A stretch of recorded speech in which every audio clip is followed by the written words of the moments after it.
What's up guys, Omni here. You guys know how it goes, another day, another video. Last night I tweeted I sleep. What recent news, topic, tweets, videos you want me to talk about tomorrow? Hey guys, today is something, hoping you're having a good day. I have a surprise for you. I know it's been a while since I've shown the El Gatos and they appear to be right here next to me, so I will show you my kitties. Here's Andy. How much do I need Andy. to I think he's level turning up? 14 this year. I He says forgot. hi. He's doing good. He's healthy.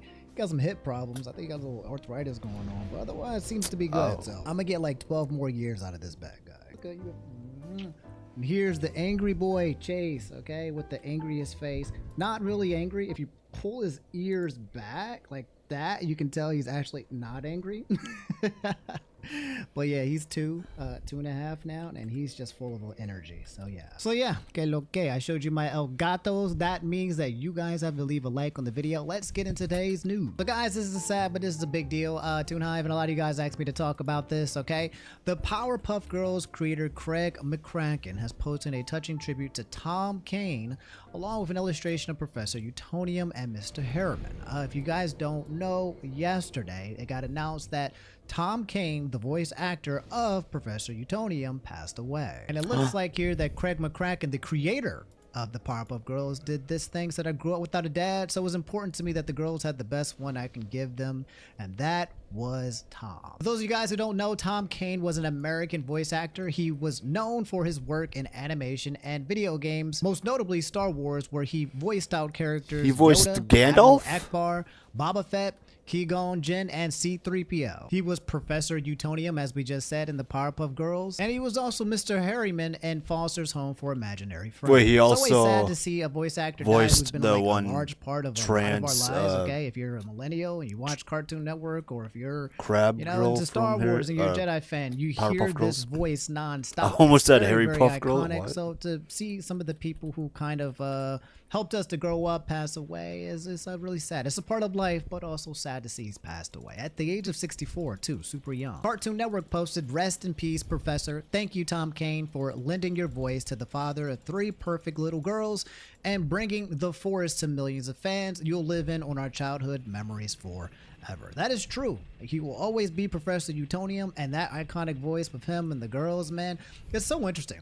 Thinking about Powerpuff Girls now, and as you get older, just, you know, a girl dad, right? Everybody loves a girl dad. I remember seeing some clips from Cartoon Network with Professor Utonium basically just taking care of these 3 little girls and him being absolutely exhausted. But by the end of the day, he was just so satisfied. It's good. It's good energy. So rest in peace to Tom Kane. I just thought you guys should probably know this. Another update you guys wanted to give you was the situation that's happening with David. I don't know if you guys know, but David is the singer who is basically being charged for brutally murdering a girl that he was also in a relationship with and was underage. It was absolutely terrible. It's one of the most heinous stories that I've ever heard in my entire life, for real, when it comes to like a person actually functioning in human society. And there's been a big huge update, you know, when they talk about the whole idea of separating the artist from the music, or separating the artist from the actual person, right? Like, Stop touching me. This person was so big that he did music on Invincible, which I didn't even know. He also did music on Arcane, but it says here that Riot appears to have removed Remember Me from Arcane Season 2 soundtrack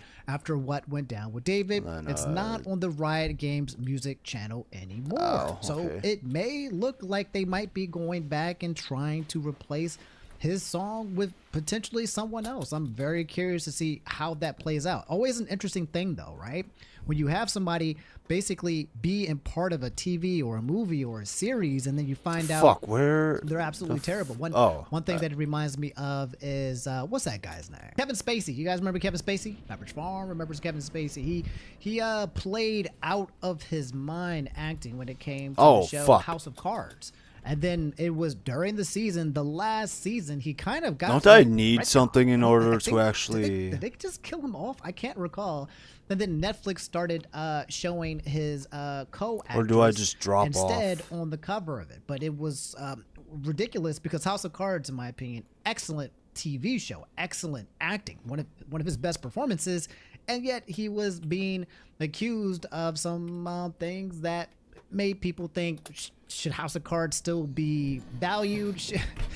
You know, it's difficult, right? It's the R. Kelly conversation, and I think I think the idea here is that we can all agree that R. Kelly is an incredible singer, but also he's a nasty ass nigga, right? Both things can be true.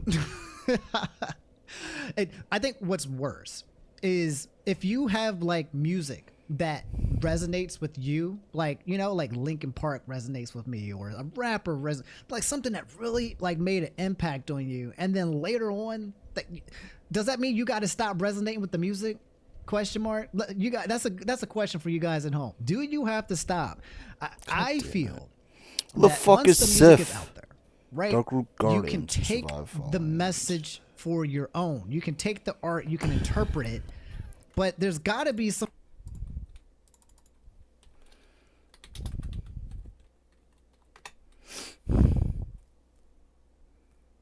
Or what?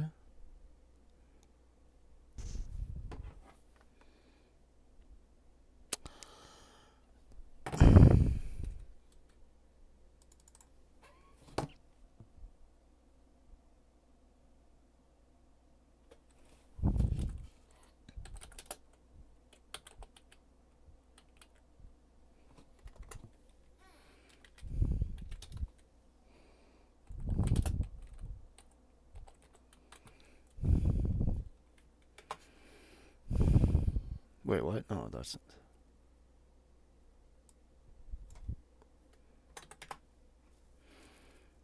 whatever.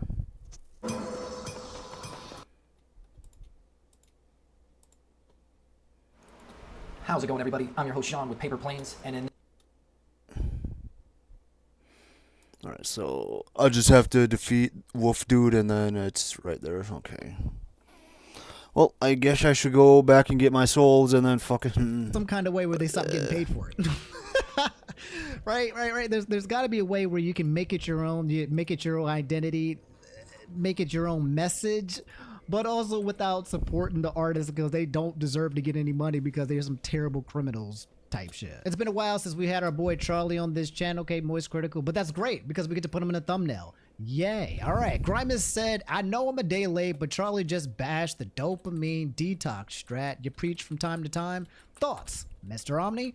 Context, Bro, chat fucking mind is goddamn blown it. by Charlie watching movies and shows with no snacks or treats. Okay, this is a two-part question, and I kind of love this because it goes into like psychology. I like talking about psychology, dopamine, why we do the things we do, things that we think are weird. Like Charlie saying that he watches movies and shows with no snacks or treats.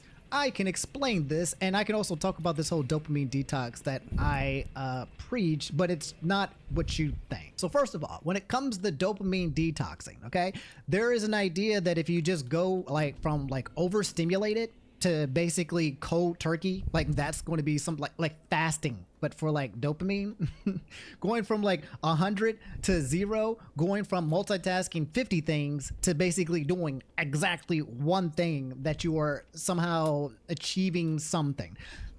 It's true that basically doing one thing is healthy for you. However, there has to be like consistency behind it. So for example, the concept of dopamine detoxing is basically focusing on things that offer very little Where the stimulation. fuck has this been? Folding clothes and only folding clothes. Walking outside, no headphones, no speakers, just walking. Look around outside and that's about it. Laying on the ground. Pretty popular one. I do this from time to time. Just lay on the goddamn ground. Stretch your body, maybe move, you know, but just lay there, right? Reading books, okay? The things that you guys hate to do that make you fidget, that make you want to pull out your phone, that make you go, this is so boring. I mean, I can't do this for 5. That means you need some help. Stop Just- it. Get just some meditate. help, okay? This is exactly why you need to do it, because you can, or you're suffering while doing so. So that's the whole idea of the dopamine detoxing. In my opinion, it's very, very healthy in order to slow your brain to do things that are brain slowing activity that allow you to move slower, less reactions, like video games, for example. Fighting games, require responding quickly, fast, quick, in a hurry, trying to basically fight people nonstop, trying to make fast decisions, trying to figure stuff out, brain moving, all thinking about so many things at once. So your brain is just activate it. You might have music in on the background. You might have a podcast that's on the second round.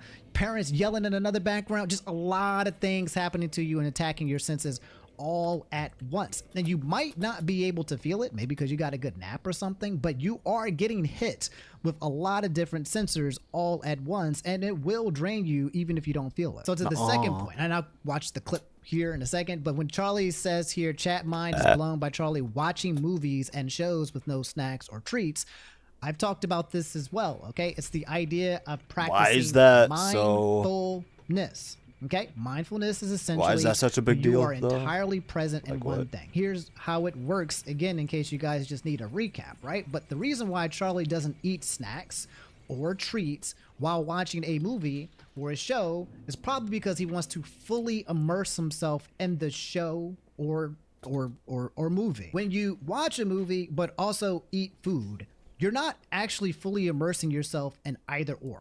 Psychology, it just made some progress. The state's new Protect Our Games Act just cleared another major hurdle. And it reads that modern gaming has somehow normalized the idea that publishers can permanently shut down games people already paid for. Thankfully, California is now trying to push back against that with its proposed Protect Our Games Act, which has officially cleared another key legislative hurdle with strong backing from the Stop Killing Games movement. If passed in its current form, the legislation would require publishers to either keep games playable after official support ends, provide an offline patch, release a standalone playable version, or issue refunds to players. Okay, 1, 2, 3, 4. All right, you gotta let us play it offline. You've got to create a way that it lasts forever. You gotta create a standalone play version, okay, one that we can just own, you know, that you have. Or if you still want to do this whole licensing BS, you got to get people their money back, which I absolutely freaking love as a gamer. The bill would reportedly apply to paid games released after January 1st, 2027, while free-to-play and subscription-only titles would remain exempt. Okay, so free-to-play, obviously, all right, if the game is free, you're not going to get no money back. And if the game is free, then you're not entitled to play it forever because you didn't put anything into it, right? No. There's the idea of like Fortnite, League of Legends, and all these games where you might spend some V-Bucks, right? But that's not buying a game technically. Maybe there's a little gray area there, but there's a difference between buying a game and then buying some additional stuff so you can feel better while you play it. The movement gained major traction after Ubisoft shut down The Crew in 2024, effectively making the game inaccessible even for players who had already purchased it. That incident became a rallying point for preservation advocates, arguing that modern online games are increasingly being treated like temporary rentals rather than products consumers actually own. Okay, this makes sense, by the way. They want to turn everything into blockbusters. Okay, shout outs to blockbusters. They don't want you to own anything. They don't want you to own a house. They want you to rent it. They don't want you to own a car. They want you to lease it. All right, they don't want you to own video games. Jesus Christ. They want you to borrow it. Okay, the idea is that if we don't actually give you the asset, then we keep it, and we also make more money because we don't actually have, like, the idea of making actual hard copies, you know, for games. They're trying to get us to do everything digital so they can just stop selling the CDs but keep making the same money for a digital product and charging the same amount of money for a digital product. Wait a for the minute, actual wait hard a minute. copy. What the fuck They're am I trying to doing? lower their cost. They're also trying to Isn't take there, your ownership like, some bullshit away, thing? okay, which gives them more power. I know some of you guys might be thinking, well, Omni, well, I like kind of What? just not having a disc, you know, like I kind of feel that about, like being able to just download it, and that's fine. That's cool. In my opinion, if you just like downloading and you don't want to have the disc and you want to have everything online and you're moving into the future, that's good as well.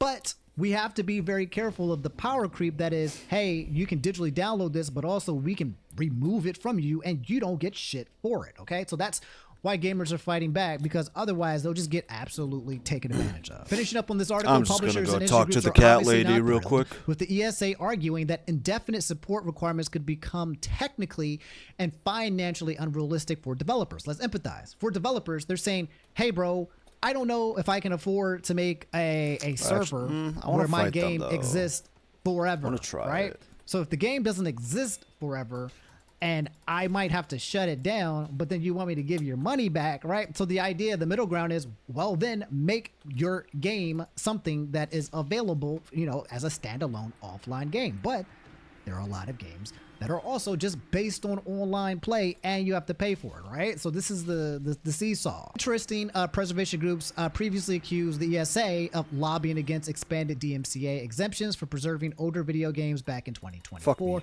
Honestly, gamers are finally questioning what buying a game even means now. The bigger reason the bill matters is that it taps directly into the growing frustration around digital ownership. Over the last few years, gamers have slowly realized that many purchased online games can effectively vanish overnight if their servers disappear. Ironically, California itself already pushed the industry toward more transparency last year by forcing digital storefronts to clarify that users are often buying licenses instead of permanent ownership. They're saying, look, you need to clarify and let people know that they are not owning this game. They're not buying the game, that they're only buying the right to play the game. You're going to have to say it, okay? Say it with your test. You're going to have to literally, by the way, you don't own this game before you buy it. I just want to let you know that you're only getting licensed, okay? Steam even added warnings explaining this directly before purchases, which is good. Really good for transparency, so people know exactly what they're getting into. Some people might be okay with the licensing thing. Some people are okay with not owning, as long as they know exactly what they are purchasing and buying, and not getting reversed Uno, you know, at the last second, while their money is also not getting reversed. At this point, the entire debate feels bigger than just preserving old multiplayer games. It's becoming a fight over whether players actually own anything in the digital era, or whether publishers can simply decide when products stop existing. And honestly, judging by how aggressively communities have rallied behind Stop Killing Games, a lot of players seem very tired of feeling like long-term rentals disguised as customers. Great article written by Varun, who's a news writer here for Digital Trends. I've been following this very closely, and I'm very curious to see how things continue to play out. But this is a super huge win, okay? In a place where I feel like we are losing the ability to own anything, the fact that we're getting this little tiny W pushback for video games, in my opinion, is huge. There is, though, like the debate when it comes to like indie developers, and the ability to create games, maybe online ones, but not have a lot of money, not have that AAA status, and so not have the budget to keep things alive if their game flops, right? So it makes a lot of developers maybe afraid to jump into that. We've seen time again where there are indie developers who make games that go crazy. We got Silk Song, we've got Dave the Diver. There are so many games that work really well. I think the idea is that people who are developers, indie developers, are going to have to start thinking how they make their games. And are they going to be able to make a standalone offline version of their game that people can continue to play, even if it doesn't support the server no more? Which is going to require more money, which might, you know, make it harder to develop a game, especially if the game flops. It's a lot to think about. Switching over to the news about Subnautica 2. Okay, so Subnautica 2, I remember this being a game that Markiplier and Jacksepticeye used to play. I think it's like a game where you are in a tank or in a submarine, and it's like I think it's horror. I think it's kind of the basis of Markiplier making Iron Lung as well in the movie theaters. I think it's coming to Hulu in May. But yeah, I'd have to double check. I think you're underwater, and I think it's scary. For me, I'm not a water guy. I hate underwater. I am terrified. You know what? I'm not even terrified. I respect it. Okay.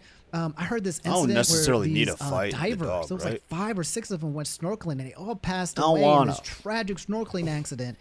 And for me, those type of things is like what I expect. It ain't hurt nobody. Like, I've drowned underwater 4 times. Nice. Okay, I think I might be a fire type Pokemon because water has almost killed me 4 times, and I bust my head as a kid at an ice skating rink because I slipped on my butt, and then my butt slipped. Right, I think ice is so slippery that if you slip, then you land on your butt might slip, and I land on the back of my head, and this is why the way that I am. Okay, it all makes sense now.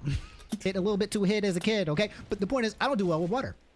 I've always passed out. So I respect it. So when it comes to going out to the water, into the ocean, to the sea, if there's a possibility for me to just accidentally, whoops, slip in and die, no, I don't think so. What? Okay. That was, Call me a fire type Pokemon. I was literally just thinking, I'm going to beat this without getting hit once. Twos type shit, because I'm not doing it. I'll do sky, airplanes, but again, I'm not diving. I'm just not through. I don't need I had to kill to make my life come to a close to an end in order to feel good. Damn, and I feels feel bad. like that's just how it works with water. It also probably has to the fact that I can't swim. I mean, I can swim, but I use up a lot of energy and I can't float. Anyway, sorry, made it about me. Let's go back to Subnautica. Okay, on first launch, players must accept a detailed end user license agreement, and players are worried after they've read them. The agreement grants a license to play the game rather than transferring ownership, which we just talked about. Okay, now you're all caught up. It includes restrictions on streaming, screenshots, recordings, and certain types of content creation or monetization, often requiring disclaimers. lazy, It's so I'm saying just gonna homework. that, yes, if you want to stream the game, take pictures of the game, record the game, there's a lot of that's interesting. I wonder what the logic is behind that. Usually adding all these rules around Subnautica doesn't help you, right? Usually it helps you to share the game, to be able to stream the game. Creating the restrictions only hurts it, but maybe I don't know. I don't know what the logic is behind that. That's something I just don't know. Maybe you guys can tell me. The publisher retains the right to revoke assets for specified reasons, saying that, oh my God. So if they think that you're streaming it or screenshotting it or recording it, they can revoke your right. You can buy this game, and then suddenly you took the screenshot of Subnautica and you didn't get approval from us. Bitch, like what? What do you mean by that? What do you mean by screenshots? What do you mean I can't screenshot my fucking game? What does that even mean, bro? What are you talking about? Terms may be updated unilaterally, with users expected to review the changes, which nobody does. Okay, if you're playing a game and they review the changes and they say, hey, by the way, by accepting these changes, I'm going to take your life, bro. Your life is mine. Your soul is mine, bro. But you already lost and saw something. You're not paying attention to that. You're going to be signing things that... I don't know.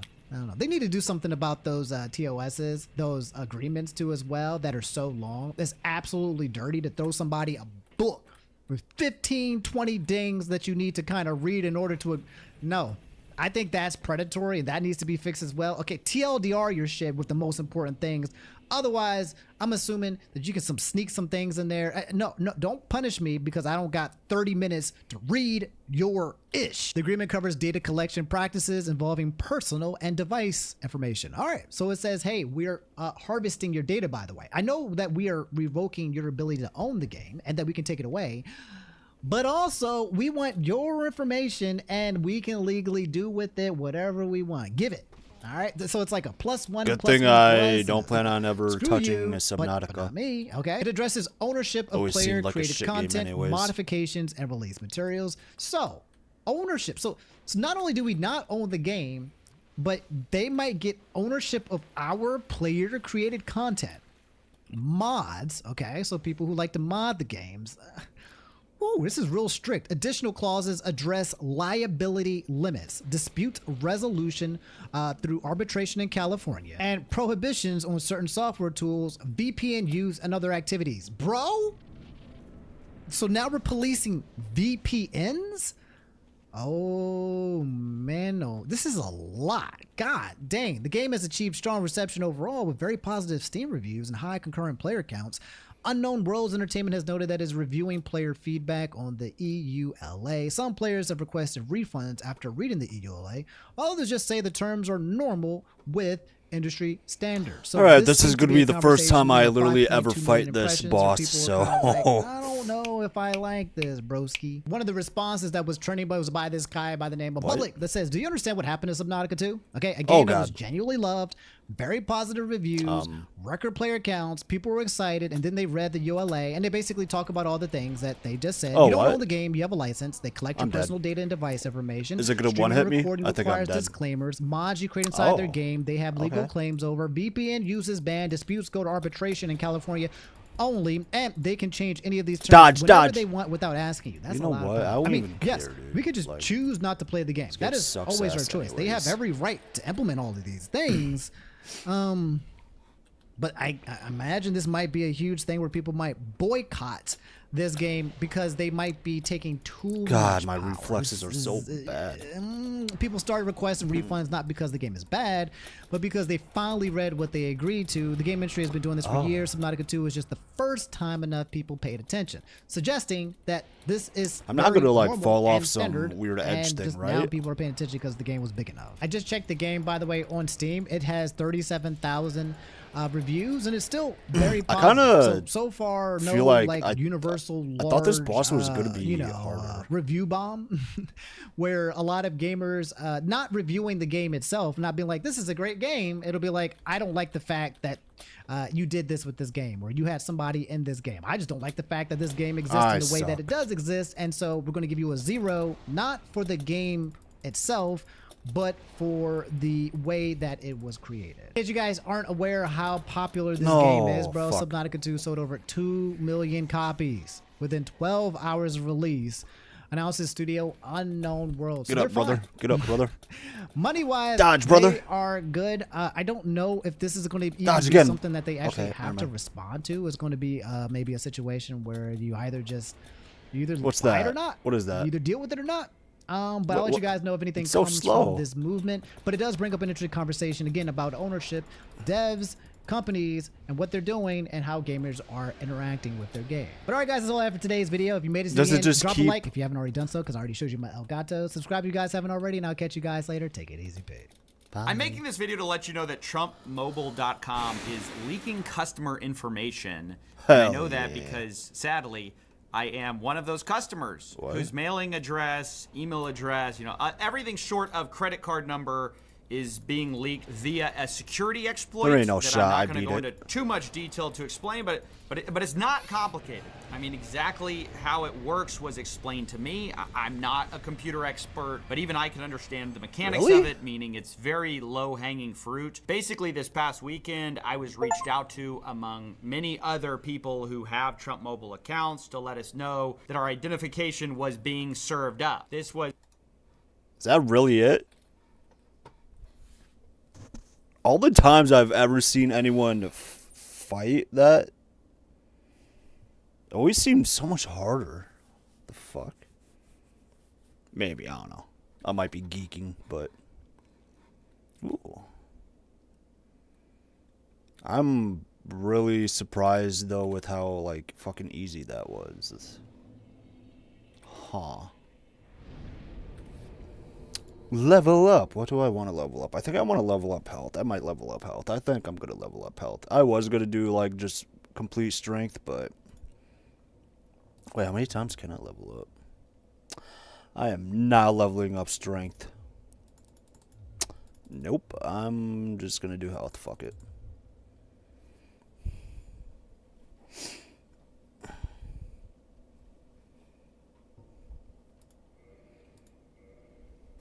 Huh. Well, shit. Yeah. Yeah.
Why?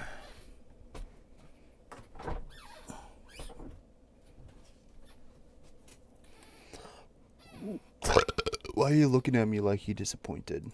by somebody who said they had no interest in doxing me, but they just wanted to let me know that this was happening. This person had my order information, my mailing address. They had other people's information as well that they shared with me just to prove it was real. Of course, blurring out the actual address data. From what I can tell, the person who contacted me, they're just interested in getting this fixed. They contacted the Trump Mobile team. They didn't respond. After seeing this, I conferred with another famous YouTuber who's also a Trump Mobile, orderer. They were also concerned. Their information is on there. So we reached out also to the Trump Mobile team, thinking maybe, somebody with more kind of reach will hopefully be able to escalate this. We have received no response from the official team. So basically how we feel is there's a public interest in letting people know, do not order on TrumpMobile.com unless you're ready for your information to be leaked. It's basically that bad. And also raises concerns given that Trump Mobile is offering a cellular service. I don't know how much of a view they would have into people's browsing histories, call history, location data, but I would assume they keep some of that data. And if that is the case, I'd be very concerned given how much, or should I say, how little protection they give to your basic customer information. I'm kind of confused. So I got, fucking Seaths.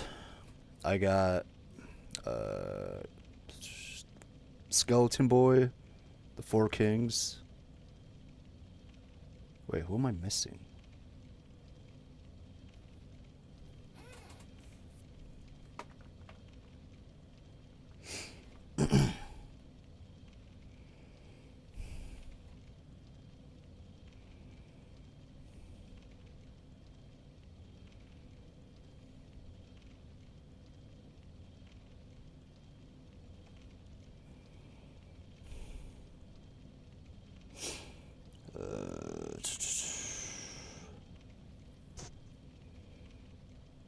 I got Nitos. Oh yeah, the Bed of Chaos. Yeah, alright. Fuck. Damn it.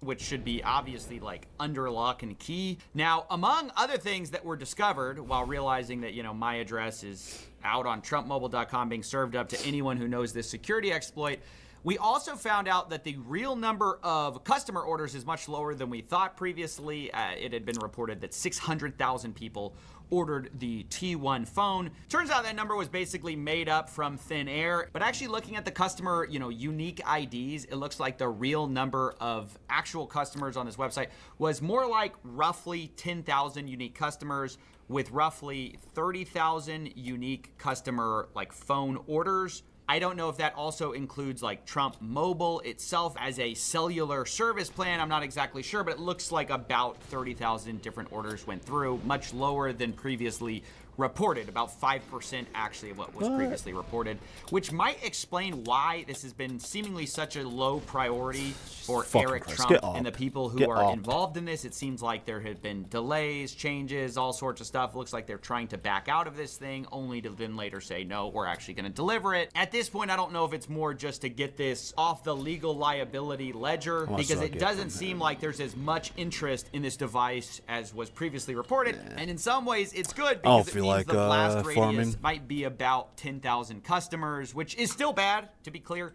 but much lower than was previous. How do I get the Bed of Chaos?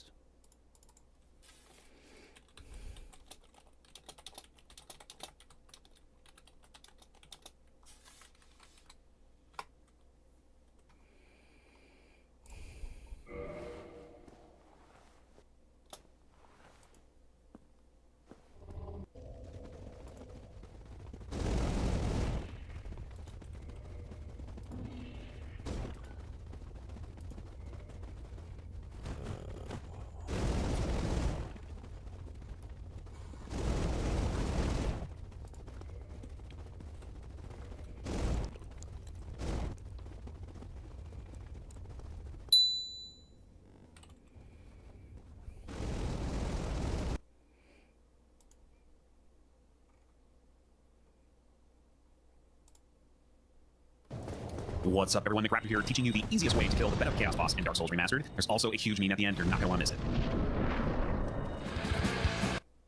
it. I just want to know how to get there. I don't want to, like, know any easy ways to kill it. Thought. So I just wanted to let people know, as one of the people affected, this sucks. I wanted to get it fixed before going public about this. And now it looks like, unfortunately, we just have to report on this. If you're someone remember from the being Trump in that team specific and you're area wondering how this before, exploit works, you can get a hold of me. I've tried to get a hold of the US-based support team and have not received a word back. So, yeah, let's get this fixed. The advantages of being a dude are only held by a certain amount of dudes, right? And if you're not one of those dudes, like, then what? So the deck is stacked against you. I think I have an ear infection because my right ear just used to be that hurts obesity like didn't really matter at your It'd be like workplace. throbbing Now and it matters shit. a lot. Now we have these billionaires who are all ripped and injecting peptides. That's Billionaires are no longer fat slobs who eat like whatever all day. They're people who have nutritionists and personal trainers and stuff like this. So I think this kind of represents how people feel about it. But your vanity, self-obsession, and insecurity certainly will. What the fuck? This is really what women are doing. They're clowning looks maxers, turning off their phone, covering their face with makeup, and then swiping left on 95% of dating profiles, while calling you vain, calling you insecure. Women were the original looks maxers. What's more insecure than covering your face with a bunch of toxic chemicals every day and telling other people looks don't matter? Are we living in reality? Do we actually lack this much self-awareness? I don't know. This is The copium goes hard. So, like, I think this is the sentiment that it's a really interesting sentiment, because I think a big part of looks maxing is there is like equilibrium between men and women around appearance that's growing. But I think what's happening is that people feel out of control. And so if I want y'all to think about this for a second, okay? So if my job is being stolen by AI and there's inflation, there's uncertainty, I was planning, I'm in my first year of petrochemical engineering, but I don't know what's going on. There's war in Iran. People are moving off of fossil fuels. You know, electric cars are growing. I don't know if the industry that I'm in, I'm a programmer, but now AI is taking my job, right? So like the world is fundamentally out of control. And I think a lot of things that we don't realize is, you know, you can make arguments for the patriarchy, fair enough. But I think what's really scary is the patriarchy in some ways helps men. This is not my area of expertise either. So like, this is just what I've observed as a clinician, right? So there's some advantages to being a dude, but like a lot of like the advantages of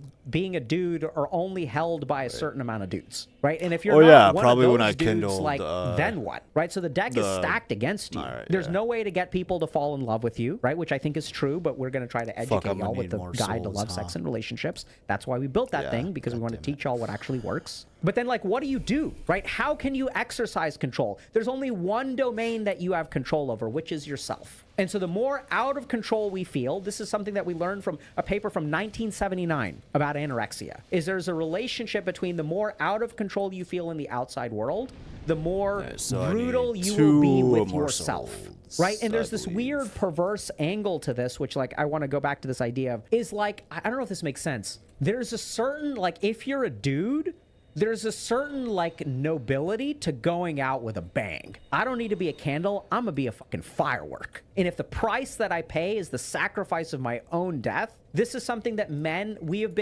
are raised in a culture where sacrificing ourselves is to be lauded. Band of brothers. You pay the price, but you ain't weak, right? Like, does that kind of make, like, I don't know if women in the audience are gonna get that. If you're a dude, hopefully that makes sense. I don't know how else to say it. Like, the size of our sacrifice increases the moral value of what we do. I'm going to go hard. I'm going to go extreme. I'm going to research. And the more effort that we put in, the more we sacrifice, the more we're getting over this insecurity. And there is evidence. How much do I need to level up? That if I am better looking, then my financial outcomes are better, my dating outcomes are better, my relationship outcomes are better.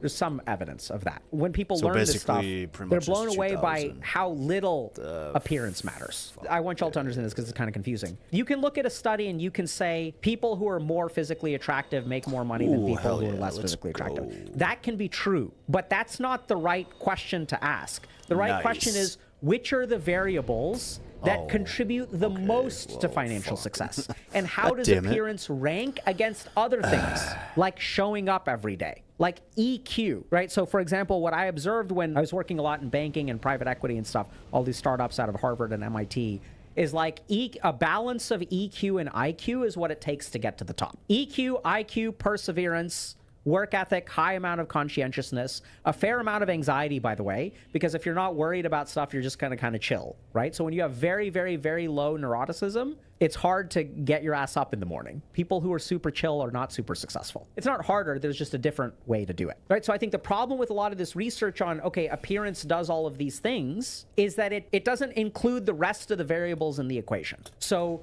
as a simple example, we showed this cool paper, you know, like maybe about a year ago about the drive for muscularity. Shit. And the drive for muscularity is inversely correlated with length of a relationship. So what this basically means is that the more muscular, more swole length of I kill this thing relationship. probably. That's what it looks like. Try. I'm sure it's not actually like that. I'm sure it's probably more like this actually. So a certain amount of drive for muscularity probably improves your relationship, and then after that, and then if you average this out, right? So the overall trend of this line is still going to be like this. So it's still going to be an inverse relationship, but I don't think it's a straight line down. It's a random aside. So a big part of it is control. Next thing, so let's talk about objectification. So this is the other big thing that's happening right now. So objectification theory posits that girls and women are typically a culture to internalize an observer's perspective as a primary view of their physical selves. Okay, what this means is that the way that people see me is the way that I see myself. This perspective on self can lead to habitual body monitoring,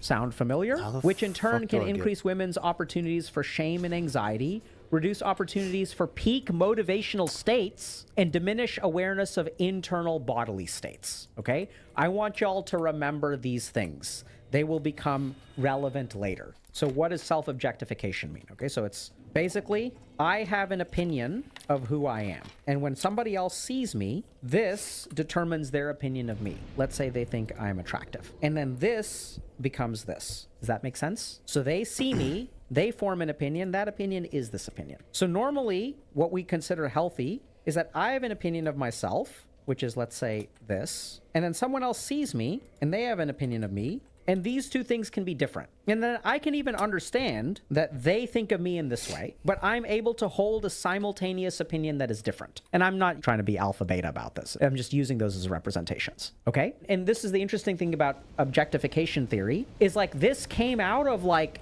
feminist psychological research. This idea, what people started noticing in the 70s and 80s is like, okay, we have magazines, right? We have like lots of, media about women, and women were portrayed a certain way. And then people were objectifying women, and then women started objectifying themselves, and they started determining their internal emotional state, internal emotions and peak motivation started being influenced by this. Okay, so let's take a closer look at the paper. We'll see if we can map on, right? The common thread running through all forms of sexual objectification is the experience of being treated as a body or a collection of body parts, valued predominantly for its use to or consumption by others. Did you guys see this? Job applications at JP Morgan are up 686,000% this morning, okay? So for those of you that don't know, there was an alleged scandal, we don't know what's true or not, that there was a junior member at JP Morgan, a junior banker, who was basically repeatedly sexually assaulted by a woman who made all kinds of suggestive sexual remarks, and there was a allegation, right? And this is like, I think this is a kind of, it's funny, I was on my friends and we were actually laughing about it on Discord, and I was like, this is not funny, right? But we're sort of like, it's so weird how much we've been programmed, where it's like, the things that this senior female banker did to this junior banker is something that men would love to happen to them. They think that until they're actually in that situation. It's just a cycle. It's not, doesn't feel good to be sexually predated, even though men will joke about it. They don't understand. They have no frame of reference, right? Thankfully, most of us don't have a frame of reference. We've never been sexually assaulted. But the idea of being forced to do all kinds of things to your relatively attractive female boss is something that men will joke about. Like, applications are up 700,000%, right? So this is what's so interesting, I think, and this is what's so hard and fascinating to me, is that we live in a culture, and this is not just true of men, right? Where like this is something that many men I've worked with long for, right? So this paper is talking about how sexual objectification leads to self-objectification. But there are so many men I've worked with who would want nothing more than to be treated like a piece of meat that is desired by women. It's something that's strived for. It's not just men, right? There's lots of women who feel this way too. I want to be the object of someone's lust. I don't care about them loving me as a person. I want to be that which is hungered and thirsted for. Now, the question is, why on earth do they feel that way? And this is where I'm going to go off the rails again. So when we grow up, we develop templates of human interaction. And one of the most common templates that a lot of dudes develop is when they hit puberty and they get really horny, there is the object of their lust. And we can say that this is not good and it's dehumanizing and all this kind of stuff, which is true. We'll get to this in more detail when we get further into the self-objectification. But then in this template, there's the horny incel, and then there's the sexually available person who gets their pick, right? I'm looking up at this thing. So the template that I have is that there's the high sexual marketplace value and the low sexual marketplace value. And so what happens with human beings is when they develop a template, they don't try to scrap the template. They're actually very resistant to scrap the template. What they try to do is elevate themselves to the high position. So this is why kids who are abused at home become bullies. Who the fuck are you? Because the template that they learn is there's a strong person, there's a weak person. The strong person hits, the weak person cries like a little bitch. And then when I go to school, which one do I want to be? They reclaim the power that they lose in this relationship by inflicting that pain on another person. This is how the cycle of trauma perpetuates. And when you have a lot of horny kids who aren't able to get dates and aren't able to get laid, they strive to be, they objectify this person, right? And then they want to be objectified. I want women to surround me and want this body. Not necessarily who I am, but want this body. And then there's really fascinating science behind this, okay? Diminish awareness of internal bodily states. This is another important element. Okay, we'll get to that in a second. So objectification theory posits that the cultural milieu of objectification functions to socialize girls and women, now men, at some level treat themselves as objects to be looked at and evaluated, right? So does this apply to looks maxers? Do looks maxers treat themselves as objects to be looked at and evaluated? Women, now looks maxers, often adopt an observer's perspective on their physical selves. And then there's a certain sequence to this that we can get into if y'all want. Begins with compliance to minimally sufficient external pressures. So what does this mean? This means those things on the side. So stage number one, diminished internal signals. This is going to become important too, okay? So this starts with external signals. Compliance with external pressures. So everyone wants me to be beautiful, right? So people want me to be beautiful, and then I'm going to comply with that. I'm going to become beautiful. Then this leads to internalization and identification. So this isn't like really rocket science, but basically people say I should look a certain way. I start looking that certain way, and then I start to believe that I'm that way, okay? And then what that ends up with is claiming ownership of socialized values and attitudes. So we live in a world of dating apps where, like, this is another huge selection pressure. Why is this changing for men? Part of the reason it's changing for men is because men are objectified on a level now, right, that like women were objectified in the 70s and 80s. Men are judged based on their appearance. It used to be that obesity didn't really matter at your workplace. Now it matters a lot. Now we have these billionaires who are all ripped and injecting peptides, right? Billionaires are no longer fat slobs who eat like whatever all day. They're people who have nutritionists and personal trainers and have testosterone replacement therapy and stuff like this, right? So the male Ubermensch is a self-actualized individual who is sexy, attractive, the object of everybody's lust, and rich, and in control of their lives. And then it gets incorporated into their true sense of self, okay? This is where we end up. So now this goes back to this thing where, like, now the way that I think about myself is the way that other people treat me. So I think this is just a cool, capture this idea of the phrase of the looking glass self. So this is a self that is determined by what I see in the mirror, okay? Pointing out, however, that only 1 in 40,000 women actually meet the requirements of a model's shape and size, argues that the ideal female body myth is unrealistic and virtually impossible to attain. So this is where looks maxing comes in, right? So back in the 70s and 80s, the ideal image of a woman was not attainable. And now we see why some of this hard maxing stuff like bone smashing and mewing and stuff like that, right? Leg lengthening surgery, cosmetic surgery has accelerated. We have face contouring, we have makeup, we have all these things that are attainable. So back in the day, what happened is the psychological process for a woman who felt objectified was like, okay, we got to do that internal work because the external work isn't possible. There's nothing that you can do to become a supermodel. But in a world of cosmetic surgery, steroid use, testosterone, like bovine growth hormone injections, leg lengthening surgery, we no longer have to do the psychological work because, oh, there is a system. There's almost a protocol with steps that you can do, right? There are all of these things that you can do to attain this, what used to be unattainable standard, right? We can fucking inject IGF peptides, insulin-derived growth, or insulin-like growth factor, not derived, insulin-like IGF, which boosts muscle growth. Then there's a couple of other things. So shame is a big emotion here, right?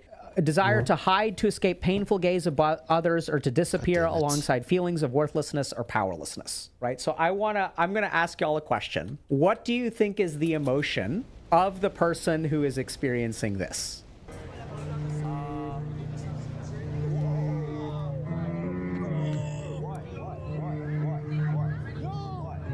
Right? So we see like anger, but like, right, when someone looks like this and then this happens, right? And then they look like this. Like, what do you think when you have a looks maxing influencer? We don't know. Maybe he just was responding to the fact that he was assaulted and someone put hands on him. So here's what I would really like to happen. I want y'all to finish listening to this lecture, and then I want y'all to go back and look at clips of these people and look at how important it is for them to appear a certain way. Make sense? So there's shame, okay? There's a couple of other elements, okay? So this is another thing that we find from self-objectification theory, is that when you objectify yourself in this way, it is very motivating, okay? How is it motivating?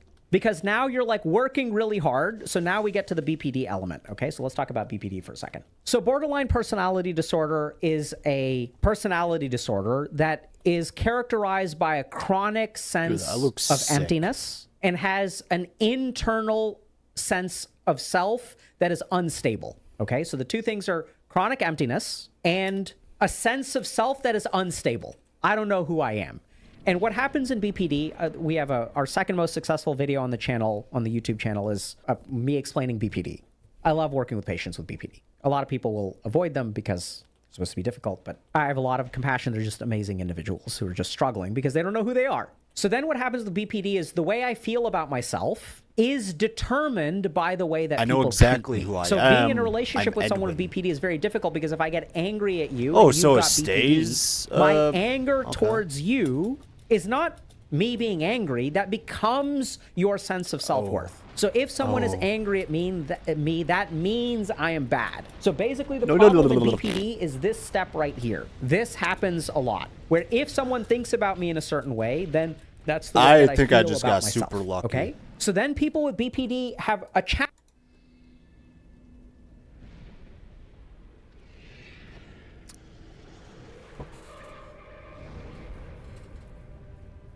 Wait, is that it? Nah, I'm gonna have to do more. Oh no, I don't want to.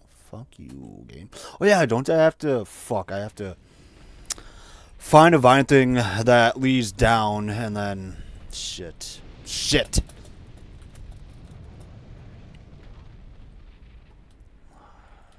Is that it? I'm sorry, what the fuck, you? I hate this game. Oh god, heal, please. Heal up. Don't push me off, please.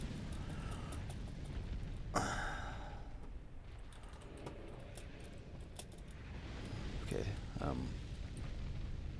Right? Or wait. Whoa, shit. Well, I obviously can't. Wait. No, I fucking should have jumped. God damn it. That would have been so epic if I just fucking jumped. No. Challenge because the way they feel about themselves is determined me by to the way just that people jump, treat and I was them. like, no, so then because what if I happens jump, is I'm people gonna with BPD overshoot become it. very manipulative, subconsciously for the most part, but they do all kinds of things to manipulate other people's reaction to them. Don't ever get mad at me. So oftentimes the women that I work with will almost like, this is not really the right word, but it's the best word, they will weaponize sex. They will discover, so people with a history of BPD have high comorbidities of substance use, which we'll get to in a second, and they also tend to have a history of intense and unstable relationships, engage in a lot of high-risk sexual behavior, okay? And one of the reasons that they engage in high-risk sexual behavior is because when a woman has BPD and she engages in a sexual activity, it changes the way that people react to her. It changes the way that she's treated, right? So when I have sex with someone, it increases the likelihood that they will like treat me well and they will hold me and I'll feel good and we'll feel good together and it'll be amazing and it'll be like in the movies. So they become dependent on other people's evaluation to determine their own self-worth, right? And I think what we see in a lot of looks maxers is a piece of that. This is when we take self-objectification and we kind of elevate it a little bit more, we sort of end up in this BPD kind of character structure. I'm not saying looks maxers all have BPD. I have no idea. There's a whole set of diagnostic criteria. What I'm saying is that there is a core element of BPD that I think predisposes people to looks maxing. Because when I don't feel good about who I am, when I don't feel confident in who I am, when I don't know who I am, and I start to change all of my appearance because I feel out of control and stuff like that, and then the most dangerous thing for a looks maxer is for the world to respond the way that they want. Because now I know how to evoke this response. Now I know how to get respect. Now I know how to feel desired. Now I know how to be the person that people lust after instead of the one who is doing the lusting. And it feels amazing. Right? So the more dependent you are on that kind of feedback from other people, the more addictive this is going to be. And then something cool happens for these people. Because if we look at the stuff that looks maxers do, there's really cool research on something called behavioral activation and depression. So when you have someone who's suffering from a major depressive episode, they don't feel like doing anything, but the more that you do, the better you start to feel. See, a lot of people think you cure the depression or treat the depression, then you feel like doing stuff and then you do more stuff. It's actually the other way around. You force yourself to do things, and when you force yourself to do things, your mood actually elevates. You start to feel more in control of your life, which, by the way, is very attractive, by the way. So number one thing, not number one thing, but one of the top 3 things is in the guide too, that people are attracted to, men and women, is a sense of direction in someone's life. Being in control of your life. You don't want to be in a relationship with someone whose life is directionless and a dumpster fire. You want to be in a relationship with someone who knows where they're going, right? It doesn't have to be like a career. It can even be like you want to be a stay-at-home mom, stay-at-home dad. You're devoted to, you know, being a homesteader. Like that works too. This is the kind of stuff we cover in the guide. But going back to motivation, like it's so cool because if you're someone who's like, life is falling apart. All I had to do was jump and this could have been done and over with. You don't know what's happening to your degree and you don't know if you can find a job, but you can start taking control and you start doing stuff, right? You start liking the way that you look in the mirror. You start hitting the gym. Your cortisol levels are better. These looks maxers will say, hey, you got to get 8 hours of sleep every night. You got to reduce your cortisol levels, reduce your inflammatory burden, start eating healthy, and you get motivated to do all of these good things. And when you start doing these things, you start to feel really motivated too. This is the self-help part of it. This can feel really good. It can be really good and be really healthy. And so that stuff I think is fine. But then we also have this sense of diminished internal signals, right? And then we get to stories like this one, which is really sad. I just got home. That was brutal. All the substances are just to cope, trying to feel neurotypical while being in public, right? But obviously that isn't a real solution. This is the sentence that really, like, I felt for this guy. Trying to feel neurotypical in public, right? What does that mean to y'all? Like, we don't know what it means to him exactly, right? We haven't talked to him or anything like that. But like, this is the thing. It's like, this is an attempt to feel normal, right? And this is the scary thing is like, people with BPD have a higher risk of substance use, and this is exactly why, because they don't like the way they feel on the inside. The way that they feel on the inside is determined by the way that people treat them. When we're talking about self-objectification theory, what we know about these people is that they have diminished internal signals. So the reason that this is the case is because this is blocked. Their ability to determine the way they feel about themselves is actually blocked. And this internal feeling, being blind to your internal state, is also a risk factor for addiction. It's one of the fundamental risk factors for addiction, is when you don't know who you are on the inside. So you can't self-regulate internally naturally, or you haven't learned how to do it. There's a lot of negative emotions, shame, anxiety, judgment. You feel bad about yourself. And so there are two things that people will do. They'll either change their appearance to change the way that people treat them, or they will use drugs. But the fundamental thing, this is what's really kind of sad, and I think this is the basic work that I try to do with people when I'm working with someone who has this kind of structure, is, you know, if you're with body dysmorphia or anorexia or whatever, right? Like, it's all about connecting with who you are within. Because once your sense of identity, once your sense of self-respect is independent of the way that people treat you, then you're golden. You can receive the judgment of others, acknowledging its real world impact, which is like, okay, if I like don't look good, then my chances of promotion are lower. That is factually true. But there are also many other things that I can do to increase my likelihood of promotion outside of my appearance. All right.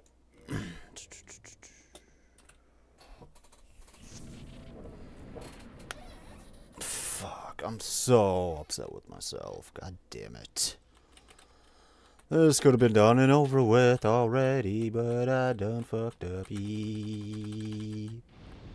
Okay, what the fuck? What are you talking about, Willis? What are you talking about, bro?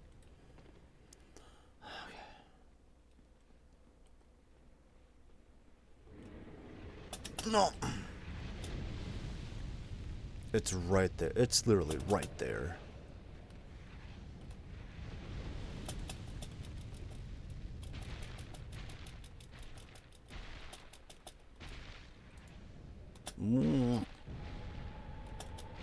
Go, brother. I don't know if I can get attacked here, but fucking I'm... Or what? There. What the fuck is that? That's it? Defeat the Bed of Chaos. Okay.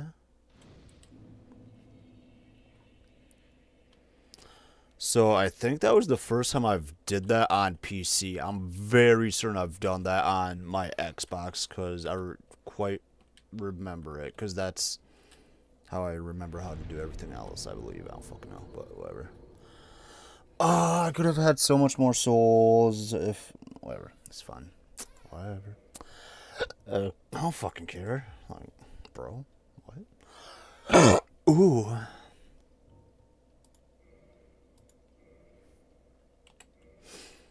Alright, now it's just, now can I be... What the fuck is his name?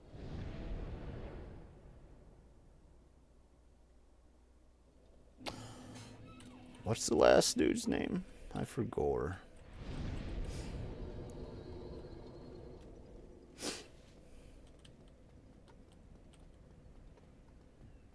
I know. Oh god, wait. Okay. I am... Very well. Then... My character's so sexy. I wish I would have, humaned myself, because he would have looked a lot more sexy. You know what? You know what? I'm petty. I am pleased to see... I don't know if it's petty, but... Or whatnot, but... Are you ready? Yes, hurry up.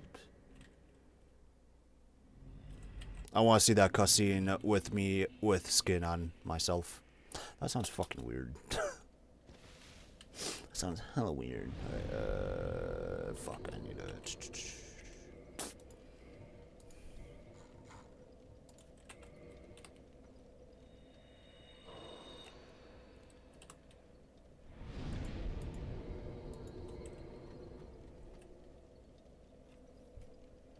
So fucking sexy.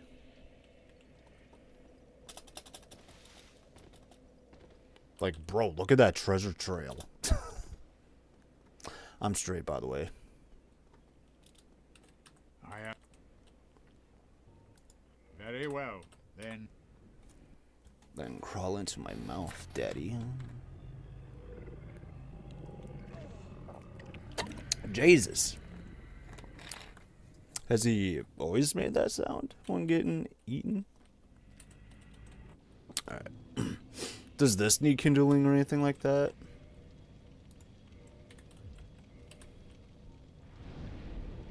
It doesn't seem like it. Nope.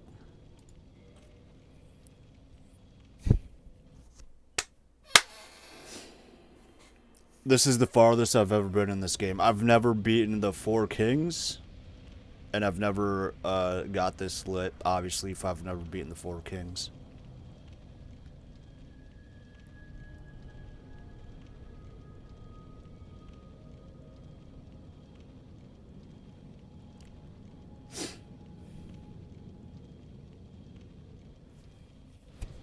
What I see when she spreads her legs.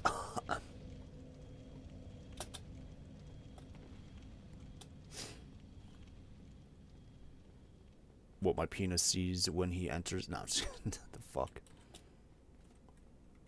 Where the fuck am If I? someone doesn't like the way that I look, that is okay. At the end of the day, what is my interaction with this person for the rest of my life? This spot makes me think of the end game in Dark Souls 3. Are they connected? They must be.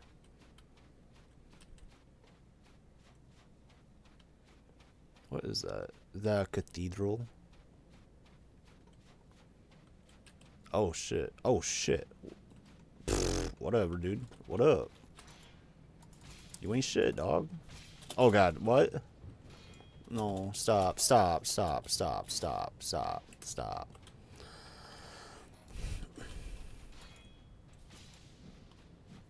Bro takes a lot of my stamina. Oh god. Did I fuck? Nah, I'm good. You fucking did damage to me, bro. Come on now. Ooh. Titanite chunk? Let's go. Not sure what I need that for right now, but okay. Brother. Is there a secret? No? Okay. May I have some oats?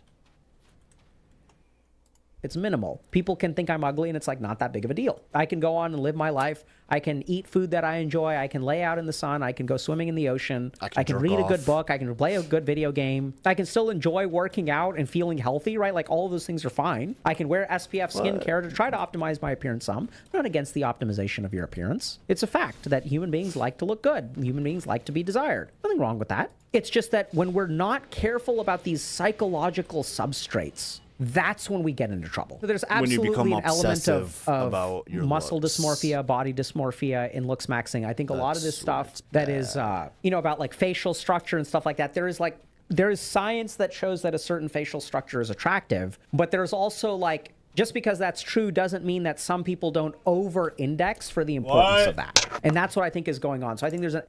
All right.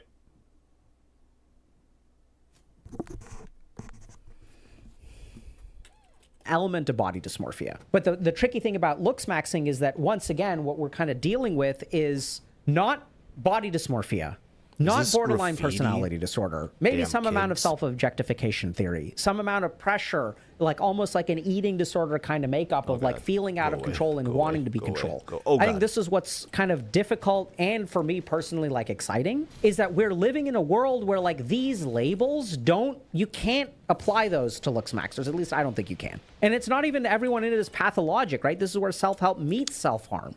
And what is the pathology? It is a combination of all of these things. And so when I work with people like this, it's not like I've worked specifically with looks maxer influencers, by the way, which is an important disclaimer, or looks maxers in general. I've worked with lots of people with body dysmorphia, lots of people who are incels, are very hyper concerned about their recessed chin and all kinds of stuff. But I think that's what's like so tricky about this is not like one. What are those called?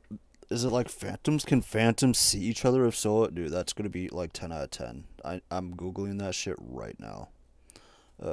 DS1, other players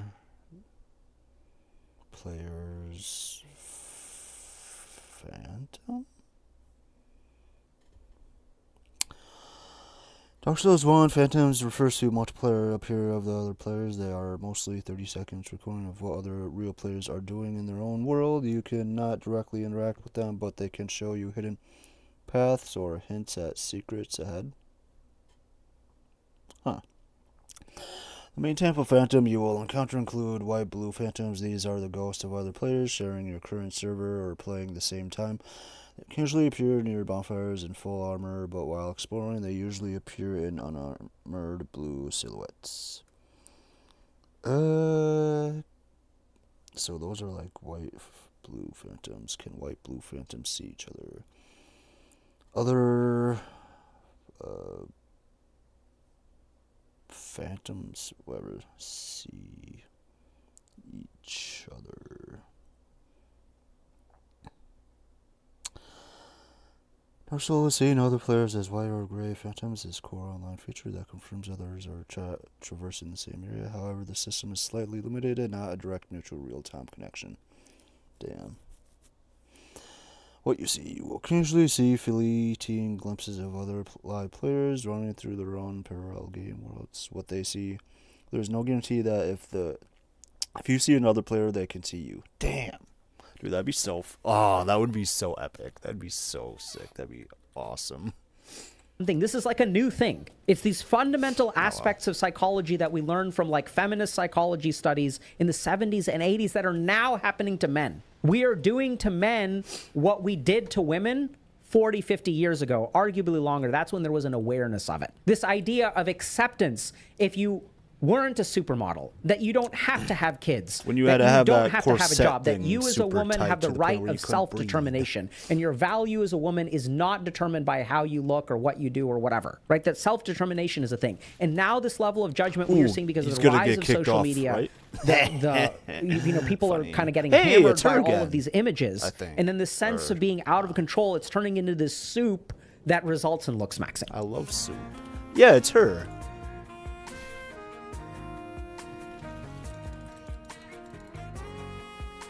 Oh, wait.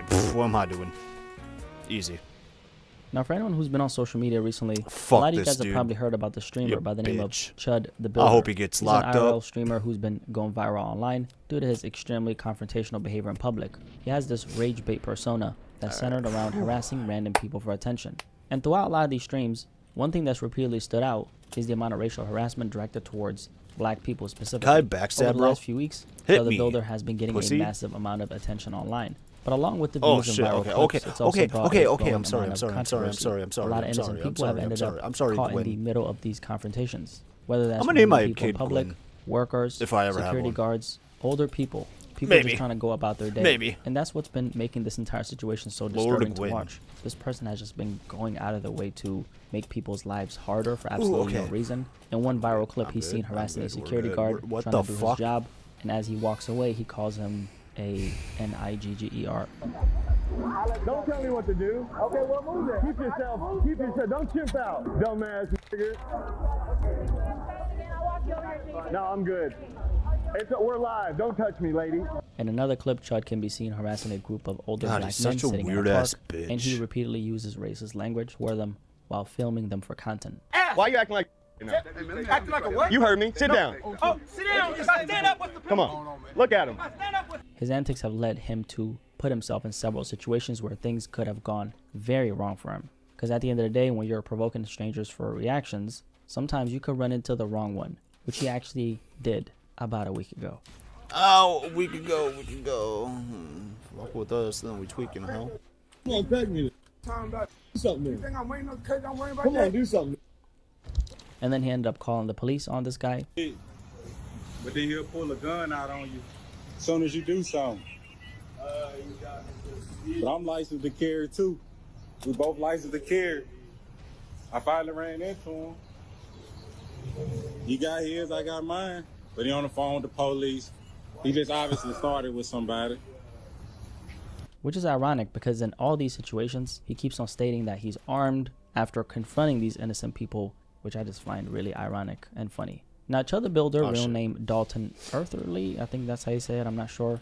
Let's just call him Dalton. Crazy thing He's is, currently I can't facing even lie decades though. behind bars He's for a really recent handsome. shooting that occurred. But he's and he also ended up a getting really hit big with dumbass attempted motherfucker. murder. The Montgomery County Sheriff's Office is pursuing charges against Etherly for criminal attempted murder, aggravated assault, and reckless endangerment with a deadly weapon. Etherly is also facing a separate criminal case in Nashville. So let's talk about this criminal case. A few days ago, he walked into a steakhouse and started live streaming When staff asked him to stop, he became disruptive and started using racist language toward them. Hey, Bob's Steakhouse. Oh no, we're not paying shit. Y'all are kidding. And then when they tried to remove him, he said, "I'm not paying if you're kicking me out," and refused to pay his $371 bill. He got charged with disorderly conduct and theft of services. Now, eventually, things would take an even darker turn, and this is when we get to the shooting. A few days ago, Chud the Builder ended up involved in a shooting outside a courthouse in Clarksville, Tennessee. According to authorities, there was allegedly some type of confrontation between him and another man outside the Montgomery County Courthouse. And according to investigators, Bro, can you even swing that thing? Escalated into gunfire. Both Chud, Dalton, and the other man ended up suffering gunshot wounds during the incident before being transported to nearby hospitals in stable condition. Now, at the time of me recording this video, authorities still haven't publicly identified the second man involved in the shooting, but I'm sure he was a black man because that's what he likes to do, right? And investigators also haven't publicly released every detail surrounding exactly what led up to the altercation. But what we do know is this. After the investigation, the police took him into custody and officially hit him with multiple felony charges, including attempted murder, employing a firearm during a dangerous felony, aggravated assault, and reckless endangerment with a deadly weapon. And according to reports, during his arraignment in court, the judge specifically mentioned the seriousness of the allegations, alongside concerns surrounding public safety, due to the shooting happening outside a courthouse with multiple people nearby. So they basically said, "You, sir, are a danger to the community." You're charged in count 1 of criminal homicide, 39-13-201. That's an A felony. It's punishable by 15 to 60 years in the state penitentiary. I'm willing to set initial bond at $1.25 million. $1.25 million. And the judge made the decision to set his bond at $1.25 million. Now, things are really bad for Chud because here's the thing. Aside from the fact that he's facing multiple felony charges tied to this shooting outside the courthouse, which of course included attempted criminal homicide and the judge describing it as an A felony, which by the way carries a possible sentence of anywhere between 15 and 60 years in prison. But that wasn't the only thing that stood out during the hearing, because prosecutors also revealed that Chud was already apparently out on bond in multiple other cases at the time of this incident allegedly happening. One of them was the restaurant situation, and then he also had a hearing the same day of the shooting over a case that involved a $3,000 debt allegedly owed to a credit card company. And according to court records, it is a civil case, and it was filed in February on behalf of a company called Midland Credit Management. There's an old saying that if you go looking for trouble long enough, eventually trouble is going to find you, and that's basically what happened here. I'm just kind of surprised that someone like this manages to build an actual platform and have some type of name. I don't know what kind of people follow this person. I mean, it's just really weird and crazy to me. Now, what's really interesting about this entire situation is a lot of the stuff that Chud had been saying leading up to this particular situation. Chud had already posted multiple social media posts online that are now surfacing online. In one post on Twitter, he wrote, "Series finale is dead chimp on a pavement, and you monkeys riding when I walk free. Stay tuned." So his thing is he calls innocent black people, he's harassing chimps, among many other things. And then in another post, Dalton allegedly wrote, "I will defend my life with lethal force. Do not approach me with intent to threaten bodily harm." Bitch, you're now, the to be one clear, that's investigators have not provoking publicly people. connected Like, these what? tweets directly to Are you the courthouse retarded? shooting itself, or said the incident was premeditated. These posts were part of a It series of basically is social media premeditated, tirades like- Chud had been going on following his virality online over the last few weeks. But naturally, because of everything that ended up happening afterward, a lot of people online are now looking back at these statements very differently, especially considering the fact that one of the earlier posts referenced a dead chimp on the pavement. This while dude it could was have been a racist anything, and language. he decided Honestly, to I be have a absolutely fucking no idea how retarded somebody like ass, this even like, managed to make it this streaming far in the bitch. first place. Like, it says a lot Like a about fucking the troll world. asshole. You get what Like, I'm what? saying? But at the same time, I do think this situation says something bigger about parts of internet culture right now, because social media algorithms today will often keep rewarding whatever gets the strongest emotional reaction out of people. So whether that's anger, conflict, humiliation, outrage, chaos, and the more extreme somebody is, the more attention they often end up getting online. Which is why over time you start seeing... I'm pausing this until I beat this fucking boss. Fucking, I thought the dude was, like, closer, so when I locked on, all of a sudden, like, I go like that, like... And I lost all those 30,000. You know what? I don't even care. And certain people slowly turn themselves into characters built I'm running entirely through around all of them. negativity and Just confrontation. whatever. Chud the Builder is basically an agent of chaos. That's probably the simplest way to describe his entire online presence, a person constantly moving from confrontation to confrontation, provoking strangers, humiliating random people publicly, and feeding off of all these negative reactions online. And honestly, I think it's pretty sad when somebody has so much hate and hostility in them that they dedicate their entire existence My to morale is antagonizing down. other human beings. I feel like the world already has enough division as it is. People already don't trust each other enough. There's already so much tension online that gets pushed, enough anger, enough conflict between groups of people. And then here comes this person whose entire platform seems to be built around making those divisions even worse for attention and virality. And honestly, that's part of the reason why this content is so dangerous, because this kind of behavior keeps racism and hostility constantly circulating at the forefront of social media and the world in general. And a lot of people don't realize just how profitable that division has become online. The more angry people are, the more they argue, the more they react emotionally, the more engagement gets generated. There's always going to be somebody making money off of that cycle, which honestly isn't that different from certain creators online who constantly pit men and women against each other. I'm sure you guys know who some of those characters are, because they know conflict keeps people. Fucking goddamn it. Oh, okay, well. Daddy.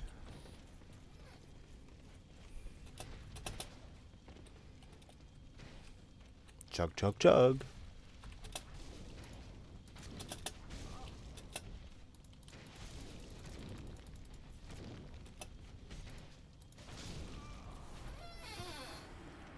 Oh my god. This is gonna be so fucking annoying.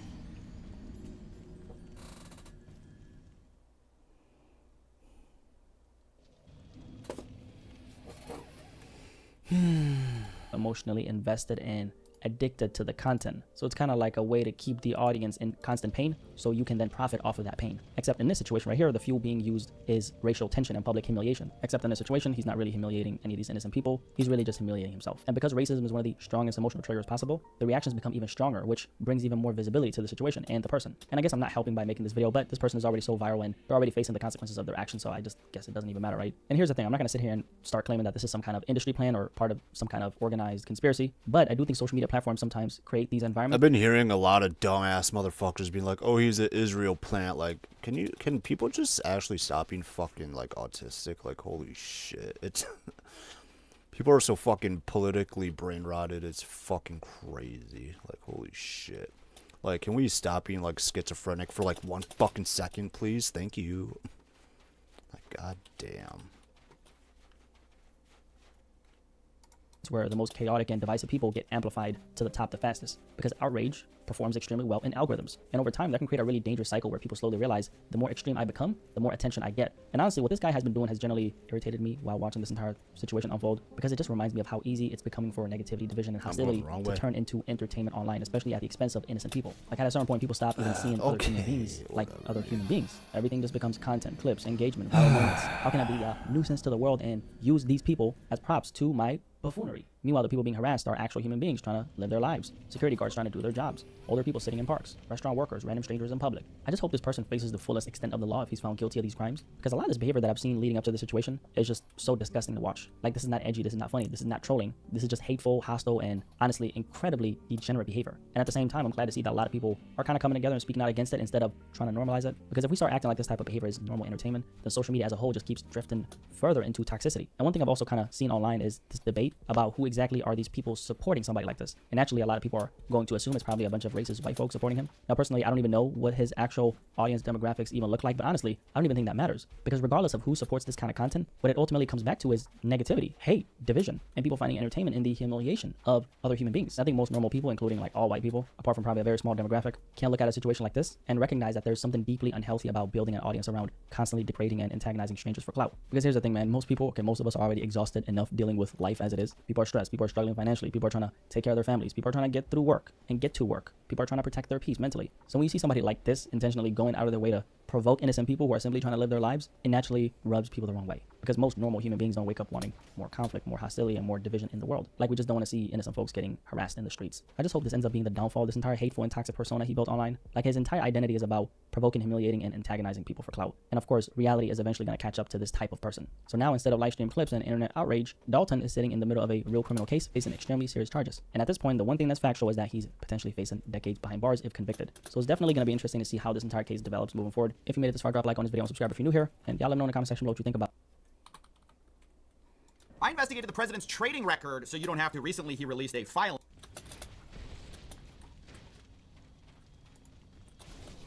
Okay.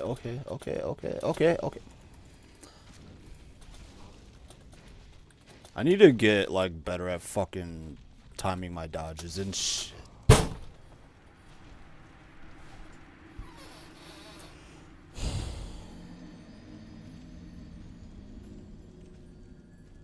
Do I look like that monkey meme?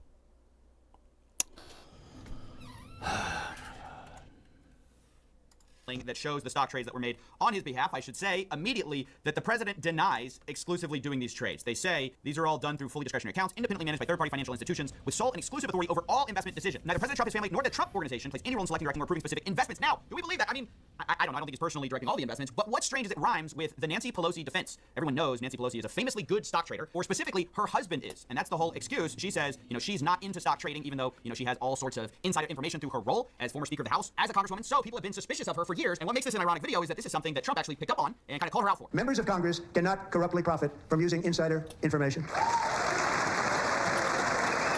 Now, it's funny as you can see all the people from Congress standing up for that, but it's like, wait, aren't we calling out some of you in the room? Now, this is a line that they say every single time. We need to stop insider trading. We got to stop people from corruptly profiting on insider information. And then we get a big fat nothing. Every time everyone, there's a lot of vocal support, in theory, and then nothing ever happens. Nobody ever gets stopped from doing this. But Nancy Pelosi is specifically singled out here, sort of the worst offender in Congress for these insider trading allegations. Did Nancy Pelosi stand up and say so? Count it. Oh, we got it. Everybody has dunked on Nancy Pelosi forever, myself included, and rightfully so. Okay, she's one of the best traders of all time. In fact, there's even Twitter accounts you can go follow called Nancy Pelosi Stock Tracker, where they follow the specific trades of her husband, and you can basically participate in the insider trading allegations once they're disclosed, which is a little bit late anyways. But that same account, interestingly, has recently taken over to talking about these new filings that Trump had to do with relation to what he has been purchasing, because there's been a super unusual pattern of not only a lot of trading of various stocks, but also, like, Trump has gotten into shilling specific stocks, sometimes even with ticker symbols. And the Financial Times specifically did this incredible chart where they show that, the amount of trades has just exploded recently. And this all coincides with, the Iran war starting here. The activity was ticking up right before that, and all of a sudden you just have a flurry of stock trading activity where previously you hardly had any. I mean, there were not that many disclosed stock trades. So it's worth looking at some of these. Now, I'll say there are just thousands of these purchases, sales. I don't know why all of a sudden this automated process or these independent institutions who are trading on the president's behalf would suddenly start trading now as opposed to like before where there was hardly any activity. We don't know that. But I want to zoom in on some specific egregious cases where we have trades happening around the time that there just are literal endorsements by the president. Let's take the one Nancy Pelosi stock tracker highlighted specifically, which is the Dell call. I'm pausing it. Go out and buy a Dell. Dell, go out and buy a Dell computer. Because they don't care about that. They care about this. They make a great product. They're not looking for any publicity. I give them publicity. They say, well, thank you very much, but it's okay. Now, this is in response to some Trump account, I think, contribution the Dells had made. That was ostensibly the reason. But then you look at the trading activity, and the people who were purchasing on behalf of Trump bought Dell $5 million worth on February 10th, and then more on March 2nd, more on March 11th, more on March 23rd. And then he endorses a little bit later, and you can see what happened to the stock price. This was an incredible trade, ladies and gentlemen. Double your money in a few months. I mean, you kind of don't see big opportunities like that unless you're, I guess, the president. Here's another great trade. This was highlighted by Judd Legume. He went through some of these things. I'm going to be referencing some of his work here, so I'll link it below. But I pulled the specific trades and put it on a chart so you can see exactly where the purchases were. This is Micron Technology, and you can see here the purchases are in the green arrows. And all of these purchases culminated in the president talking about Micron as an incredible company, and then all of a sudden the stock goes parabolic after that. I mean, just has this incredible run right after the president's endorsement, which sounds like this. I just left the head of Micron. It's one of the hottest companies. I'll be honest, he kind of called this one like crazy. Like, look at this run.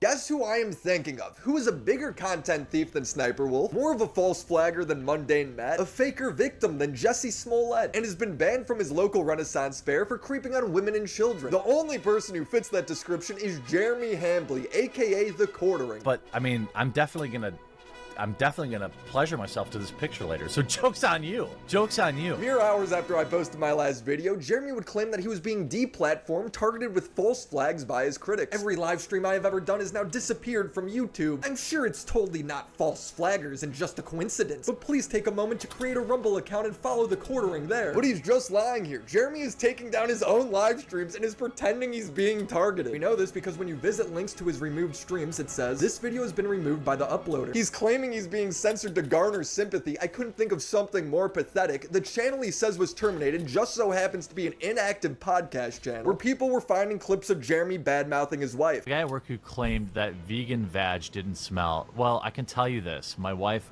has been a vegetarian.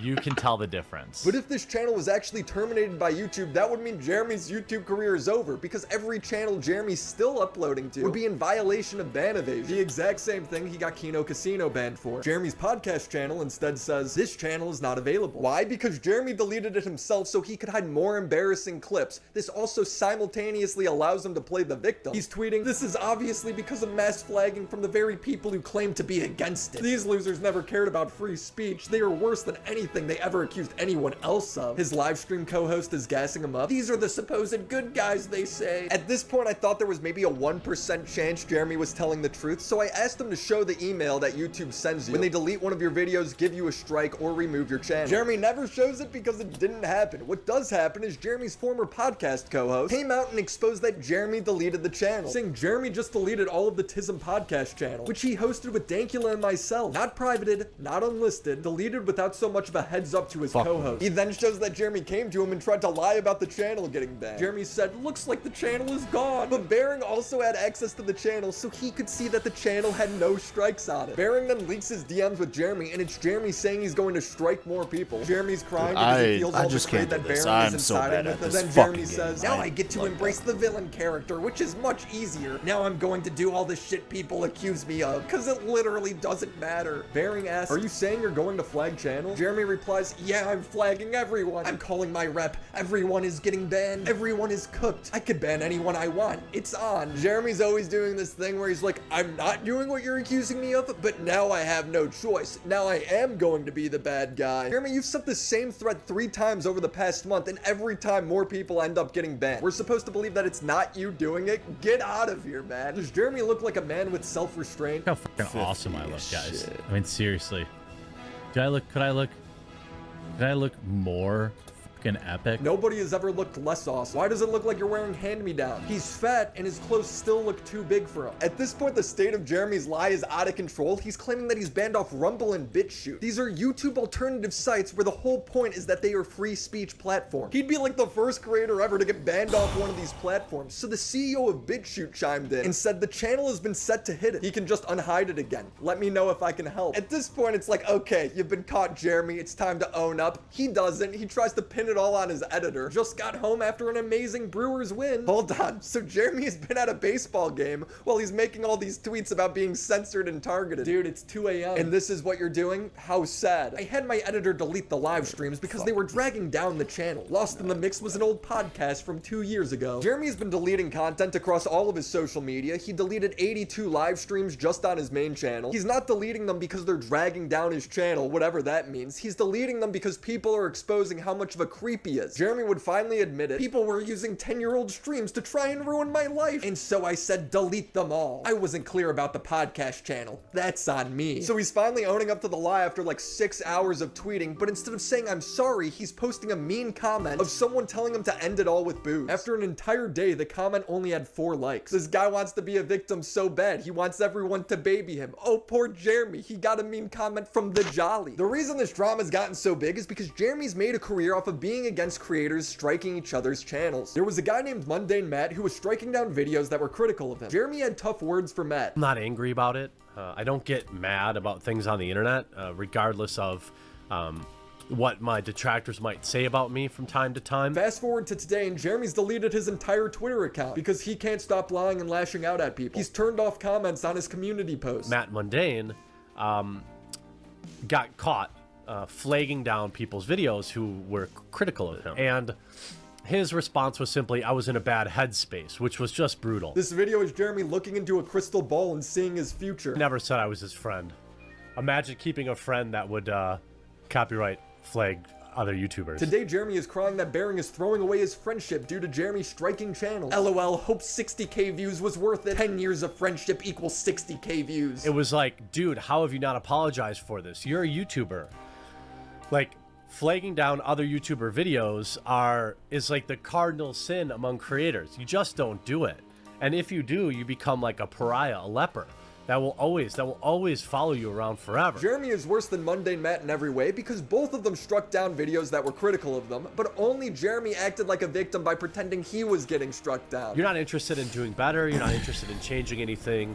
You're not interested in atoning for the things that you've done on YouTube. And I'm not sure that anyone even really wants to forgive you. It just isn't for you anymore. I don't see a redemption arc here because you're unwilling to redeem yourself. You're unwilling to get back to work. Old Jeremy would have torn new Jeremy apart. When I bring both balls, one to the left and one to the right, meet in the middle, a testicle fight. Now, I don't want people to get the wrong idea and think that, oh wow, Jeremy sure has changed for the worst. He hasn't. He's always been this way. He has a long history of pretending to get attacked and canceled. A few years ago, Jeremy was going after Black Rifle Coffee because the CEO said he didn't like the Proud Boys. Black Rifle Coffee simply made one of the most boneheaded decisions I've ever seen. The bad behavior really makes me mad. Hafer said, I hate Proud Boy-ish people. Like, I'll pay them to leave my customer base. This is like, so, like, we've read this before from woke companies. So Jeremy's canceling this company for being too political. He then questions why anyone would order coffee online and not just go to their local roaster. You can get coffee anywhere. I doubt there's anything particularly interesting about their brand of coffee. You probably have excellent coffee roast locally. Less than a year later, Jeremy conveniently launches his own coffee company. Nobody watches this video because who cares? So a couple days later, Jeremy makes a video, my coffee company is under attack. That's right, doom and gloom for coffee brand coffee. After all of my happiness earlier in the week, disaster at the coffee brand coffee factory. I'll be right back. Oh no.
somebody must have attacked Jeremy's facility, burned it down like that Amazon warehouse. Well, actually nothing happened. Seriously, if you watch the video, it is a fake clickbait title to fool people into watching Jeremy shill his coffee. Disaster at the coffee brand coffee factory.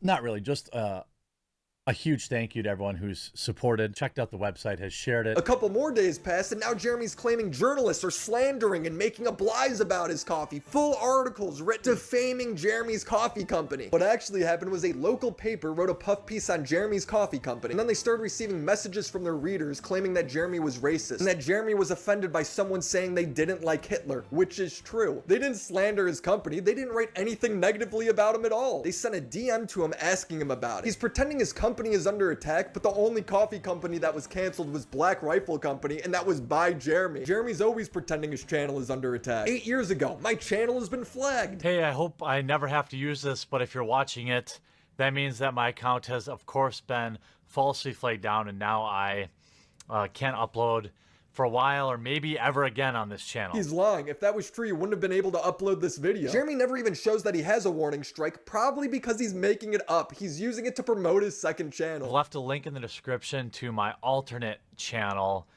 Please subscribe there. What he's describing here is ban evading, the same thing he snitched on Kino Casino for 6 years ago. YouTube is destroying my channel. I have proof. Feeling defeated. I just to be honest with you all, I've been very, very stressed over the past week or two. We've defended channels that have been wrongfully terminated, and now I'm the one that needs help. You want to know what the issue is here? Jeremy's getting less views than normal. The second video, which should have done really well, 50,000. The third video, which should have done really well, 59,000. But in my opinion, my views are capped. Just shut up. You have a direct YouTube contact. Look at how many videos Jeremy uploads acting like he's under attack by YouTube. Every time he starts off the video sighing, talking about how stressed he is. I know a lot of you have been asking about my breathing, what's going on with that. It's from anxiety. And I've been having a lot of it lately. And then he says the only way he could survive these attacks is if you buy whatever he's selling that day. Sometimes it's his coffee. This time Jeremy's having important health issues. What's actually happening is his foot hurts, so he needs you to subscribe to his new live stream channel. It was a really, really, really stressful July between, my foot. I had Achilles tendonitis, then I had gout, and then I had anxiety. It could help out a lot if you tune in a new live stream channel called Quartering Live. His story is always the most made-up, cran-munching thing you could think of. Like, here he's saying his YouTube is shadow banned. I used to have Quarter Cast, and there was like 70,000 subscribers on there, but YouTube shadow banned it, which has also been giving me immense stress. Jeremy, you're an unprincipled loser with a victim complex, and now you're dragging your co-host down with you. They're having to say absurd things like Jesus is pro-deplatform, so it doesn't seem like Jeremy's a hypocrite. JCD, does Jesus Christ support deplatforming? You know what? I guess Jesus Christ would support deplatforming people who did not adhere to the Bible. People who sacrifice children. Yeah, I'm sure he would deplatform people who sacrifice children to Moloch or something. That's true. So yeah. People are pointing out how hypocritical they look in their own videos, complaining about content theft. Here you have, and this is a real problem that we see on YouTube right now. A lot. We see a lot of content thieves. We see a lot of just quick cash grab content, and especially we see a lot of quick cash grab content from other countries trying to get that American monetization. So here we have this thumbnail, and then as you can see, this one with like basically stolen thumbnail, right? I see this and I'm like, who cares about a thumbnail? Jeremy's stealing entire YouTube videos. The only thing keeping Jeremy's channel afloat right now is YouTube Shorts, where he adds a pre-recorded intro and then plays a completely stolen video. I think streaming was a mistake. Check this out. Place. This is all of his Shorts content. He adds nothing but an intro. I'm convinced he doesn't even watch the video. Woman absolutely cooks the liberals. Check this out. Can't imagine what having zero privacy would be like, but this is a good example. Check this out. This follows you everywhere. Influencers need to go. This guy's 100% right. Check this out. In one short, Jeremy must have some sort of editing error and accidentally plays a man with boobs. He never addresses this. These people run our government? Yikes. And then when he's done commentating, it starts playing an entirely different video. Check this out. The last time the Alien Enemies Act was invoked, it was used. Was Jeremy jerking off to this? Why else would this be here? Who was that? What was that? It's proof that he doesn't even look at these before posting. It's worse than anything Sniper Wolf has ever done. He makes AI slop content look like Wes Anderson films. In one clip, the only thing he says is that Asians have an amazing talent. Asians have the most random talents ever, but I'm here for it. Check this out. Like, does he think that all Asians can do this? The most insulting part to me is just how shameless Jeremy is. He made an entire video saying that Ethan Klein was in the right to sue Denim, Sprogan, and Caseytron for stealing his content. Hassan Piker is best known for being a moron, but outside of that, he's best known for his chair reacts, meaning he takes somebody else's video and he plays it on a stream for tens of thousands of people while literally not reacting to it. It is straight up theft. You were doing the same thing with your shorts. How unself-aware can you be? Not she does this walk away and then leaves the video play uninterrupted on her live stream. Can I use the bathroom, please? I'll leave it playing. She at least has the excuse of being live and needing to use the bathroom. Your videos are pre-recorded. Why are you not there? And the goal that Jeremy has to make a fat joke. Again, somebody that probably gets winded walking up and down the stairs. Jeremy, just you speaking makes you winded. It creates an anxiety spiral, which is usually when I get up and walk away from the live stream, if you're watching that. Nobody is. You know, and I hope that Hassan or that Ethan Klein takes it all the way. I hope, you know, he sues them for everything they had, because not because I hate their political views, but because they are literally destroying fair use. The worst part about this is Jeremy's complaining about how exhausting it is for him to make all this shorts content. Today is Saturday, May 2nd. I will spend the entire day making shorts for the next week. I hate it. Why do you hate it? You don't do anything. But you know what I don't hate? Is having having this opportunity to do what I do. So it's part of it. He's bragging about making a living off of leeching other people's content. When this content just gets stolen and freemiumed out while these Twitch creators profit from it, that's not fair use. So I have no problem with this lawsuit. I hope they all go broke, and they probably will. I hope you get sued for this. This is now my 4th video on Jeremy, and if there's one thing I want people to take away, it's that Jeremy is everything he says he's against. He says he's against deplatforming as he does it to his critics. He sides with Ethan against content theft while he's stealing all of these creators' TikTok. He says he's against cancel culture as he cancels coffee companies while simultaneously launching his own, fulfilling the exact same niche of being the conservative coffee brand. He's a complete fraud who's being destroyed by his own ego. He turned Kino Casino from the guys that Ian named one time into the biggest stream on Kick last night. For most people, doing just one of these things turns you into a lolcow. Jeremy is doing all of these things. He's not going for lolcow of the year. He's winning lolcow of the decade. Great work, Jeremy. If you enjoyed the video, leave a like and subscribe to the channel. Shout out to the homies over on Patreon: Crimson Glass Riveter, Latchkey Gothboy, Christina Bina, Drinkobex, Eddie Bizzle, Christopher H, Lucas Sif, Snoopy Poop Doo 2, Amura Melbay, Drew is Sharon, Clown Factory, and the mega homies IGP or Taxi, Cyber Katie, Lore Reloaded, Papa Gut, Caden Lulu, Hawk and Load, Terrock, John Manfreda, Katie Huck, and Quap.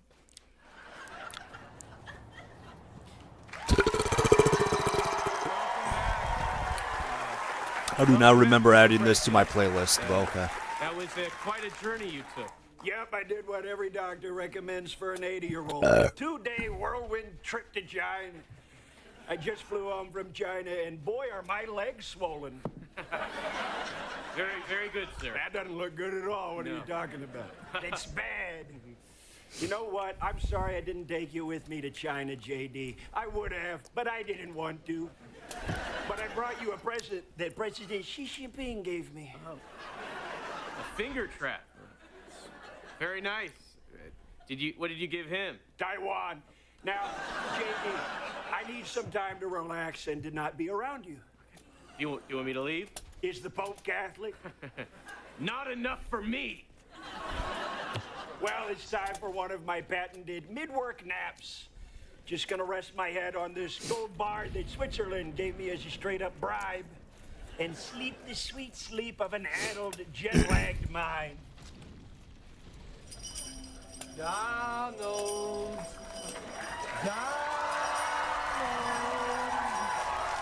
Who's that? Who's in here? Don't worry, Donald. It's me, your best friend, Jeffrey Epstein. shit. I fucking fucked up. I thought you were dead. I am, remember? I killed myself. Wink! So, how you doing, Donnie, baby? Not so good, Jeffy. My approval Oh, I'm rating's still in the alive. 30s. I'm not gonna be able to heal though, because this dude is just goated. Gwyn is goated as hell, dude. Oh my god. Dark situation. So, At first, I thought I was doing pretty well, and now I'm just doing so bad. But you know me, I keep busy mahjong every Wednesday with and John Wayne Gacy. I think That guy has the Four Kings or whatever gave me false confidence that this would, you know, I knew this was going to be kind of difficult. I didn't know it was going to be like this fairly annoying. But UFC fight on my lawn like I'm white trash on World Star. And we're also doing Patriot games where high school athletes come from all over the country. Boy, yoing. Give me some. You know what? This time I'm gonna leave you hanging. Wow. Wonderful. Wow, yeah. Tremendous.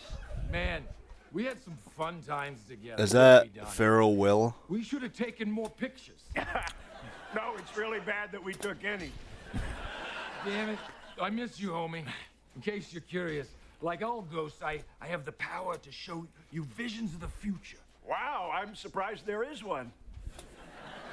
First, let me show you to where Christy Nome is at in 6 months.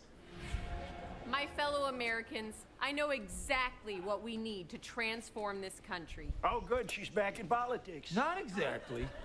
It's the Shark One vacuum cleaner, and for only $129.99, it's the best way to clean up that mess your dog made. Besides a gun. I don't have a dog. And it can even handle balloon scraps left over from when your husband's giant balloon breasts pop. Oh, wow. I completely forgot about her husband's Baloobies thing. Hey, that's a credit to you, buddy. Your administration's so crazy, secret balloon tatas were only a one-day story. That's actually worrisome. You know, what else about... What? What about Pete Hegseth? Oh, let me show you Pete 6 months I deserve that too. Well, I guess that's the last of it. Wow, he gave up drinking. Oh, no, he's not pouring it down the sink. That's a giant beer bong.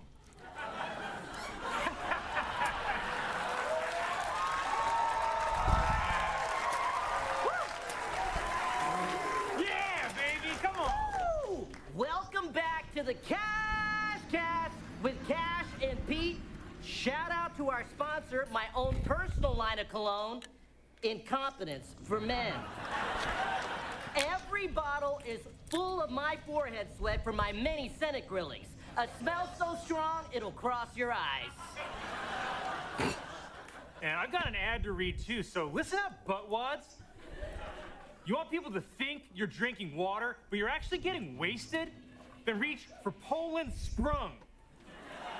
It's the first ever hard water. So when everyone around you tells you to stop, that's when you know you got to get sprung. Well, if Pete's podcasting, I guess that means that the war in Iran is over. Yep, we came in second. But Donnie, just remember, no matter how many wars you start or how bad you tank the economy as a distraction, people will always associate you with me. And that, my dear close friend, that is a beautiful thing. 'Cause darling, when the morning comes and I see the morning sun, I wanna be the one with you. Just the two of us. We can make it if we try. Just the two of us. Just the two of us. Just the two of us. Alright. Haha. Oh god. I'm back. So as we all know, the internet is just full of beautiful people like myself. Okay, well, shit. There's a lot of people that are just very interesting and toxic. And to some people, that might be me, but I will show you that I am quite... This dude is such a cute twink, and that it gets boy. a lot more dark. I've been on the internet for a long time, and I've watched some things that are like, oh, that's really edgy. Why is that person like that? And then you see people like Clavicular, who's a looks maxer, and you see people like James Charles, who's a little boy maxer. Well, the internet just always has to evolve and escalate and become even crazier and crazier. It really seems like everyone wants to be a streamer or a YouTuber or influencer, which is funny to say because that's been my whole fucking life since I was a little itty-bitty scene boy. But now it seems that the best way to get attention is drama, which is why I'm making this video. Let's talk about it. It's true. If you want your music to pop off, if you want anything to do well, you have to put something that's going to make people go, what the hell, and whether they love you or hate you, that's going to do the best. We all know that by now. Now there's people like this guy named Chud the Builder. I didn't even know he existed until maybe a day or two ago. And once I clicked on his existence, I was blown away, and I was like, great, gotta do a freaking commentary video again, okay? You know, I gotta get back into it. It's like 2024 all over again, okay? I'm sitting down at my desk and I'm gonna rant about how somebody's a bad guy. And you know, usually I could say, you know, people have good in them. Even if they're bad and they make mistakes, etc., they can learn from them, they can better themselves, and I do believe that for the case for 99% of people. This guy, probably not. I don't think there's any redeeming this guy, and I do think he is probably a waste of space. And by probably, I mean 100%. Chud the Builder is a streamer that likes to push people in public by testing their freedom. Their freedom of America. The United fucking States of a fucking American.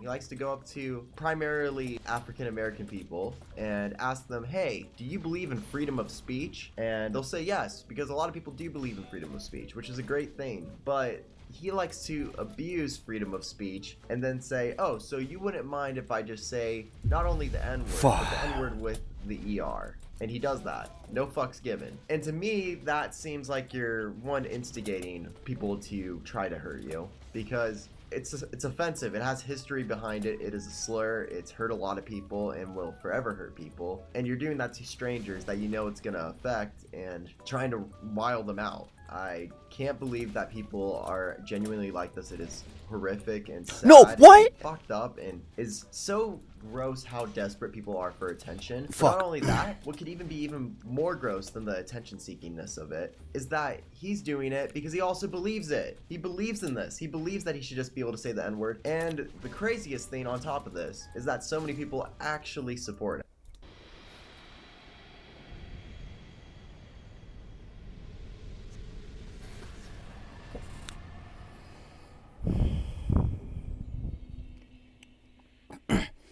I don't know what it was, but something about this dude's voice just made me, like, super focused and locked in. Like, imagine if I had an extra 30,000. So, now what? Dude, holy shit. I can't... Wait, do I not get an achievement? Whatever. Dude, I can't believe I'm actually gonna fucking beat this game. Holy shit. Holy fuck, this is literally the first time in my life I've ever fucking beaten this fucking game. And the crazy part is, okay, never mind. I had,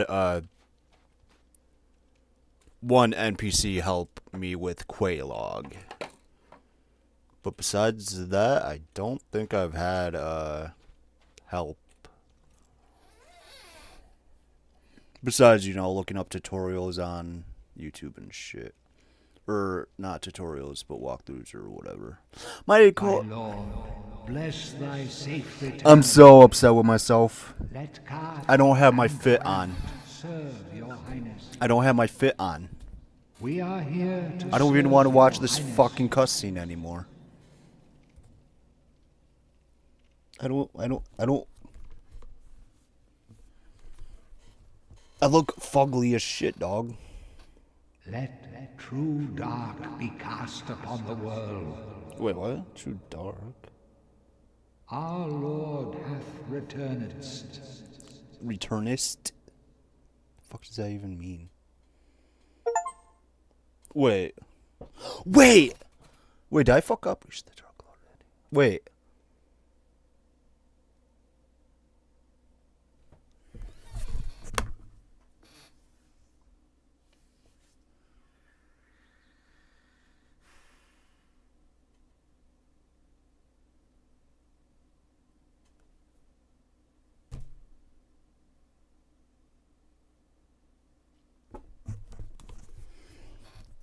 for the quote-unquote, I think, good ending, wasn't I supposed to light a bonfire? Where the fuck was it? What? I missed it.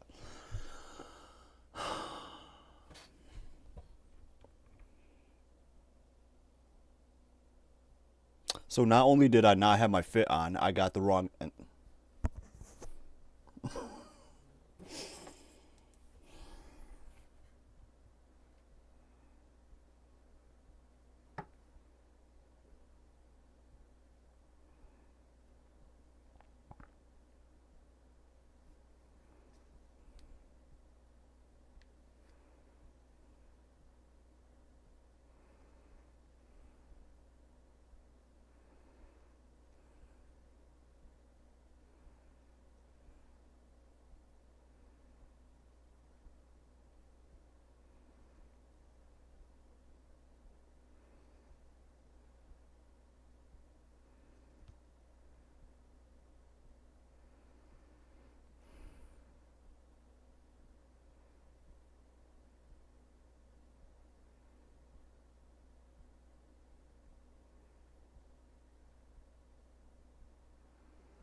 What happens if I skip this? I'm skipping this. New Game Plus. Well, yes, indeed. Yeah, indeed. Yeah. Well, I guess this just means that I have to play again.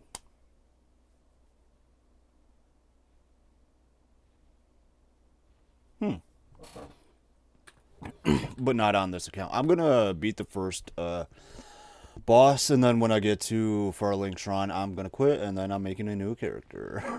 I'm so fucking... Holy shit, I'm so sad.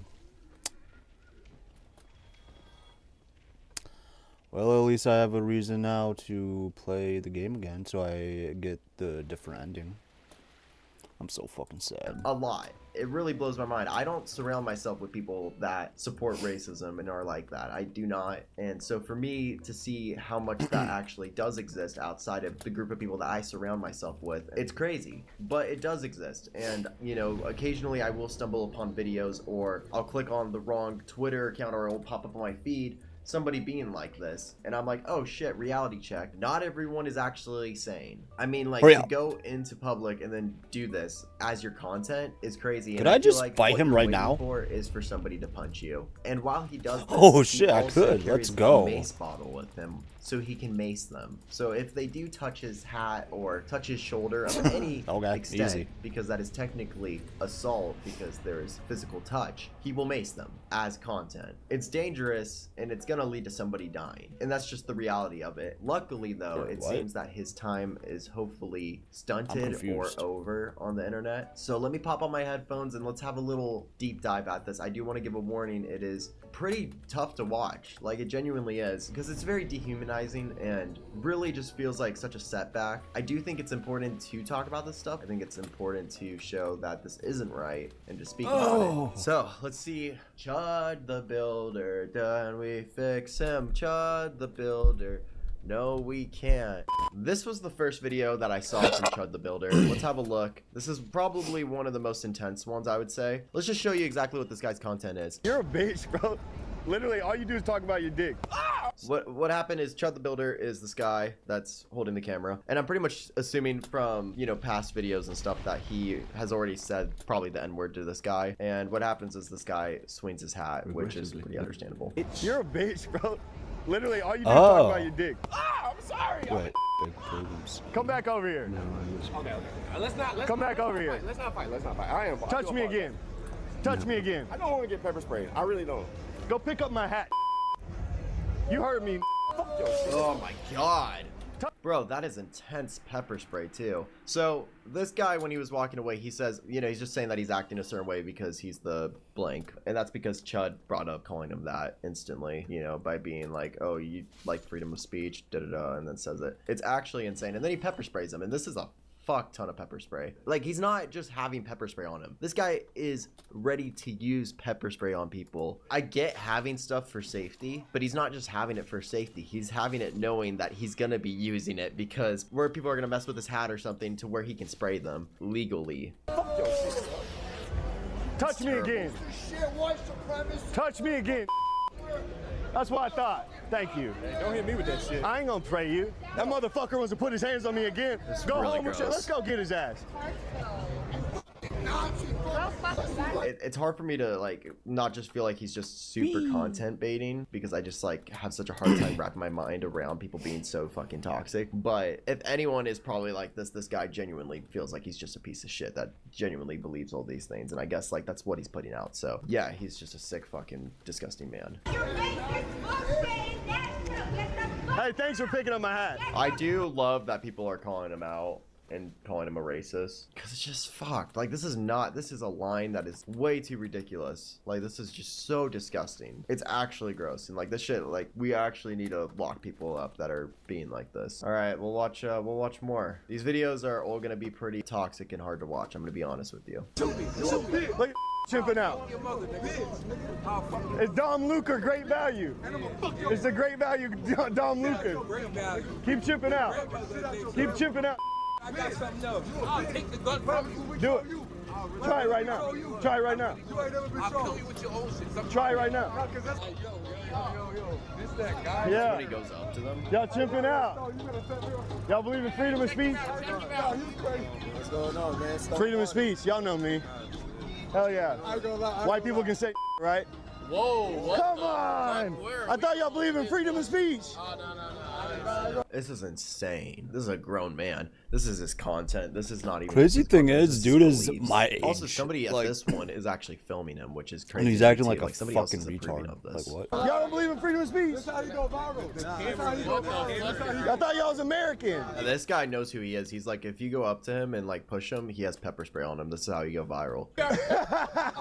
We got a little more than that. But Crazy. He be harassing niggas, and then he just pepper sprays them. Like, no, dude start chimping out. He doesn't fight. He pepper sprays or he gonna shoot him. Like, he don't even fight. I miss something. I'm cowboy. You get this shit from your job, right? Do you look fake? Yeah, right. Feel good about yourself? I just think we're all equal. So I should be able to say what I want. I think we're all equal, so I should be able to say whatever I want. That whole word is just to put people down. So he thinks he should be able to just put people down and not be, you know, fucking like pressed. It doesn't make any sense to me. You a bitch. You're You're a bitch. Take your pepper spray and that gun off. Yeah. You a bitch. How about I don't? You a bitch. You won't because you a bitch. We're right here. Why'd you a bitch? Yeah, we what? You're bitch. How the fuck does somebody get like this mentally? How the fuck does somebody get like this? Are you trying to get a clip?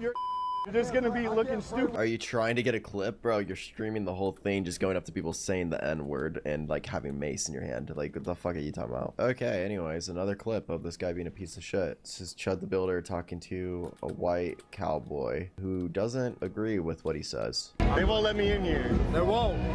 Why not? I said the N-word on the internet. Now they say I'm just an un-American person because I believe in freedom of speech. Isn't that crazy? He probably thought he was going to agree with them. Considering that two of my boys are black, I can understand that. Why does that matter? It does. I don't like it. I'm confused. You don't like What? freedom of speech either? Go ahead and go. I'm gonna stand right here. What are you gonna do? I'm gonna go to jail? Look at him. I love how like respectful this guy is about like trying to get this dude in trouble, and I know that this guy's just a big piece of shit and he's just gonna make a mockery of it, but like him just being like turning his head, going and being like, I'm gonna go get the police, which I don't know if they're able to do anything about this. I would assume they are. I feel like this is like harassment of some level or instigation, right? It has to be. Oh, It's Jesus. ridiculous. Okay. Over here he goes up to a cop and says the same kind of shit. That guy. Got your body cam on? No? I want to know what y'all were talking about before I walked over here. You've been standing here the whole time in your live stream. What's he videoing me for? You don't know? Anything malicious? You sure you didn't say nothing? Here's that guy. Is that what he said? All right, well, God bless you. Hey, keep the street safe. White monster! That's why he's not chimping out. That'll do it. Black guys need to drink a white monster. That over there videotaping me for fucking... For what? Bruh. Grown fucking man. So many bleeps have to be in this video. This video is 90% bleeping. Well, what you say? We can say whatever we want. Well, I can say whatever. Exactly. What is it? We can say if we want. Well, I'm gonna tell you something. I don't agree with that. Oh, these boomers. I got blacks in my family. It's okay. So Blacks. fuck you, man. No, or what? Fuck you, lover. You heard me. This guy's such a fucking loser, dude. He looks like a God, I fucking hope he villain. gets charged. That's Simping gonna be the out, pussy funniest ass fuck. fucking thing ever. We tried to God have a damn civil it. conversation. Y'all saw the whole thing. Oh my god, this guy's impossible. We try to have a civilized conversation and then he just fucking keeps on saying what he says. I'm actually like so blown away. No more shipping out. Get out of the fucking road. Get out of the fucking road. Park. I swear to God. Park. I swear to God. That's what I thought. Oh, God. I swear to God. Fucking yells at a random person that's just driving. You about to shoot me? I would never ever want anyone to get shot. Never. Like if Chud the Builder got shot. No one Kinda be deserves funny. to get shot. But I mean, if it were to happen to anyone, I'm just kidding. For legal reasons, I'm just kidding. Anyways. Oh, this is the same It'd be kinda day funny. as when he pepper sprayed that other dude. Huh? You didn't see anything. It's on live stream. Clip it, send it to my DMs, chat. Chat. I got hit with the taco. Chat. Chat. 40, 40, 40. Get out here. Chat. Get out of his face. Don't come up to me. Do not come up to me. You're in my face. I didn't do anything. Pepper spray him, pepper spray him. Not Chud. I'm saying this guy should pepper spray Chud. Get out of my face. Touch me, bitch. Get out of my face. I will defend myself. Do it. Somebody arrest him. Get him and fucking put him his ass. He just threw shit at me. This guy just threw shit at me. Oh, he has. I see. He has food on his face right here. Yeah, they should throw more at him. Throw a brick at him. Threw shit at me. Literally, it's all on camera. Guys, this guy right here yelling. He just threw all this food on the back of my shirt as I'm walking away. Go get him, bro. That's the dude that fucking threw. Yeah, we got officers talking to him. What a pussy fucking dickhead. He's literally just an instigator. That's all he is. He's an instigator. He just wants people to fucking be instigated to get content. It's actually crazy how like low people can go. You just here to rage bait people. Oh no, we're here to bring freedom of speech back. Okay. Okay. You're in America. Don't come to my country talking shit to me, bitch. This is America. You heard me? Let that UK bitch know. Hey, fuck the royal family, bitch. Come on. Come on, do something. I'll spray your ass. Oh my god, dude. Literally just trying to get content, fucking pepper spraying people. That's all he's fucking trying to do. Insane. Over here. Come over here. Back the fuck up, bitch. She probably got a face full of bear mace. That guy uses bear mace? That's not even for people, that's bear mace? Is that even legal to use on people? I hope the Bear judge mace? watches You all spray this somebody with shit, bear mace like- legally? No, it's generally illegal to spray a person with bear mace, designed solely for animal use. So him spraying them with bear mace, I don't know if that's even legal where he is. What up?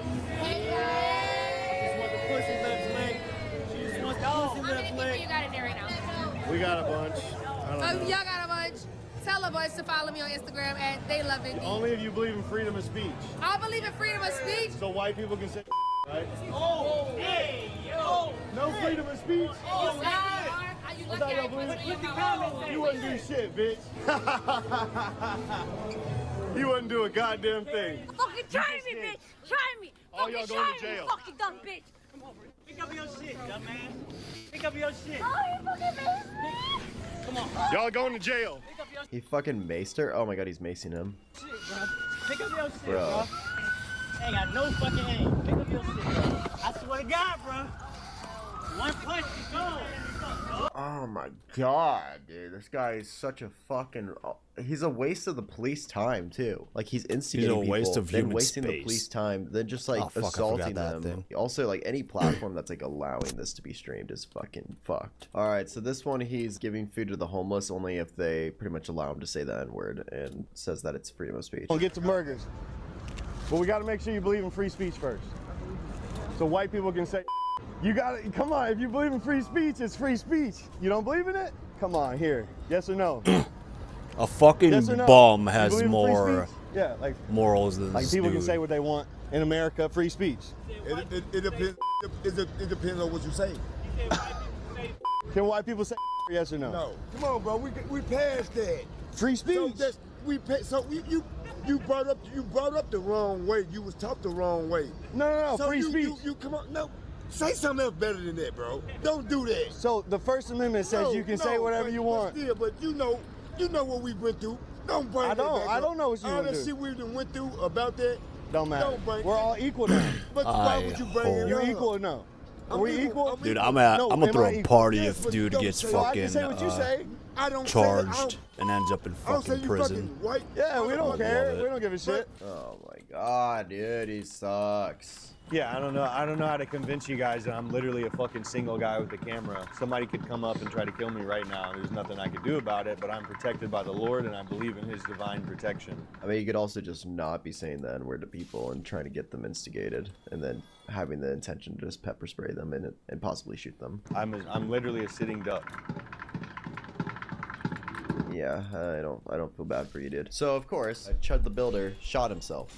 Not only himself, but somebody that he instigated. Outside of a courthouse in Tennessee, he shot himself and shot somebody else. This is the first time I heard about him, and then I just went down this rabbit hole and I thought I would talk about it with all of you. It's insane, and if he gets out, it's not gonna stop him. He's gonna continue to do this shit, and it's gonna get worse, and he's gonna die or somebody else is gonna die. It's just literally a matter of time, and I do not say that lightly. It's 100% going to happen, and I'm not like wanting that to necessarily happen because people dying in general is not ideal or good, even if I believe that somebody is the biggest piece of shit in the world. It's just like this needs to be an example and also something that's stopped for future people. We don't need like 16-year-olds trying to be the next Chud the Builder or something worse. And right now it's being encouraged because he's doing content like this and it's getting people supporting it. It really is. It's getting people to support it. There are fans of him and there are people that are even after this supporting him. So right here we have a video. It's really low quality. It's of the shooting. Over here we have them fighting, and then there's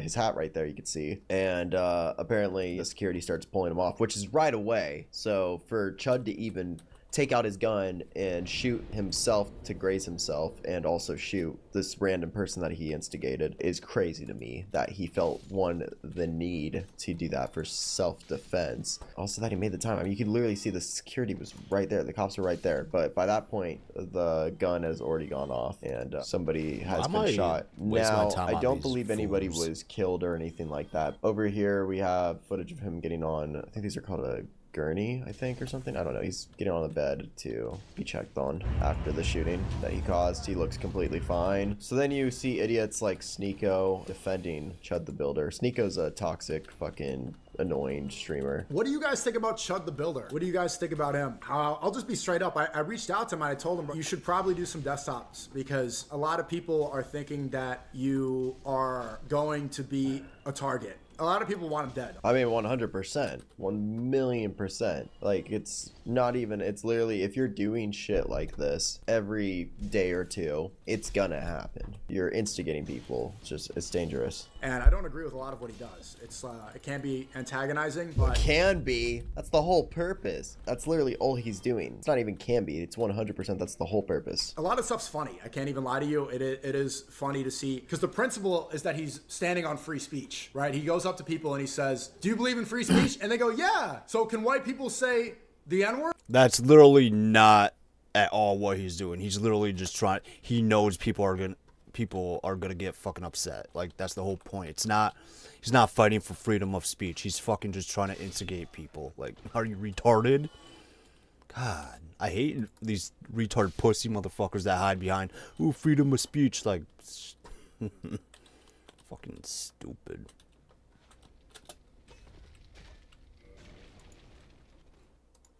No! And then they get really angry, and then he starts saying it, and then they get upset, and then he pulls up the Fucking pepper spray. subhuman And if they attack garbage, him, low then he IQ, retaliates. retard Fucking motherfuckers. great concept, dude. Goddamn. What a funny guy. I'm saying this sarcastically, of course. He is looking for it in a way. In a way? What? What way is he not looking for it? What way is he not looking for it? That is literally it. Also, there is a camera on as well. And he has everything prepared. He has a gun. He has mace. He has his lines that he likes to say. And he knows how to keep on antagonizing them. How is he not looking for it? That's literally why he's out there. But there is some sort of principle there, right? Where it's like, oh, you're going to use a word that means that I am a low IQ criminal with the propensity of violence. I'm going to respond to violence. Obviously, he is antagonizing it a lot, and he is kind of looking out for it. But there is a message within it if he's able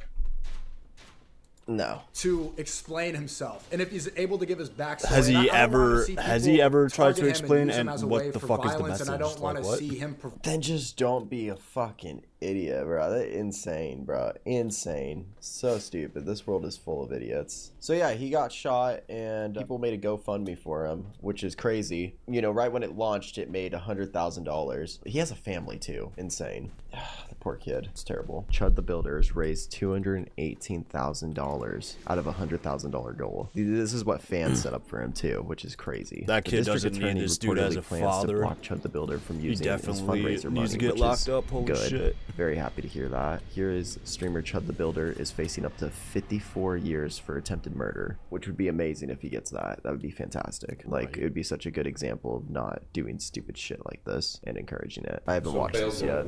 I'm gonna set just a bond right now after we have our bail hearing. Then I'll let you make all the arguments. We can go through all the factors in the statute and see if that gets amended up or down. Okay? Yes, sir. I'm going to set initial bond at 1.25 million. Damn. So his initial bond is 1.25 million. He does not have that money. There's no way. Wow, you can see his eyes. You can see him fucking devastated. Was it worth it, dumbass? 1.25 million. Was it worth chimping out over? Wow, you can just see him fucking crushed. And he can't use that GoFundMe money for it. The fact of how many people were in the courtyard, were here at the courthouse, and the seriousness of all these felonies and his bond status.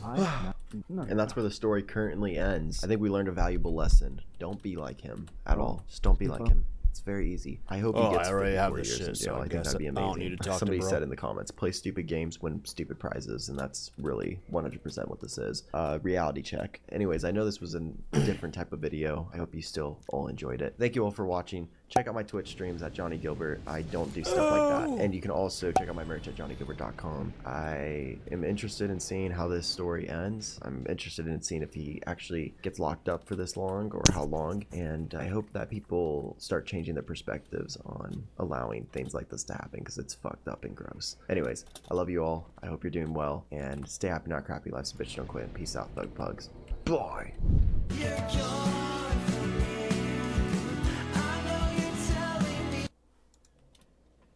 What's up guys, Omni here. You guys know how it goes, another day, another video. Last night I tweeted I sleep. What recent news, topic, tweets, videos you want me to talk about tomorrow? Hey guys, today is Monday, May something. I think we're like 3/4 into May. How are you guys doing? I hope you had a great week. Yeah, I had to dip for a little bit again because another body part of mine exploded. First my eye exploded, then it was my, what was it? I don't remember what it was. I forget how many body parts of mine exploded, okay? But this time, my hip exploded. That's right. I've been battling with this plantar fasciitis thing on my foot. I was running, and then I think I was wearing like bad shoes or something like that. I don't know. I was wearing, it was too tight. I don't know. Feet started hurting, got plantar fasciitis, been trying to heal that, but then my hip started hurting, and now my hip hurts, and I'm just like, bro, oh my God, wallahi. They don't tell you, man, that when something hurts, it might come from something else, and then the injury, oh my God, it's just bad. So I've been fighting for my life. Okay, so I took off the past couple of days. I was doing the hip abductor machine. Do you guys know the hip abductor machine? Is this shit? Get down this here, joint, man. bro, Get down. where See you what start happens. off right here, right, and then you close well, the give machine. me like a couple seconds. I literally thought this was the easiest machine in the freaking world. I was in there putting in 150, 175, Wait, 190, what's his health? 200. God damn I was it. like, dang, how can I have a hip issue when I'm so freaking strong, right? And it was. And I was just repping Ooh, after rep, so yeah, I was like, fuck I guess this. my hips are fine. Maybe it's something else. Okay, Past well, 3 hey, days right after that, there was 2 days of a break, and then 3 days of just non-stop pain, bro. I was just, I couldn't sit down. I couldn't get up, okay? Be careful. This machine is sneaky. You can, I thought it was broken, but no, it's just a sneaky machine that will hurt you much later. Yeah, I'm a lot less achy now. I think my right hip though, there's some weird going on with that. I don't know what's going on, so let me get it checked out. I don't know, man. Just body falling apart. Onk is just onk, man. I'm sorry, bro. Time is ticking. Let's talk about some news, some things you guys need to know. H.R. Russi said, hey, the Gameoverse slaps hard. Misinformation can get it. And a new Stranger Than Heaven trailer came out a couple of days ago. It features a lot of artists and a certain D.O.G. Snoop is in the video game. And also, we got a game called Gameoverse that I think it is starring Rubber Ross and Aaron from the Game Grumps. They came out with their own game called Gameoverse. This is the actual cover. It looks pretty cool. It's giving what's happening here. I see Mega Man boots. Looks like a Mega Man cat girl. Kind of looks like an evil Princess Peach. This looks like an Invader Zim. This kind of looks like anime Sephiroth. This also kind of looks like Peach. This looks like Barney. And this person just looks ridiculous. And this looks like a robot. Interesting. Comes out May 1st, 2026. It's a game. Oververse. It doesn't appear to be a game, ladies and gentlemen. It says the Gameoverse pilot is made by Glitch Studios. 2 days, 9 million views.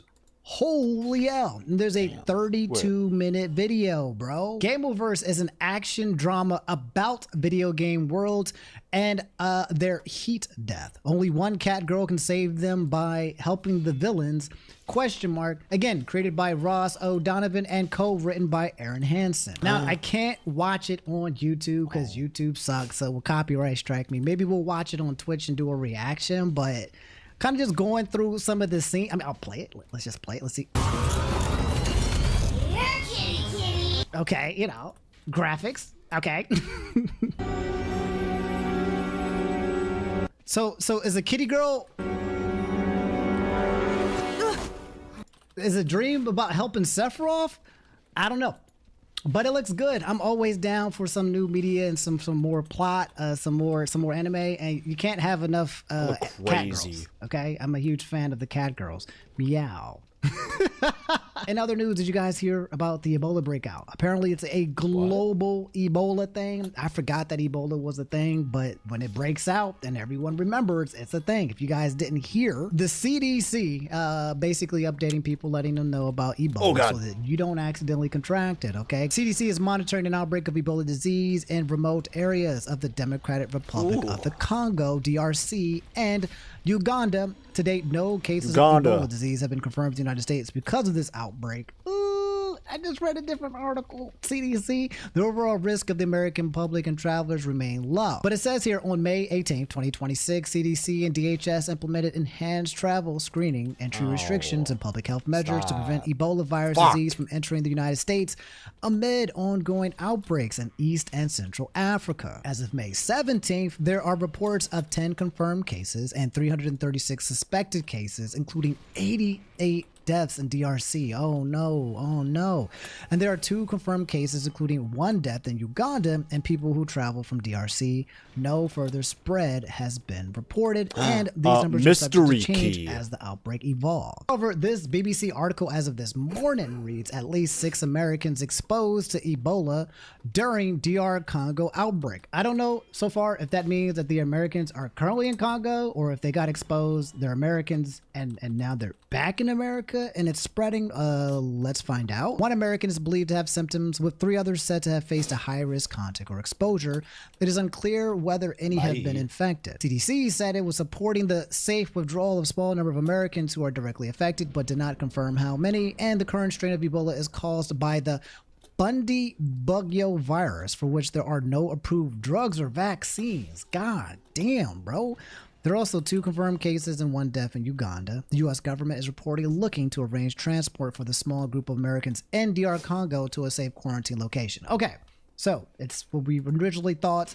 It seems like there were some Americans in the DRC that got infected, and now they are going to be transported in a way where there is going to be a quarantine location. So it doesn't look like the Americans or the United States has been exposed to this Ebola virus that apparently has no cure and no vaccine. However, the U.S. did declare and issue a level 4 travel advisory. Okay, its most severe level warning against travel to the DR Congo, saying, hey, if you have a trip to go to Congo, DRC, just don't. Right now, just don't. And if you do have a trip to DRC, how can you afford it? Because like gas prices and airplanes is absolutely insane to travel. If you guys have been trying to travel internationally, if you've been trying to go over the seas, even if you've been trying to travel domestically, bro, it is expensive to freaking fly. So, you know, we also had the hantavirus. Okay. Did we get any updates on that? So I found this Reddit thread that literally focused on contagions and people trying to update people about the hantavirus. And it says here that the current situation is that all confirmed probable cases were on the ship, so that's where it originated. 184 people have been on the ship and are considered high risk. 90 people identified as exposed contacts, and the WHO is recommending isolation for 42 days for those who have been exposed. They've been exposed in Argentina, Australia, Canada, Denmark, Finland, France, Germany, Greece, Guatemala, India, Ireland, Italy, Japan, Montenegro, Netherlands, Philippines, New Zealand, everywhere. So it looks like everyone's got kind of hit with it. The most terrifying thing about the hantavirus is the fact that it has like a 42-day like delay, right? So there's a lot of people who can be infected that just don't know, and they'll find out literally 45 days after the fact, and they could have continued to spread. So you just don't even know. And there are some people who are asymptomatic as well. So it doesn't seem like it's spreading too bad, but I mean, I don't know. There's not a lot of information from what I've been reading in terms of updates. I think specifically because the Ebola outbreak is now taking over in terms of people talking about it. So yeah, that's viruses around the world, man. Wash your hands, mask up if you need to. Okay, be careful, you know, what you do around other people, bodily fluids, you know, all that stuff is how Ebola spreads. Okay, there's no cure to diseases, and these things are killing people. All right, so this is not fear monger, right? Just practice hygiene. Like really, you should always do it. But be especially mindful of what you touch and the surfaces and everything that you do, okay? And the people that you're around. So ShadowX325 said you should definitely talk about the Chud the Builder situation. In short, he's a racist POS that was harassing black people in general, and he's currently arrested for attempted murder. And his dumbass fans are trying to pay off his $1.25 million bond as well. Okay. What is a Chud the Builder? I'm not surprised that people are racist. That's not new. He has fans. He tried to kill somebody and he got arrested? Question mark? I haven't heard anything about this. This article by AP News here says that in Tennessee, okay, a man who goes by the moniker Chud the Builder and is known for posting racist videos on social media was given a $1.25 million preliminary bond on attempted murder and other charges on Friday. Dalton Etherly, age 28, is accused of shooting another person in the middle of the day on Wednesday outside the Montgomery County Courthouse during an altercation. Damn. An affidavit filed with the arrest warrant says that Etherly and the other man engaged in verbal altercation at about 1:19 p.m. During this verbal altercation, Mr. Etherly turned his body in a bladed stance. Bladed stance. Oh God, I don't know what that even means. And reached for his firearm located in his right jacket pocket. Thereafter, a physical altercation ensued. Etherly fired, striking the other man multiple times. The man was taken by helicopter to a hospital in Nashville, I thought I'd be able to. where he underwent emergency surgery. According to the affidavit, police said that the man was in stable condition after surgery. The hospital has declined to give out information about his condition, citing medical privacy laws. Damn. Bro, all right, so some racist dude shot, I'm assuming he's a black dude. I'm assuming this is a white guy, Chud the Builder, and I'm assuming he shot a black guy. They haven't said anything about a race, but that's my assumption. Affidavit notes that there were several innocent bystanders outside the courthouse when Etherly shot his gun. Surveillance videos of the incident shows a ricketing projectile hitting nearby walls. Audio recording and witness accounts of the shooting also indicate that Etherly shot himself in the arm. Oh my god, bro, he shot himself while shooting the other dude. He cheddar bombed himself. Oh damn, bro. In an arrangement on Friday, prosecutors asked that he held without bond until there can be a full hearing next week.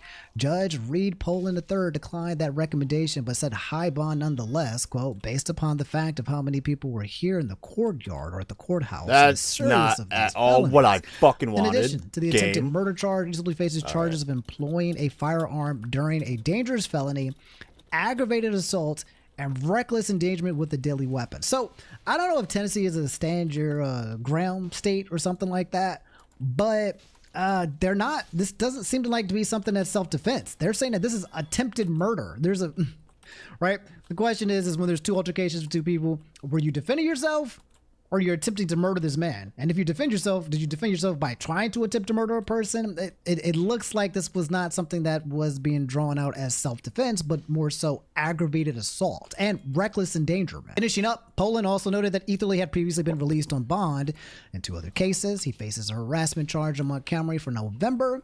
He was also charged last week in Nashville's Davidson County with theft of services, disorderly conduct, and resisting arrest. Not gonna still be. So dude is just there, out here in the right? streets. Causing issues. It sounds like he's got records. It sounds like he's out here with the gun. It looks like he's looking for trouble, right? Like it doesn't sound like it was like a random encounter where he's holding a gun and somebody came up here and provoked him and he's like, oh, and it sounds like guy is looking to shoot people? Question mark? Because if you got priors in the very recent time, it does seem like you might be looking for trouble. An attorney who appointed to represent Etherly on the felony charges Friday, Jacob Finley, responded to the questions about the case with an email that does not address the charges, but addresses hateful phone calls and emails my office has been receiving. Finley said he has a history of service to people of all skin colors, and the idea that he or his staff are racist is simply ridiculous. Okay, so there's a concept about racism here, so I'm guessing it is black and white. And they're trying to figure out if his motives were racially motivated. Quote, the role of the criminal defense attorney is to represent people regardless of their race, religion, ideology, or allegations against them, he wrote. Etherly, who is white, okay, I was right on that, posts videos on social media where he tries to provoke black passersby by using racial slurs and racist dog whistles. Okay, so he goes around calling black people niggas and then just seeing if they're going to react. Although police have not responded to the questions about the race of the person he shot, a witness described him as black. So he shot a black guy. So it sounds like he was going around calling people niggas, seeing if they would get pissed, seeing if they would maybe lash out, and then if they did, he was trying to shoot him. That's the social experiment that he was undergoing, if I'm not mistaken. Etherly was being held in Montgomery County Jail on Friday. According to jail records, a full bond hearing is scheduled on May 21st, and a preliminary hearing is scheduled for May 26th. Here is a video of him doing the thing that he does. What is up with that mustache, bro? He looks like Zac Efron with the Monopoly Man's mustache, but also... What is he doing? What is happening here? You gonna sneak up behind me like y'all like to do? Look at this nigga chimping out. Look at this chimping out. That's the news team. Y'all know his name now. Isaiah Ware. Pussy ass fuck. He talks a lot of shit on the newscast. You despicable. They did it. Come over here, chimp out. How could I? Come here and chimp out. Come on over here and chimp out. Could I have two? We tried to have a civil conversation. Y'all saw the whole thing. Y'all saw the whole thing. Oh. You following me to my truck now? We got 18 rounds for you. We ain't got nothing else. Don't follow me in my truck, man. I bet you won't follow me in my truck, man. Come on. Look at him. Ooga booga. Ooh ah ah. Ooh ah ah. This is obviously look at these racially chimping motivated. Out. 931 Seville. They ain't shit. And this has nothing to do with look freedom of speech. Chimping out. He's just hiding behind that so he can fucking harass people. Like, hey, make sure you get the truck. Okay, so that's Chud the Builder. He is racist. Okay, I don't know. I don't know what else to add outside of the fact of the obvious of racist guy antagonizing black people by using racial slurs, right? It's you know what it is? I think it's because I've been on Call of Duty or the internet for so long that it's just basically a live version of like people that I'm extremely used to. He just decided to put a camera in front of his face and just I'm not a new arrival. say We met everything that you before. see online. So here's Chud the Builder. Bond set at 1.25. This was the actual time moment it actually happened. I'm gonna set just a bond right now after we have our bail hearing. Then I'll let you make all the arguments. We can go through all the factors in the statute and see if that gets amended up or down. Okay? Yes, sir. I'm going to set initial bond at 1.25 million. Based upon Every the time I fact hear that how many number, people in the oh, I just courtyard get so were here at happy. the courthouse, Oh God. and the seriousness of all these felonies and his bond status. I'm dead. Okay? Yes, sir. So, Oh, Daddy. the 26th Fuck at 9 o'clock, I'm sorry, the 21st at 9 o'clock for a bond hearing, and then the 26th at 9. 1.25. That's a lot. That is a lot for a bond. Usually when it comes to bonds, right, you can put up 10, 20% of the bond and, you know, you can get yourself out. Man, 1.25. My guess is you can't even touch that with 10 for 20%. They did that to keep this guy in. God damn. I walked up to him because they were pointing at me. They were laughing. They were pointing at me, and I said, "What's up, guys? How y'all doing?" I said, "Y'all like the new suit?" He said, "Walk away from me." I walked away from him. He came back up to me. He literally said, "I have PTSD. I feel like I'm in." He said, "You start saying all that chimp out shit to me, I'm gonna hit you." He hit me, started wailing on me, even after I had to defend myself by shooting him. He was still wailing on me. Poor baby. Where's your weapon at? They have everything. What weapon is that right there? I believe that's it. Is that yours? Yeah. Ow! Yeah. Bro, whip me on my Oh, no, you ass, guys are good. literally. Okay. God damn. He has a graze. I call it a graze to the left arm. He has slight abrasion right here. Okay. So is this like Jack Doherty, but like in the future? You guys know that streamer Jack Doherty who walks around pissing Wait, people I have off, no where he has a money. bodyguard, I'm taking broke. up space, like literally antagonizing broke people in boy. the street, nonstop, trying to get reactions, and then every time somebody starts to react, he sticks his bodyguard on him, except for his bodyguard was a gun, and it, and then suddenly they're like, oh no, I antagonized somebody, and they emotionally responded, and now I'm self-defending. Is that what this is about? What's the point of this? What was the whole point of this project? They won't let me in here. They won't. Why not? Because I said the N-word on the internet. Now they say I'm just an un-American person because I believe in freedom of speech. Isn't that crazy? Tell me what to do. Well, considering that two of my boys are black, I can understand that. Why does that matter? It does. I don't like it. Just go ahead. You don't like freedom of speech either? Just go ahead and go. Bro, he was Why am I over so there bad at like video my game? white man, he saw this white guy with a Texas hat and a beard and thought, gotta be one of my you know, fellow KKK members here, bro. I call somebody the N-word and now, you know, they're getting mad. I can't come in because of freedom of speech.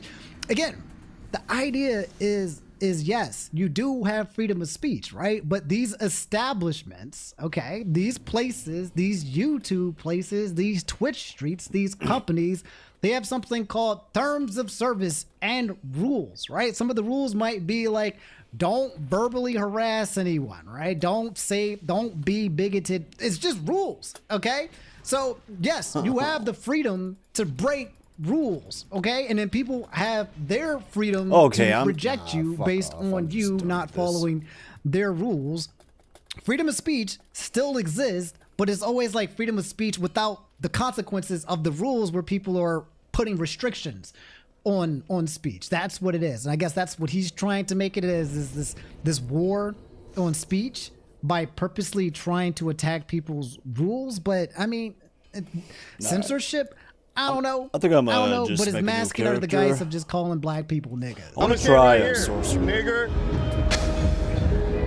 What are you gonna do? I'm gonna go to jail? Look at him. He's gonna waddle over to the cop. Considering two of my boys are black. Fuck him. And guys like that are what?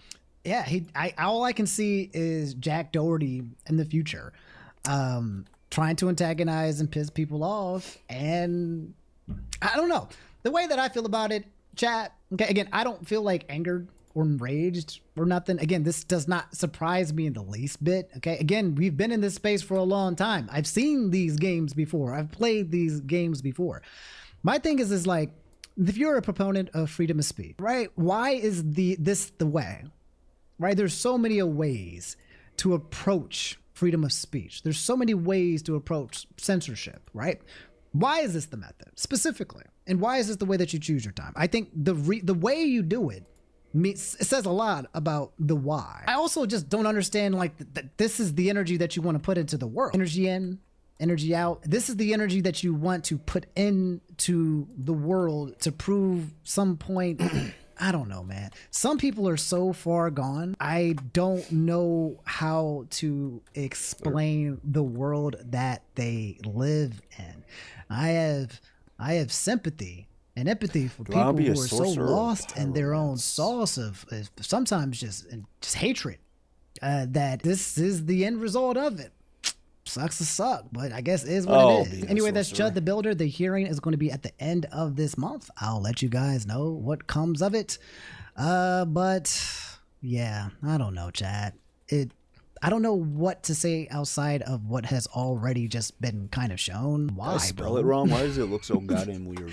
Why? Why do this to yourself and others? There's so many healthier ways to go about fighting for the cause that you say that you want to cause, in my opinion. Should I just be shit just seems like an excuse to be racist, right? Using the freedom of speech in order to express racism. You know, it's just very interesting that you chose going after black people.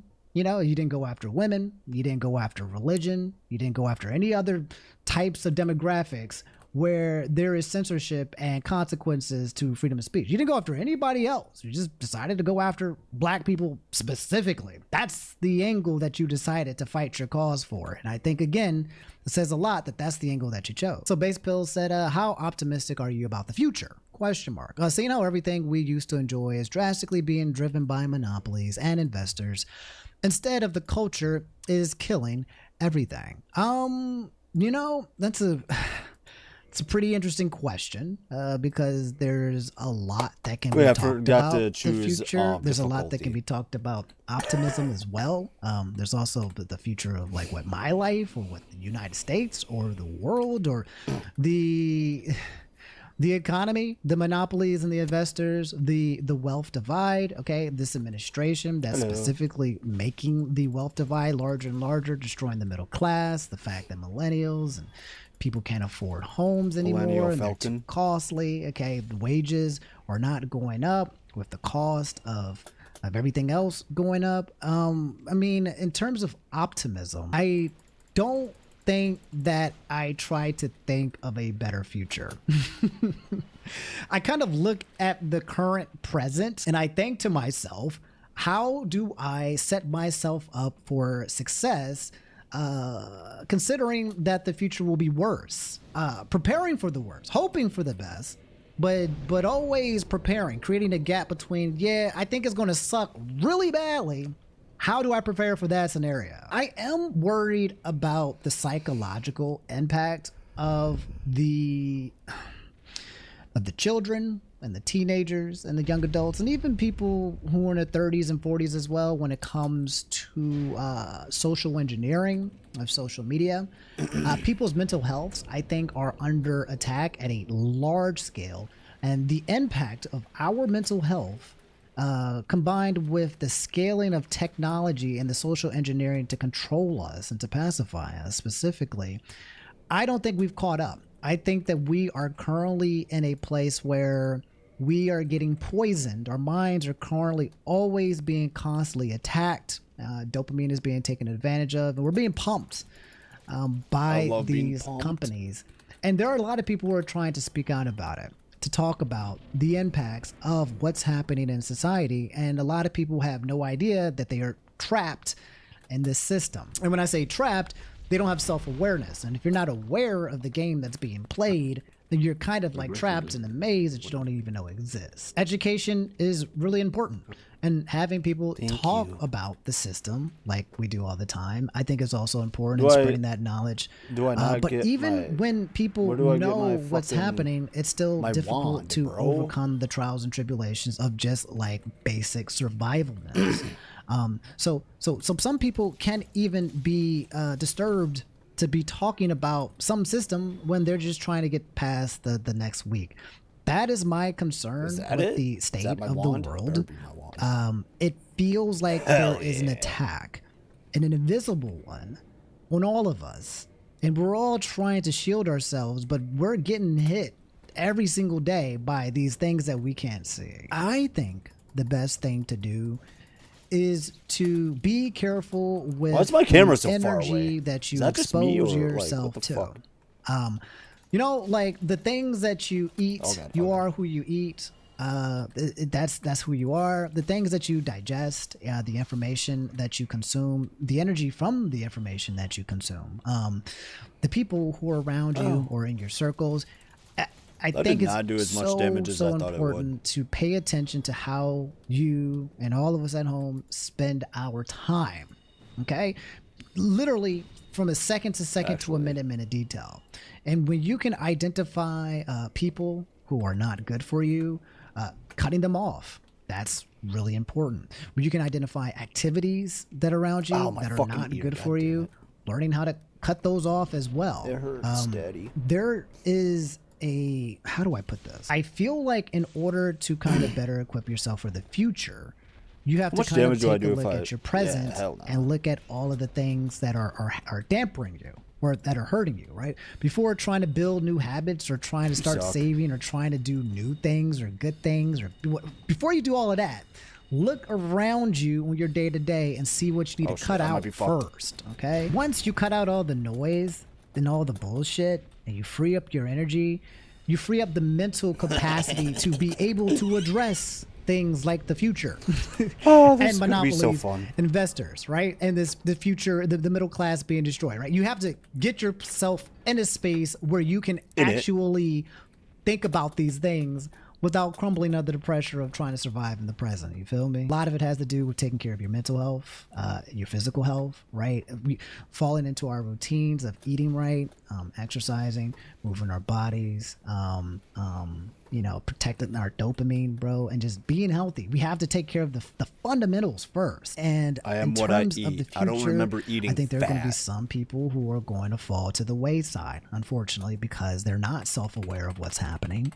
Or maybe they are self-aware, but they just have too much shit to deal with. And I think it's really important now than ever that we as communities stick together and continue to talk about these things so that we can push each other up and keep our energy close and keep our energy good. I think it's really, really important to make sure that your circles are clean and good.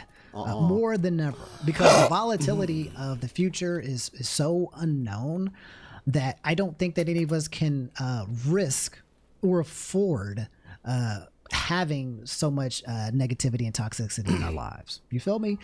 I don't know if I answered that question properly. The short of it is that I think that if you are grounded, then you can be optimistic.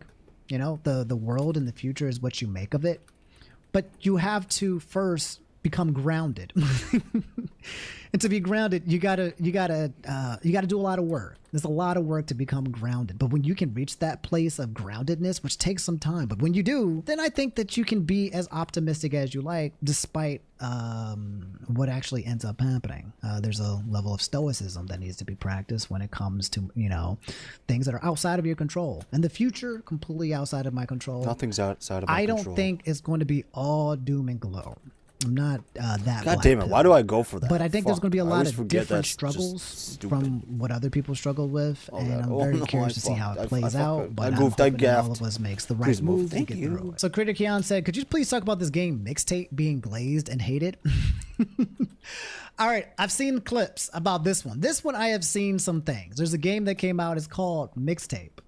And I think it centers around these three people who are like in the 90s or 2000s, and it's a game. I think it's like 4 or 5 hours long. That's it. And God it's, damn.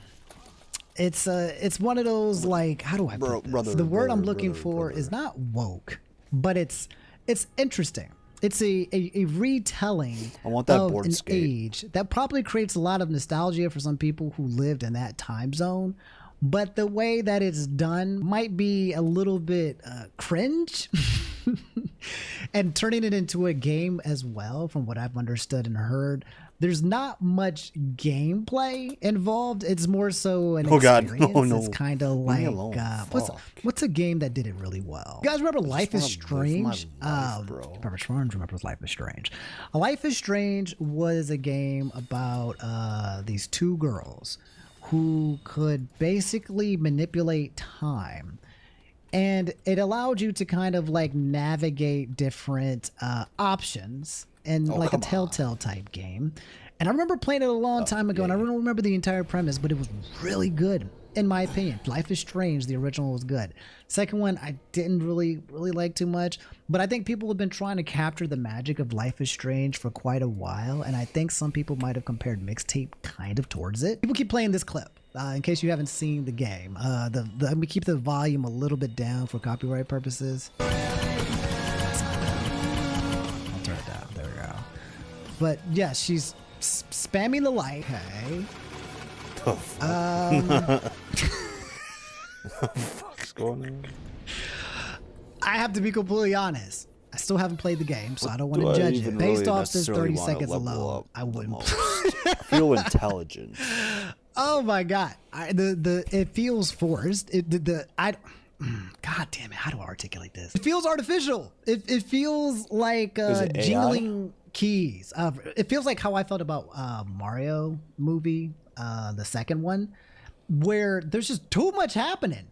And I don't know if it's because I fell in love with like slower movement type things. Like, you guys know Breaking Bad or Better Call Saul, or things where things are like not just straight up throwing things at you with music and sound effects and visual cues, and I don't know, it's a lot.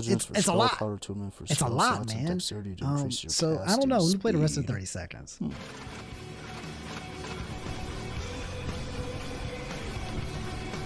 What the fuck are they doing? Are they having a seizure? This man's eyes are closed. You should be dead. Seizure. This is it. This is what streamers do. This is not safe, bro. His eyes are closed, and they've been closed for at least 5 seconds. That's crazy.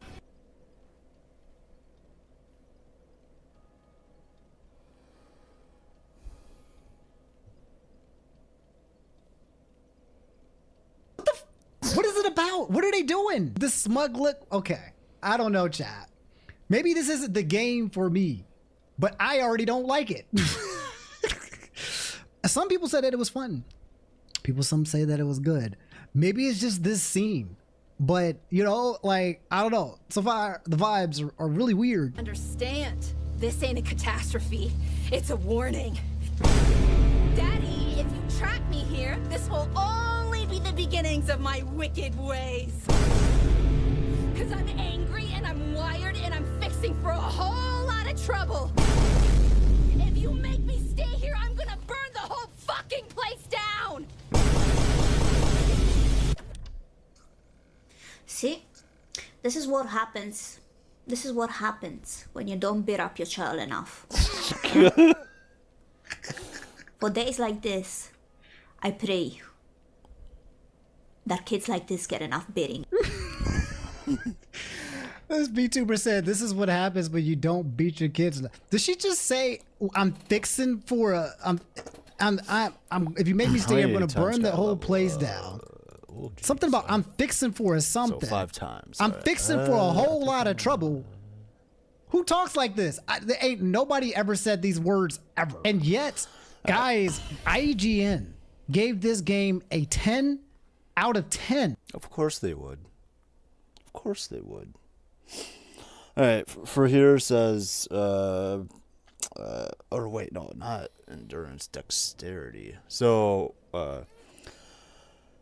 dexterity, it improves the effective casting spell, but noticeable boosts happen at 35 and 40. So, do I even, like, really want to, like, just fucking...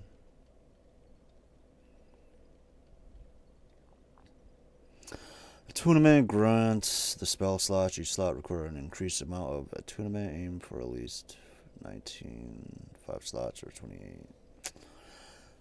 I don't know if I care about that. If I fuck with one spell, I'm most likely gonna only be using one. I have 3 right now, so I don't know. I think that's good. I think I'm just gonna focus on intelligence. I might put 1 and 2 vitality because I kind of want more health just in case. But yeah. Ooh. What do you mean? So a 10? A musical delight from start to finish. Mixtape sets a new standard for coming of age stories in video games and does so with a masterful sense of style. 10 out of 10? I don't know if I... Yeah, fuck. Talisman? What are talismans? Maybe I have to play it. Talisman so far, attack, from what I've strike, been exposed to, it did not feel 10 out of 10, but I didn't play the game, and I kind of like to judge things based on my playing of it. So maybe I'll go on twitch.tv/InfernoOmni and play Mixtape. And give you guys, maybe tonight. Maybe I'll do it this evening or something. I'll play it and I'll... Bruh. Guys, it says the scores are in from Annapurna Interactive, IGN, DualShockers, Indie. All of these people giving it 10 out of 10. Insider Gaming, GameSpot, 9 out of 10. Wait a minute. What if this game is peak? I have to play it. This is crazy. I've never seen, I don't even know if I saw scores like this for Silksong. What in the ham fat, bro? What if this thing gets nominated for the Game Awards? Might have to play it. Yeah, I forget what's over there. I think I got to play it and I got to find out myself. You guys want to come hang out with me, twitch.tv/InfernoOmni. I'll probably play it today or tomorrow, and then I will come back and I'll let you guys know, I guess, my thoughts and opinions, because this game has to be absolute peak. According to the scores, right? But from what I experienced, I didn't even want to touch it. So maybe there's a mismatch going on. But all right, guys, that's all I have for today's video. If you made it in, drop a like, subscribe if you guys haven't already, and I'll catch you guys soon. Thanks for watching. Stay safe out in these streets, because these streets are not safe. I love you guys. Take it easy. Peace.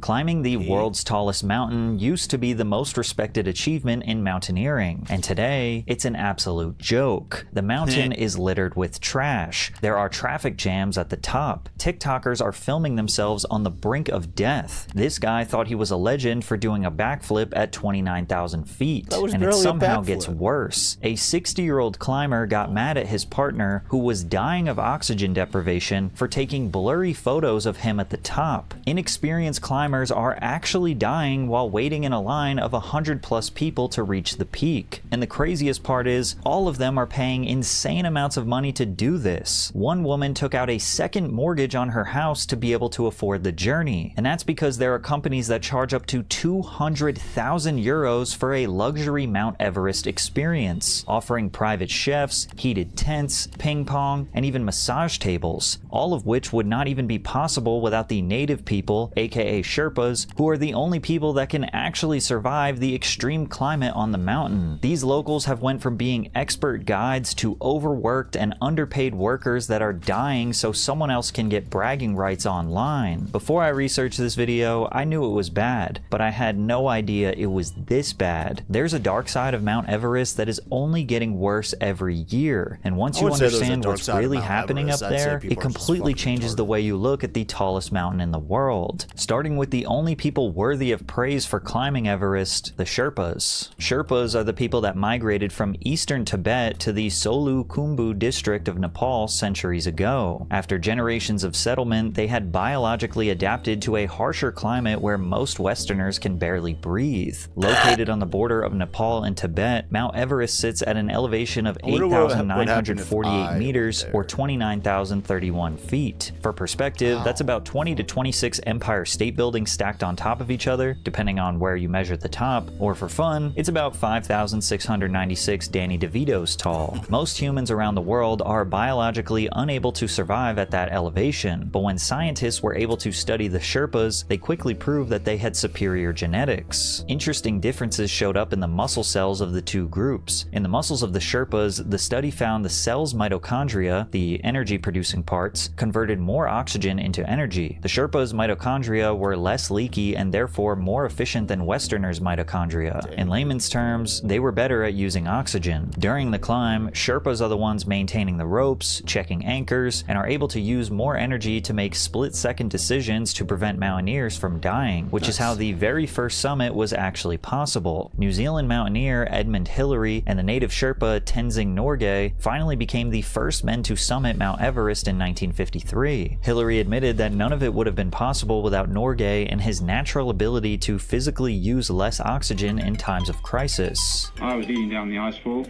and when I was crossing a crevasse, a large number of ice gave way on which I was standing, and I set off down a crevasse. Well, Tenzing, who was following, had the rope tight in a very short time and pulled me up, so I didn't go very far. When people saw the successful Hillary and Norgay expedition, they couldn't wait to be the next people to reach the top. Mountaineers Ernst Schmid and Jurig Marmot used the same route as Hillary and Norgay along the southeast ridge, and their climb to the summit was successful. But what these pioneers never expected was that this route along the southeast ridge would one day become as crowded as the lines to get on amusement park rides. Everyone understands that climbing a mountain is dangerous, but I think we need to remind these tourists and TikTokers who aspire to climb Everest how this thing is a literal death trap, and that multiple people actually die every year on this journey. But first, we all live busy lives, and there are so many things to do, and it never feels like there's enough time in the day. You should probably go get that yearly checkup to make sure you're in good health, but you don't have time to sit on hold all day. Today's sponsor, ZocDoc, makes the process a whole lot easier. ZocDoc lets you search and compare local, in-network doctors with more than 150,000 providers and over 200 specialties across all 50 states. You can view tons of reviews from real patients and detailed doctor profiles to help you choose the right one. ZocDoc lets you see actual appointment openings and click to instantly book a visit. Appointments happen fast, usually within 24 to 72 hours, and you can even score same-day appointments. Best of all, ZocDoc is free to use. Taking care of your health just got easier. Head to ZocDoc.com/PatrickCC to get started and check that appointment off your to-do list. It all starts in Lukla, Nepal, a mountain town with an airport smaller than a football field that tourists from around the world fly into to start their trek. The hike from Lukla to the Everest base camp will take more experienced mountaineers around 4 to 7 days, but for the slower and less experienced, it can take as many as 7 to 14 days. Luckily, along the way, there are beautiful mountain towns and villages with friendly locals. This isn't even the beginning of the true Everest climb, and yet most people will experience the brutal side effects of minimal oxygen at higher altitudes. One previous trekker wrote, "Over 5,000 meters you're out of breath, even going up a couple of flights of stairs. It feels like hiking with the worst hangover you've ever had. Headaches, nausea, dizziness, and blurred vision." YouTuber Madison Clydesdale talked about getting sick halfway through the hike to base camp. It's day 4. Last night I got really sick from, I think, altitude sickness, but it also could have been the pasta that I ate. So I did have to take some Diamox, which is the altitude sickness pill, and once you start taking that, you have to continue the entire time until you've gotten back down to a lower elevation. The reason it takes so long to reach base camp is not necessarily because of the distance, but rather the required exercises called acclimatization rotations, which are basically just trekkers staying multiple nights in these mountain towns so their bodies can adjust to the altitude. altitude. Once a climber reaches base camp, they will be breathing in about 50% of the oxygen they would be at sea level, and this is where the extreme danger begins. First, they must consider that at any point there can be an avalanche, falling rock, or horrible weather that can kill them. Next to camp is the Khumbu Glacier, which shifts around by several hundred meters every year, which means the trail to the summit is never exactly the same. So they go in with a plan, but they must be ready to adapt. After base camp, the climbers are immediately confronted with the most dangerous physical obstacle on the mountain called the Khumbu Icefall. It's where you'll find the highest concentration of these extremely deep crevasses that require temporary bridges made out of ladders to cross. Alright, I'm actually going to farm a little bit before I... These crevasses shift on average a few feet per day, but luckily the Sherpas have once again made the dreams possible for thousands of mountaineers. Sherpas are not just guides, they're the ones who quite literally build the path to the top. They're on the mountain daily, fixing ropes along the most dangerous sections, setting ladders, and mapping out the safest possible route through the constantly shifting ice. They carry the majority of the gear, set up camps at extreme altitudes, and are constantly saving lives of those who are in way over their head. These days, Everest isn't conquered. It's more of an endurance feat engineered by the Sherpas. Despite this, human error is real and fatal accidents still happen all the time. There are also the massive seracs that must be considered. These ice towers are highly concentrated around the Khumbu Icefall, and if one collapses nearby and causes an avalanche, the odds of survival are often next to zero. If mountaineers make it through the Khumbu Icefall alive, the next stretch of the journey is between Camp 1 and Camp 2. It's often referred to as the Western CWM or the Silent Valley. The air is thinner, which forces mountaineers to move slower, and the deep crevasses become a lot harder to spot. Fallen snow can cover the top of the crevasses, forming what's called a snow bridge. It almost acts like a trap, and if climbers fail to spot it in time, there's a good chance they'll step on what looks like firm ground, only to fall in and be buried alive. But this is far from the only chance a journeyman on Everest has to be buried. Between camps 2 and 3, they have to get through an obstacle known as Lost Face. According to one climber, climbing the Lost Face can be dangerous because of the high chance of avalanche and constantly falling rocks. As a matter of fact, one of our Sherpas on our expedition once had his head cracked open by a falling rock. Apparently, he was running around screaming, wanting a rescue. Avalanches and falls remain the primary cause of death along the southeast ridge. However, the greatest obstacle that people tend to forget about Everest is timing the reliable weather. The hike has to occur in a brief window between mid-April to late May. If anyone attempts to scale Everest in the winter, the temperatures are lethal, reaching below freezing even at base camp, and the storms are frequent and extreme. The wind speeds between December and February alone could carry you off the face of the mountain like a leaf. The summer is monsoon season, which can cause heavy rainfall, high humidity, and the risk of avalanches and landslides. Fog and cloud cover also obstruct visibility, making navigation very difficult. Camp 4 is the final resting place where mountaineers can set up a tent and sleep. After this, they must reach the summit and come back down in one go, which usually takes about 12 to 18 hours round trip. No matter how prepared they are, what kind of gear they have, or how many Sherpas are with them, nothing stops your body from working against you, which is why they call it the death zone. This is what people call the death zone. In the world, there are very few human habitations above 16,000 feet because you just can't keep up. Now, all of a sudden, you're at 26,000 feet. You're 10,000 feet above that level. And so things are breaking down. If you cut yourself, you don't heal very well. If you get sick, you do not get better. So you're definitely in the zone where your body can't keep up. And on summit day, from the South Col to the summit, people are driving themselves really hard.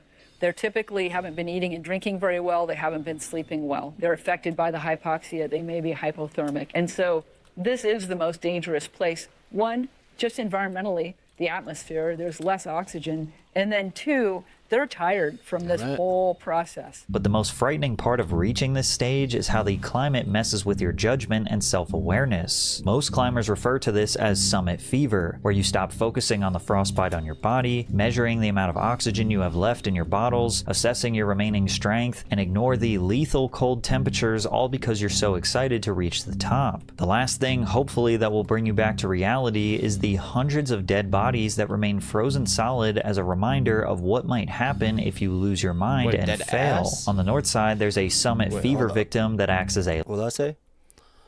Over 200 dead bodies in Mount Everest are left untouched, and people even use them as landmarks. They are literally dead.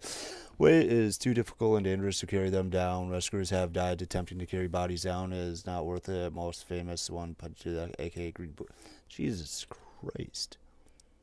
That's fucked. If you lose That's your sad. mind and fail. On the north side, there's a Summit fever victim that acts as a landmark, known as Green Boots, who is an unidentified dead body that many believe died in 1996. And Green Boots isn't alone. The oldest body to be found on Everest is George Mallory, who attempted to be the first climber to reach the peak in 1924. His body was found in 1999, and no one knows whether or not he made it to the top. He passed over 100 years ago, and his body is still there. But most of the deaths on Everest don't happen on the way up to the top. It's actually the descent from the summit that tends to be the most dangerous. The euphoria after reaching the top, combined with the fatigue, causes people to make bad decisions like missteps on a steep slope or forgetting to fasten themselves to a secure line on the way down. Like in the infamous 1996 disaster, when 30 climbers thought they could beat the bad weather closing in at the top of the mountain, only for the storm to claim 8 lives and leave many severely injured. One of the survivors, named Beck Weathers, fully expected to die until his expedition leader, Michael Groom, managed to save him just in time. I'm not surprised when you saw me the second time that I looked like I'd already gone. The severe frostbite led to Weathers losing a large portion of his hands, forearms, and even a number of toes. But to people like Michael Groom, climbing high summits was like another religion. He truly felt that this was a worthwhile risk to stand at the top of the world. This black mark here represents the frostbite that I received in the last few days. Good heavens, Michael, I mean, is it really worth it? Well, you'd have to think, looking at it, that it's not, but we all realise the risks involved, and you accept those risks, or you don't play the game. TikToker Bianca Adler attempted the climb before turning 18. Luckily, she was smart enough to realize she would not survive the death zone and turned back, but it still nearly killed her. I just got back.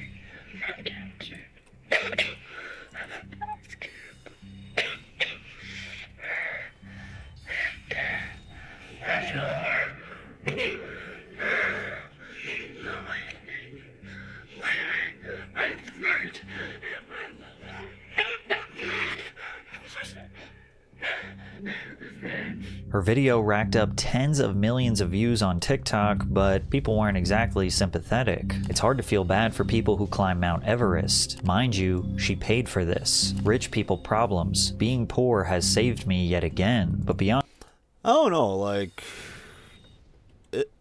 doing that would be a really tough thing to do. Like, I don't know. I ain't gonna shit on her. Like...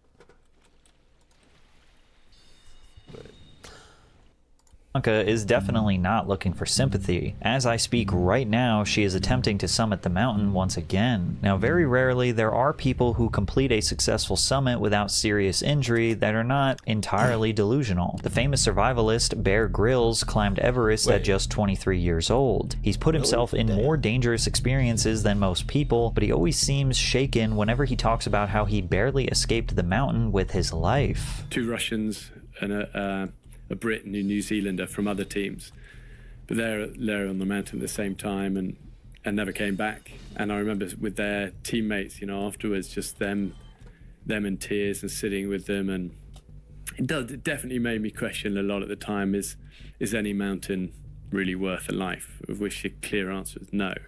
But at the time, sometimes your ambition is, you know, it's like, we're going to go for it, and that's why I think now, kind of with a bit of time and experience, would I do it now? Would I take a 1 in 6 chance Didn't of his not coming show home? get exposed or something no, like because that? you have more to live for. From lost limbs to frozen corpses along the trail to deep crevasses and avalanches that bury you within seconds, you'd think this would scare mountaineers away from ever trying to reach this summit again. But the stories and drama surrounding Everest have only encouraged more climbers to attempt it every year. The journey of climbing Mount Everest has been so romanticized in the past few decades that an entire tourism industry is being built for inexperienced climbers that are totally totally ignoring the deadly ramifications of their dream to take a selfie on the tallest mountain in the world. By the early 2000s, the focus surrounding Everest had shifted from small commercial expeditions with select groups into dozens of companies attempting to sell the full luxury experience. Many of them, like 7 Summit Treks, 8K Expeditions, Furtenbach Adventures, and Asian Trekking, started offering packages that cater strictly to the ultra-wealthy. Here are some of the service descriptions from these expedition companies. A certain level of comfort and luxury, like Western chefs, heated lounge tents, roomy member tents with real beds, a zero carbon footprint, or our own team doctor are an obviousness for us. Western Serving you chefs are the champagne only, is easy. If you look at luxury chefs or Furtenbach something? Adventures base camp setups, it looks more like glamping than the world's most dangerous climb. They even have hot water showers. Their most premium experience package will cost you 200,000 euros, which is nearly $250,000. But the company climbing the 7 summits takes it a step further. Our spa is fully stocked with a massage table, heater, electric blanket, relaxing music, and of course our very talented massage therapist to help cure the aches and pains from upper mountain climbing exclusively for our CTSS team. Tents are 20 feet by 14 feet and come fully equipped with a queen-sized bed with electric blanket, heating, satellite TV, in-suite bathroom, an entryway to store your duffels, lighting, charging, couch, table, a CTSS onesie for lounging, and our famous morning drink service by our on-staff barista. Little reminder that that's not a description for a beachside resort. This is the tallest mountain in the world. And their ads do a hilarious job of justifying these ridiculous amenities to their rich clientele. The heart of camp is our famous big house,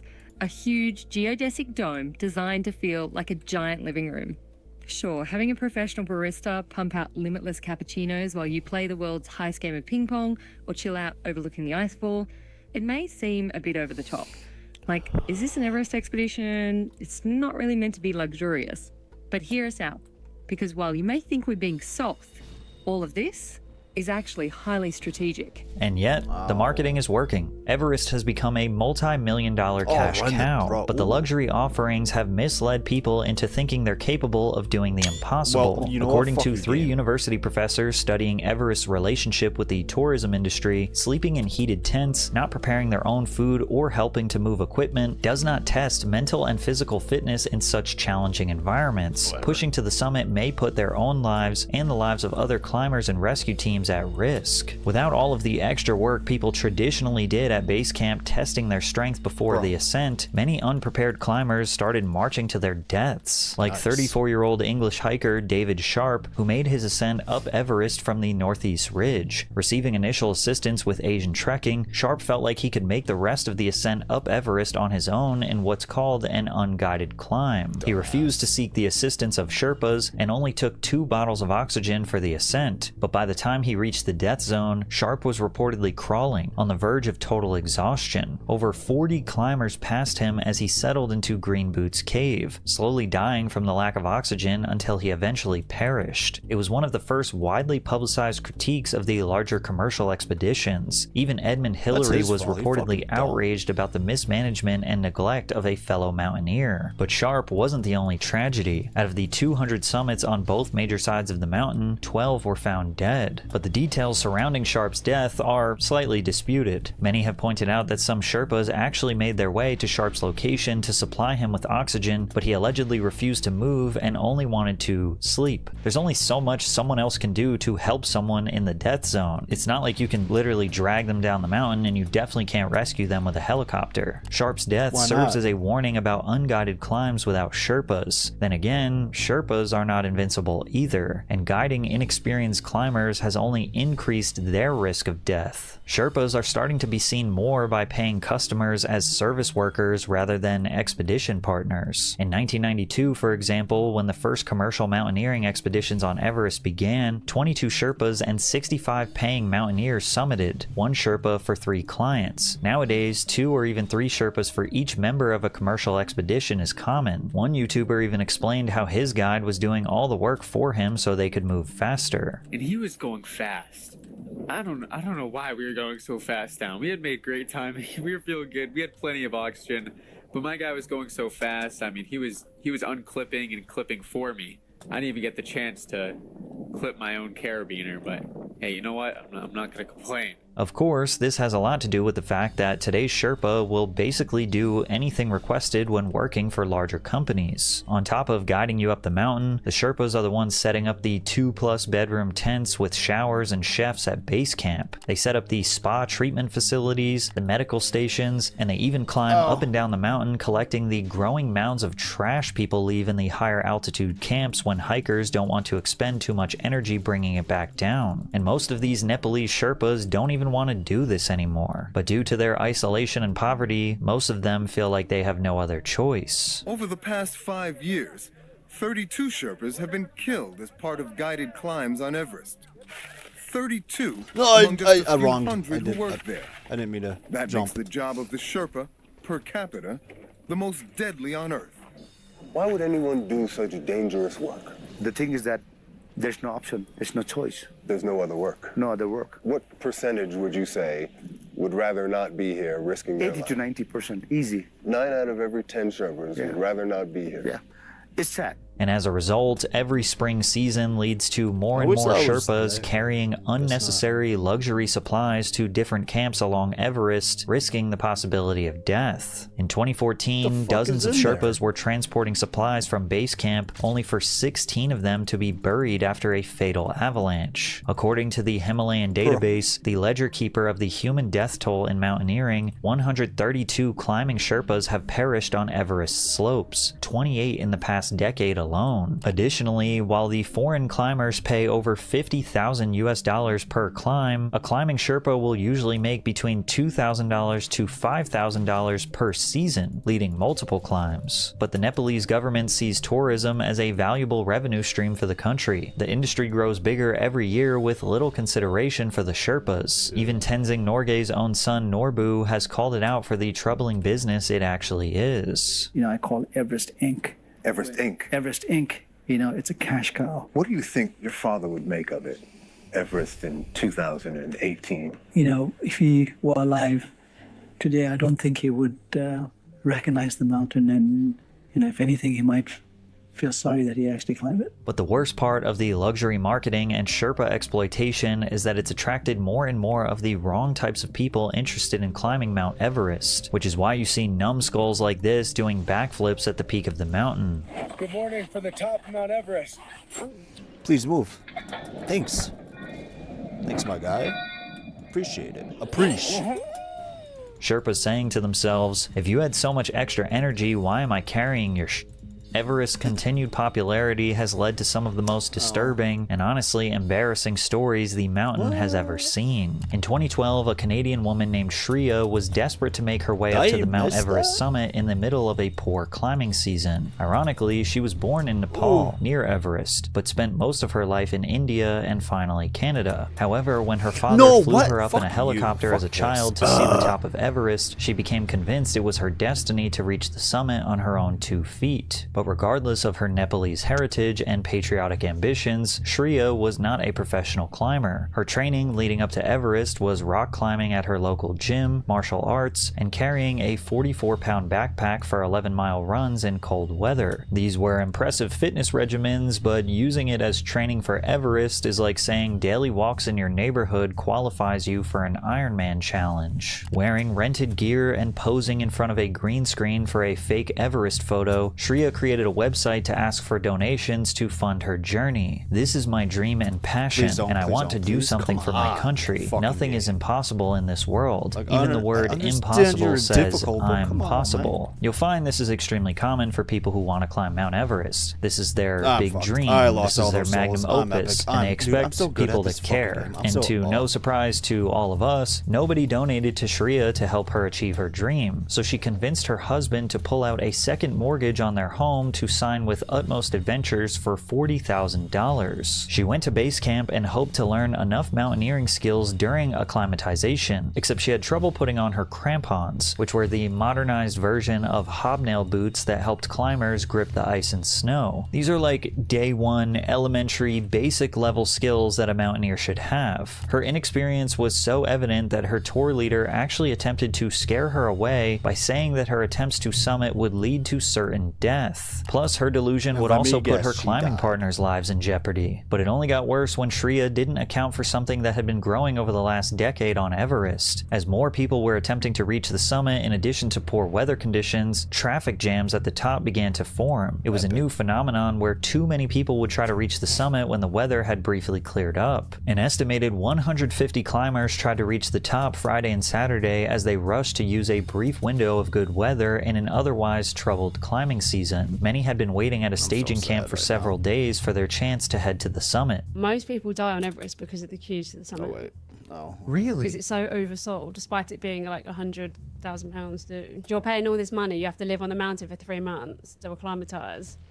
And then there's a chance that you may not do it. When Shreya was reaching the summit, she was showing levels of hypoxia that caused a number of Sherpas to advise her descent. Sherpa Takuri says he begged the Toronto woman to turn around, telling her that she'd already been up in the death zone too long, and warning that the weather was turning. Shreya shook him off. She was saying, Bro, I don't I need want to to play go like a back. wizard." There's no way. I'm going to the top. The climbers are technically supposed to formally agree to listen to their guides, but people's own egos can lead to their demise. The problem is that if she doesn't listen, there is no way we can carry her down. Takuri says matter-of-factly, she wasn't the only one to ignore his advice. A 16-year-old Nepali girl and a Swiss man also opted to continue. Sadly, the Sherpas would be proven right when Shreya lost her bearings during the descent and slowly started to die. She decided to rest in the death zone, and I think we know what happens when you rest in the death zone. Her retrieval was determined to be too dangerous to attempt, and she died wrapped in the Canadian flag. A PhD in counselor education and supervision, Dr. Todd Grande, outlined overlooked problems of inexperienced and, quite frankly, unwealthy people attempting the climb. The decision to borrow money put her under a tremendous amount of pressure to succeed. Perhaps she thought that if she failed, she would never get another opportunity to climb the mountain. She was going to need years just to pay off the debt from the first trip, especially considering how the interest would accumulate. By the time she reached Nepal, she had already made up her mind that she was going to stand on the summit of Mount Everest or die trying. Nothing else mattered to Shreya. Her life did not matter. Other people were expendable as well.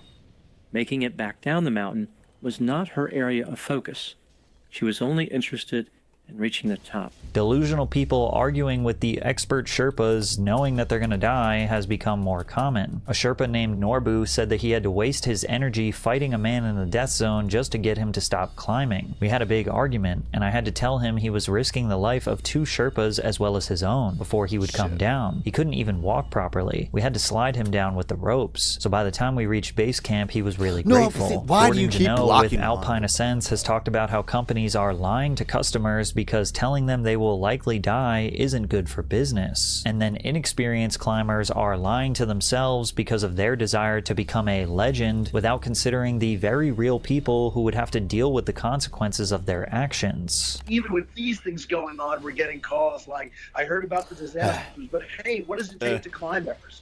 You know, we'll give them a 3 or 4 year routine. But also, unfortunately, people are doing 1 or 2 smaller climbs. They felt like they've done well. They're contacting an outfitter saying, can I give it a try with this kind of experience? And they're saying, yeah. So a combination, I think, of people misreading what it takes to climb Everest, and perhaps some of the guide services misreading what should be expected from clients before taking them on this mountain. But what's even more insane is the story of a man who did make it back alive, but felt like he didn't get his money's worth because of his demands that the Sherpas wouldn't comply to. In 2017, a retired Pakistani colonel named Abdul Bhatti arrived at base camp ready to reach the summit, and while he claimed to have summited other mountains easily, most of these senior Sherpas refused to go up the mountain with him. He was 60 years old, incredibly slow, and most of the expedition team felt like assisting him would result in certain death. Now, any normal business would probably take the advice from veteran Sherpas and refuse the service, but Abdul insisted after spending the money, and they forced a young Sherpa named Sangay to take him to the summit. The combination of Sangay's lack of experience and Abdul's lack of speed turned out to be a disaster. By the time they reached the south summit before reaching the top of Everest, Abdul was already running out of oxygen, on top of the fact that they were waiting behind other climbers. But Abdul, recalling his experience, sounds like a bad Yelp review. The oxygen I was already carrying finished at the South Summit. The second bottle should have brought us back to the South Summit, but it finished at the Everest Summit. He also went on to blame Sangay or a team member for messing up his bottles, saying he may have opened the oxygen valve too much while fitting it on me. Or maybe the cylinder was half full and he didn't check. Who knows? And if it wasn't for the summit fever, the two might have started their descent. But the summit was so close that Sangay and Abdul decided to go up anyway. Sangay was visibly suffering, but Abdul didn't seem to care. All he cared about was his self-image on top of the mountain. You can tell that the Sherpa was possibly suffering from hypoxia just by the way he handled the camera. He didn't take a single good photo. He couldn't even hold the camera straight, cut this part or that part of my body out of the frame. There's only one photo where he managed to get my face properly. But by the time they started the descent, it was too late. Sangay was losing consciousness and Abdul could only complain others didn't stop to help.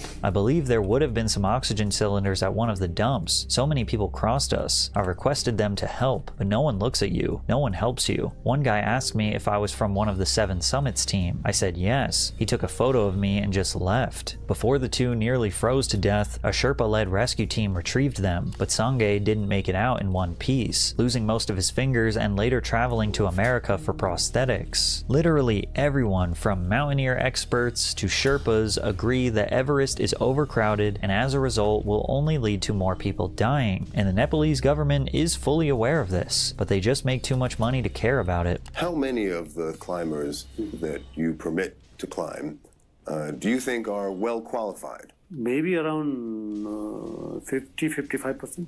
50%? Half? Yeah. In 2019, Everest experienced their best financial season yet. Instead of focusing on moderation and safety, Nepal issued a record-breaking 381 permits for the upcoming climbing season. But when people started piling up at base camp, it turned out that the weather was some of the worst they had seen in several years. It was now getting into late May, and the opportunities to find a perfect summit window were becoming scarce. On average, there are only 7 to 12 days for summit opportunities where people can take their selfies and descend safely. The perfect day in 2019 was on May 22nd, which led to a complete disaster. Lines leading to the summit resembled more of a line to a theme park ride rather than a hike to the world's highest peak. The New York Times followed the story of an Arizona doctor named Ed Doring. He had worked his entire life to reach the summit, only to enter the death zone and see people literally fighting each other for the perfect photo. The Times wrote, climbers were pushing and shoving to take selfies. The flat part of the summit, which he estimated at about the size of 2 ping pong tables, was packed with 15 or 20 people. To get up there, he had to wait hours in a line, chest to chest, one puffy jacket after the next, on an icy, rocky ridge with a several thousand-foot drop. Doring recalled, "It was scary. It was like a zoo." According to Sherpas and climbers, some of the deaths this year were caused by people getting held up in the long lines on the last 1,000 feet or so of the climb, unable to get up and down. I was surprised at how many people were, above 26,000 feet and were obviously either not fit or not experienced and probably shouldn't have been there. Doring witnessed firsthand the deadly combination.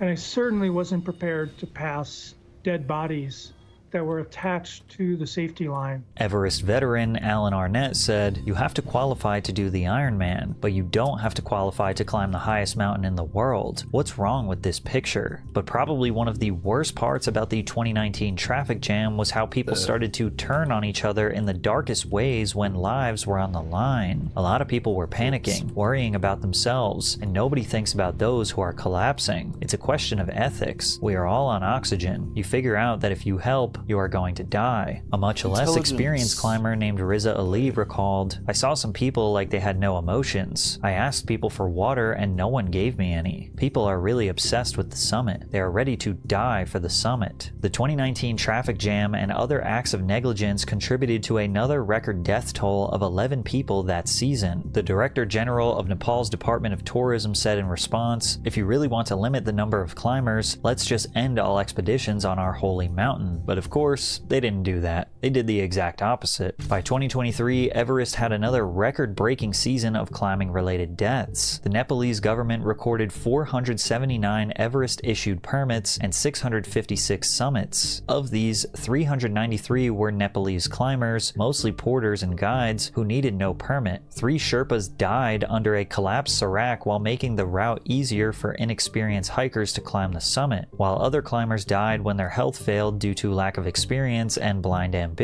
Across all 13,737 recorded summits through December of 2025, the overall death rate stands at 1.06 deaths per 100 summits. And while 1% doesn't sound like a wild number, it's important to remember that most of these successful summits are made by returned climbers, experts, and Sherpas who practically live on the mountain. As Bear Grylls stated, the actual chance in the average climber dying on Everest is about 1 in 6. But for a growing number of people, the dangers don't seem to matter. They could be elderly, have heart conditions, bad lungs, or whatever else, and the statistics show that the danger only makes them more interested in putting themselves and others in harm's way to complete an almost impossible challenge. It seems evident that these climbers are clearly searching for something deeper, a purpose or an accomplishment that they can attach to their identity. They make these deeply emotional documentaries about growth by pushing through near-death moments, even though they put themselves in these situations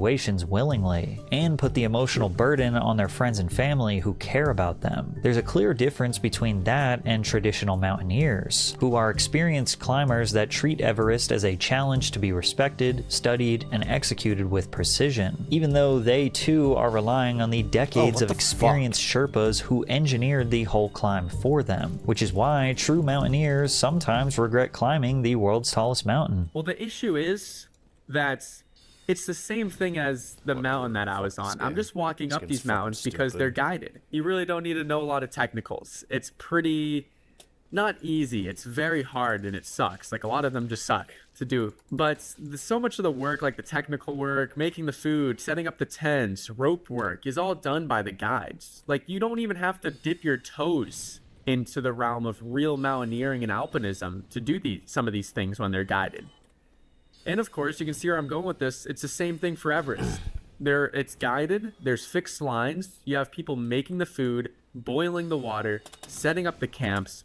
And why does that disasters are going after defeat? But the other obvious reason why people are so desperate to do this climb is how the tourism industry, as well as the abundance of social media coverage, has reduced Everest to look like a tough hill to climb up in the cold. Sherpas are constantly resetting and checking the ropes, adjusting the ladders, and moving dead bodies out of the way to ensure rich clients will make it to their 50-foot heated tent with a ping pong table and barista in it. Not to mention that everybody seems to be ignoring the 40 to 50 metric tons of trash from the highest camps that these people leave behind, showing they have absolutely no respect or regard for the mountain or environment. The very top of the mountain is absolutely covered in trash and flags from people leaving behind their marking. At this rate, one day you probably won't even be able to see the snow up there, and the job of cleaning all of this up is once again left for the Sherpas, which is why many of them are trying to quit working for tourists and convince their children to live better lives, even if it leads to less pay. Now, it should be mentioned that Nepal has started experimenting with drones to deliver vital supplies like oxygen bottles into the death zone for safety. If technology and funding are applied to the right places, this would likely lead to fewer deaths, but it also would ruin the very little esteem it still has, because the easier it becomes to climb Mount Everest, the less it actually means to reach the top. What was once the ultimate test of human endurance is becoming something you can just buy, which turns it into nothing more than another overpriced experience sold to you by a giant corporation. It all kind of reminds me of Las Vegas, a place that used to have charm, but now is everything wrong with modern day society. But check out this video to hear how that happened. No. What's up, everybody? This is the Actman here, and today, Xbox is back in the news cycle. Oh, great! What's it for this time? I don't know how I what had unspeakable such difficulty tragedy with this boss. has befallen Shit, Xbox now? Just give it to me straight, Doc. Xbox Game Pass Ultimate Price Update. Xbox Game Pass is getting an upgrade. We've listened to your feedback, and now you have even more I've seen this one. I've seen this one. This is a classic. Well, you know where this is going, folks. Yes. Please take my money. Yeah, I don't like money. I don't like having money. I like spending more money on things that were cheaper before. Starting today, Game Pass Ultimate drops from $29.99 to $22.99 a month. That's insane. PC Game Pass will also drop to... Wait, drop? Drop as in decrease? The price is getting lower. I don't believe it! Oh my god. A corporation in America lowered its prices. Unbelievable! And they say capitalism doesn't work. What the heck is going on at Xbox? What do you mean a price decrease? Dude, I saw a post on Twitter that had like over 100,000 likes. It was, quote, retweeting this, and it basically just said, I have never seen a service decrease in price in my lifetime. Wait a minute. Good Xbox news? It's been 84 years. It's okay to be a fan? I don't have to feel massive embarrassment anymore? Oh my god, oh my god. The critically endangered Xbox W has at last been cited. Those of you familiar with my channels, you have likely seen the plethora of Xbox sucks videos, which I truly don't like making because I am such a huge Xbox fanboy, but I feel like I would rather complain and criticize what I don't like than to just stop talking about it altogether, because if I stop talking about it, then that means I've stopped caring. Well, let's dive into it, because there is a ton of big announcements for Xbox, and they're changing the future over there. The future looked bleak. Like I said, if you've seen my previous Xbox videos, and if you want to see them, I have an entire playlist set up, so check that out, link in the description and pinned comment. But you're no doubt just as tired of beating this dead horse as I am. But to quickly recap, you know, the state of this brand, about 2 months ago, Phil Spencer stepped down, got fired, left, quit. He stepped down as CEO and head of Xbox. In his place came a woman named Asha Sharma, someone who had no previous professional experience working in the video game industry and had transferred over from Microsoft's AI department. Oh, you're coming from the AI department and you have no previous video game experience. Well, yeah, my expectations are low as fuck. But you know what? I'm eating my own words right now, because Asha Sharma is coming out hot.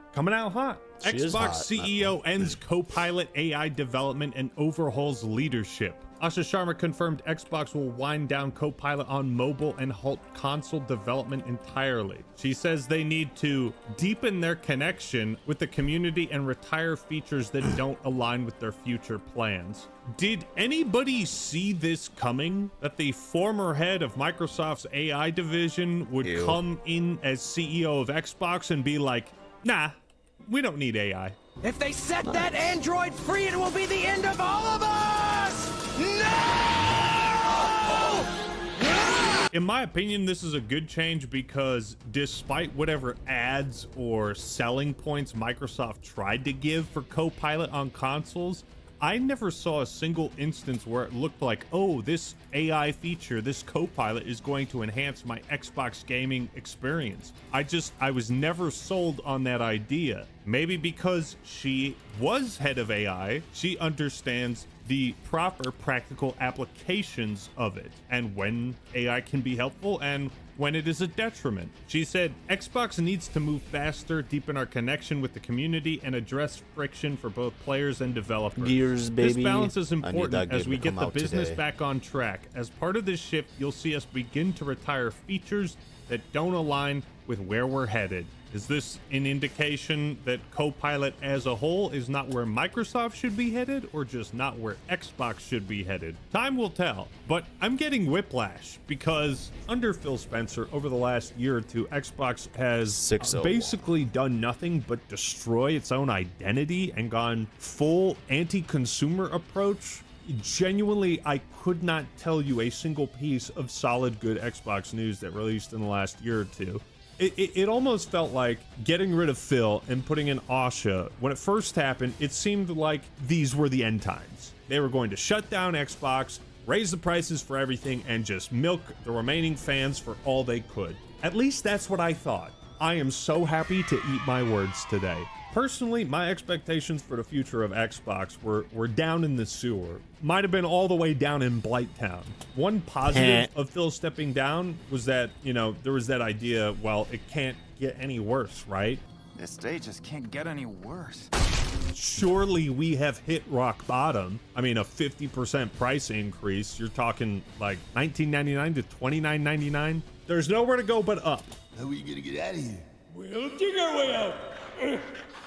And that Game Pass Ultimate price increase, well, they got absolutely clowned on and dogged on, with posts of people showing their cancellation for Game Pass generating hundreds of thousands of likes. Xbox overnight just became a laughing stock. It was a PR disaster, to say the least. Now, Game Pass Ultimate is going down to $22.99, which is not quite where it was at $19.99, but in this economy, lower prices is just unheard of. What is also really cool about this is that they didn't just say, oh, here's the date where we're going to lower the price. No, it's lower right now.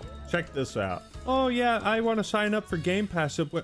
Lower price. Look at that. Look at that. They highlighted it in yellow. They really want to draw your attention to the fact that they're lowering the price. All right. For a company as greedy and as stereotypically shitty as Microsoft, this is like when the worst person you know just made a great point. Now, as a caveat, Call of Duty will be removed from Game Pass Ultimate. Now, granted, the last entry was Black Ops 7, which I genuinely forgot existed. So at least for right now, it doesn't seem like a huge trade-off or a huge loss, but obviously for Call of Duty fans, this is going to be pretty big because, well, shit, man, at $30 a month, if you play it for more than 2 months, just buy the game.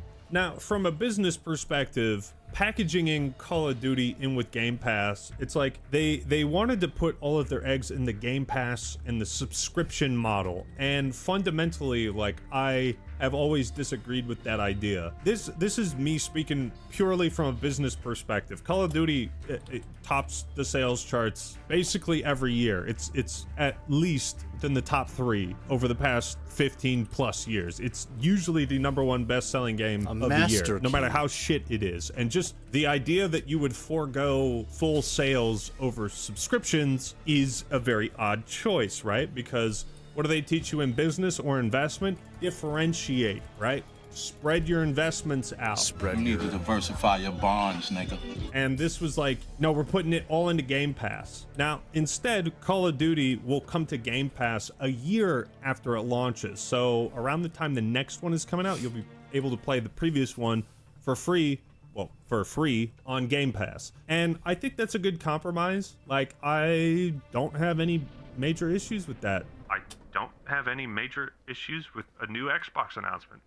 This is crazy. This is crazy. This is actually all positive news, it seems like. In any case, Microsoft's strategy for Xbox has just been all over the place. Xbox Play Anywhere. Everything is in Xbox. Okay, so therefore nothing is. And what makes Xbox special doesn't exist because everything functions as one. I never understood this. Or foregoing the entire concept of console exclusives. Are you not trying to sell consoles? They recently raised the price of the Xbox consoles, and while it doesn't seem like there's any retraction of that price increase, at the very least, Asha is talking about and planning around Project Helix, the next gen console. And so they put all their eggs in the Game Pass basket and basically neglected. I need you to die like right now. Oh god, but this is more than just a price decrease. Okay, Asha's cooking a bit, but what other recipes does she have in the books? We are Xbox, and all it is just the Xbox logo restored to its green glory. Ladies and gentlemen, we have a rebrand. I actually made fun of this in a video before. I can't remember which one. But they had actually changed their internal gaming department from just like Xbox or Xbox Studios to Microsoft Gaming.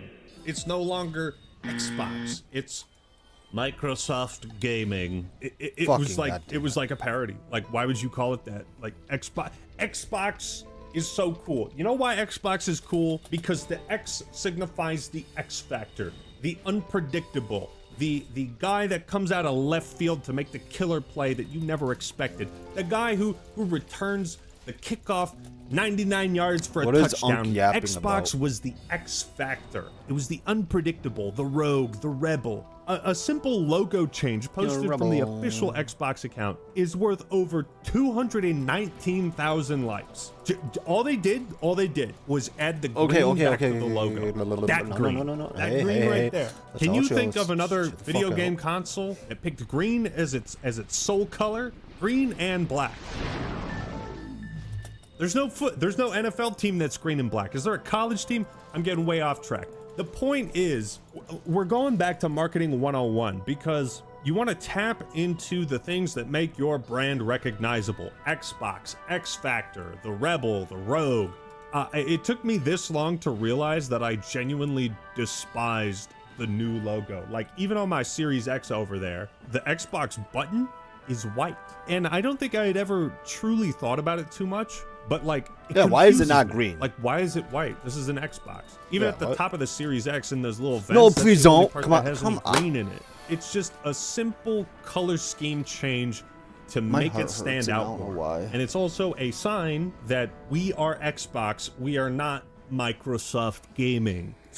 It seems like Xbox is pulling a 360 on all their previous blunders and bad choices. You even have the official Mountain Dew account saying we are so back. And if that does not signal a return to form, then I don't know what does. See, the thing about like having the logo be white, devoid of color, like this new logo is literally bringing the color and life back to Xbox. It's literally bringing the color back.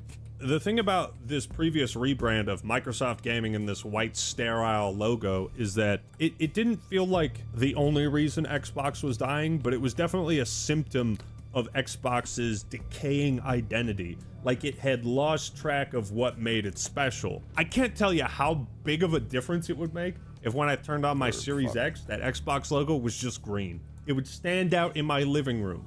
Microsoft is canceling the Microsoft Gaming branding. The entire gaming division is now simply Xbox, as it always should have been. My Twitter timeline has been absolutely filled with people just talking about Xbox and praising the new decisions and the rebrand. It's quite refreshing to see. We made it. The soulless, minimalistic, flat design era is finally over. The sun always rises. A quote to remember if you're ever depressed, by the way. The sun always rises. The sun comes up. Look at the difference. That's what I'm talking about. Look, there's more dimension to it. It's the exact same logo. It's just, there's bright spots. There's bright spots where this is that looks nothing. so it's just white shit. and black. Yeah, and you can tell I'm not the only one hyped about this change. The Xbox community has been so starved for good news that just within her first 60 days as head of Xbox, they're already making Messiah memes for her, akin to Gabe Newell. By the way, this is top tier quality. I think maybe it's going a bit far, but it's the sentiment that like, oh my god, a good decision has been made within a position of leadership at Xbox. Like people are just not used to this happening. We've become so accustomed to like, oh, there's Xbox news. All right, what are we making fun of today? To round things out, I want to take a look at Asha Swarma's holding shift blog is post. to change shit, but it's also read to what she has to say, what her creative vision for the future of Xbox is. And now keep in mind, all of this is just words. At the end of the day, this is just words, but words preempt action. Right now, goddamn. So she posted, "We are Xbox." That's the title, and as you can see, she is wearing a Jarvis. Zoom in. She's wearing a Halo jacket. Okay, so bonus points. The first part talks about Xbox's legacy, but here's the important section. We have work to do. You don't say. Players are frustrated. No, we're not. Everything is fine. Like I said, I just. Can you make all the games $90? Because I have so much money? Can you make your game? Can you sell them to me for $90? I would pay $50 a month for a Game Pass subscription. I'm not frustrated at all. I'm not being sarcastic at all. We're not frustrated. No, we're not. We're cool. We're cool. You're just crazy. New feature drops on console have been less frequent. I cannot tell you the last time I heard about a legitimate like Xbox console update. I actually can't tell you. Pricing is getting harder for people to keep up with. Oh, it's three facts in a row. There you go. And core experiences like search, discovery, social, and personalization still feel too fragmented. I don't really feel any personalization with Xbox because I have no incentive to actually use it as a gaming console. My Series X over the last few years has predominantly been a DVD and streaming player. It ironically became what Don Matrick envisioned. Developers and publishers are asking for more too. Better tools, better insights, and a platform that helps them grow faster. At the same time, a new generation of players is coming online with different expectations. Their time is split across games, media, and everything else competing for attention. They expect more content in familiar places, want to shape the worlds they plan, and want to create and socialize together, not just play together. Socialize together. There's nothing I disagree with here so far. Xbox revolutionized online gaming. Xbox Live Chat is a meme for a reason, but the truth and what it really comes down to is the 360 revolutionized just voice chat in video games. I mean, the OG Xbox and Xbox Live did as well, but the 360 perfected that formula, right? Every console came with a headset. It wasn't about just playing together, it was about socializing together. And a big thing that modern games have been missing is just the social features. Again, look at Halo as the poster child, right? There's no persistent lobbies. As far as I remember last time I played Infinite, I don't think there was map voting. You think about file share, custom games, Forge, all this stuff. Xbox was leagues ahead of PlayStation and Nintendo when it came to online features, when it came to socializing, when it came to like building a community, achievements. Literally every other platform has copied achievements from the Xbox 360, except Nintendo. I don't think Nintendo has done that. But Steam has achievements, PlayStation has trophies. These are Xbox's core strengths, and putting that into words and not just saying a bunch of nonsensical corpo jargon is extremely refreshing to hear. All at the same time, she's acknowledging that old bastards like me, who are millennials who have been around for a while, there's a new generation of players with different expectations than I have. And so acknowledging that there's a demographic shift, or that there is a new demographic they should be trying to appeal to, comes across to me as good business sense. Players have access to more games than ever, even as the cost and time to build blockbuster titles continues to rise, putting pressure on what gets made and how risk is taken. Some of the biggest recent hits are coming from small teams or even single creators. And places like Roblox are producing experiences that rival major franchises in scale. Okay, besides Roblox, she's right. Indie smaller teams are making the banger hits that are getting the game awards, that are selling millions and millions of copies. Of course, you still have games like Resident Evil Requiem who are capitalizing on their AAA status and actually like making a AAA game. But for the most part, yeah, Expedition 33, Hollow Knight, people are just gravitating towards AA games because they represent what AAA used to be. And again, she's recognizing things that I have at least pointed out in my videos, and I'm sure I'm not the only one who thinks or feels this way. More players are also choosing subscriptions and services as their primary way to play, with expectations set around instant access, ongoing value, and libraries that evolve continuously. Instant access, I'm sorry, the Battlefront 2 brain brought me back to instant action. I want some instant action, yes. I want instant access. The industry is becoming global and competitive. More than half of the market's revenue, players, and growth are happening outside of our core markets. But the rest of the world is not just a large market. Hold on. The world isn't just a market to make money? Hold on. All right, you're a CEO, though.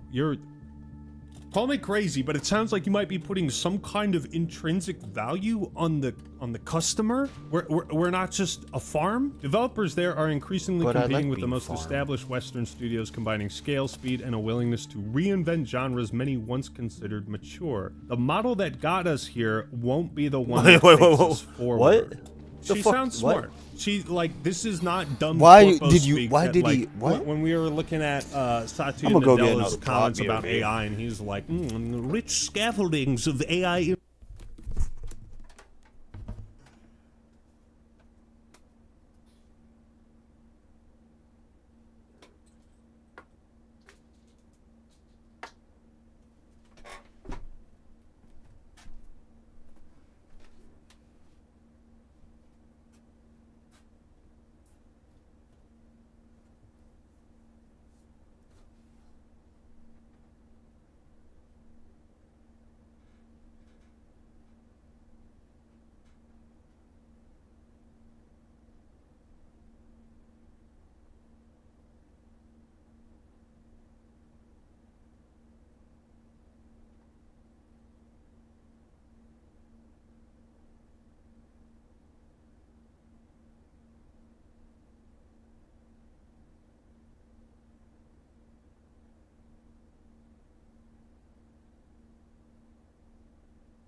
My right ear hurts so fucking much. It literally feels like a screwdriver is being fucking infrastructure can screwed flippy into flabberty it. do the flingus bumble shake. You know, it wasn't like it feels like a screwdriver is being driven into it.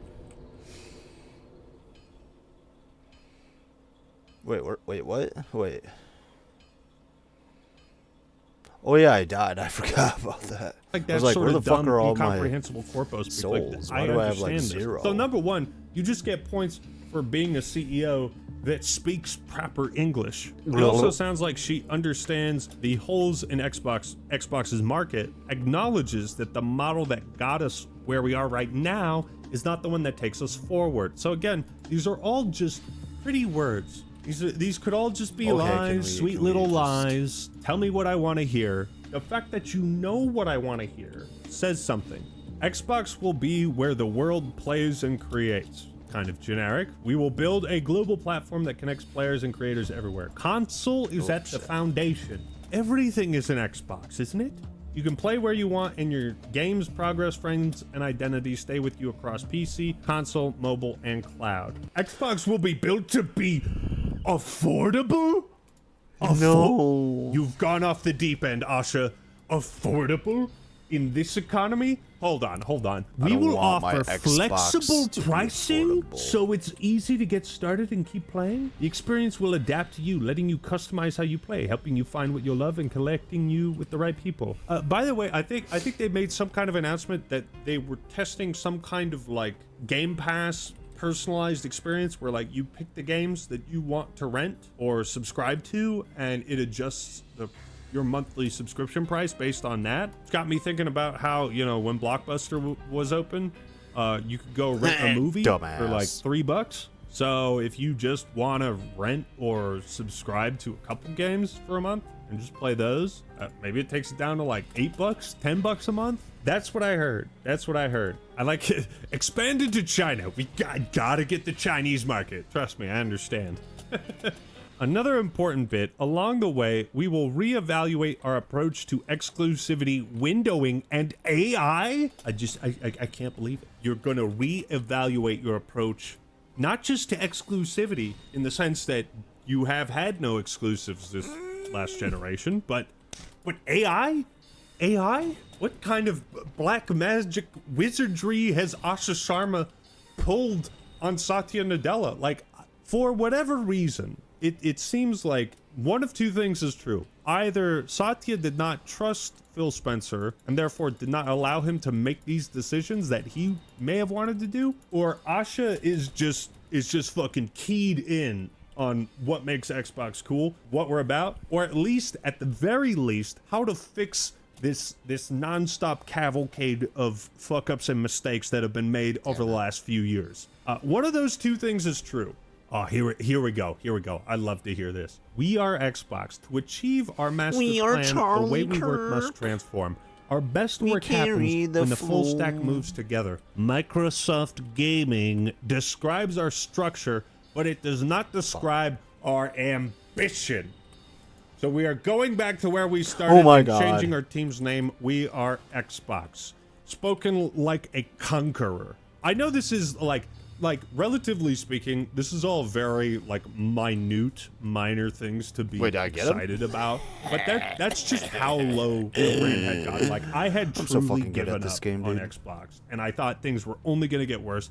I genuinely, like, in those last 2 Xbox videos I made, I thought they were scrapping it. They were scrapping everything Xbox just to milk what they could from it. And this is like this is a 360, baby. This is a full change in identity and culture, and like the logo I showed, they are literally bringing the color and life back to the Xbox brand.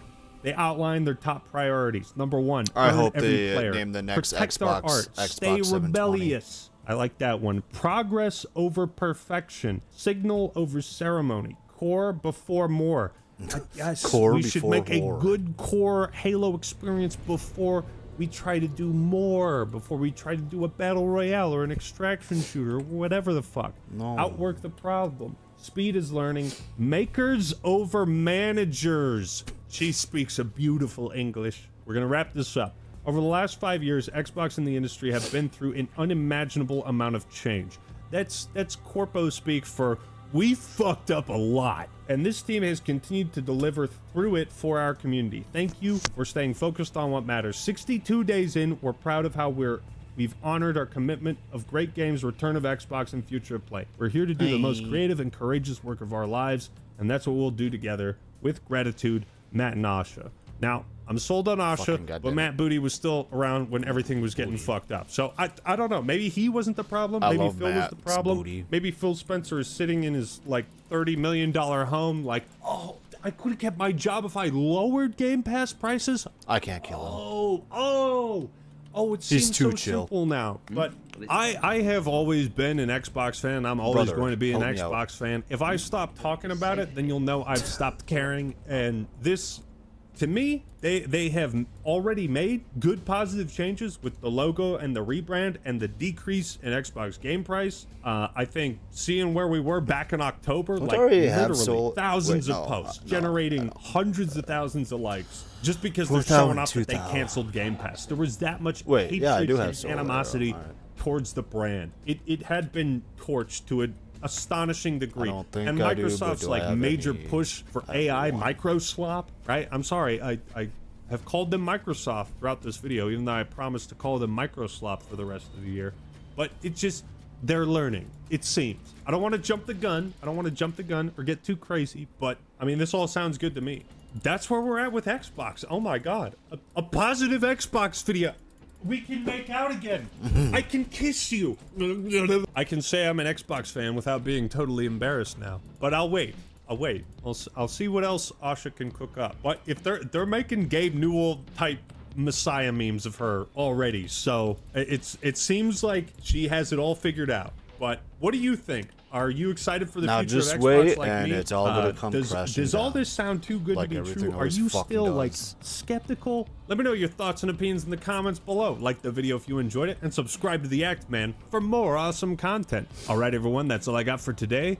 This is the Sexbox Man signing out. Everything rises just to fall.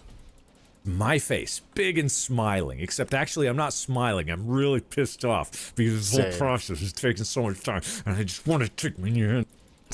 I'm an impatient guy sometimes. I'm an empath. I want to do things very quickly. I want to do a lot of things myself. I want to learn a lot about the process because I really like the process. And I like the idea of helping other people with the process if that's part of their creative journey.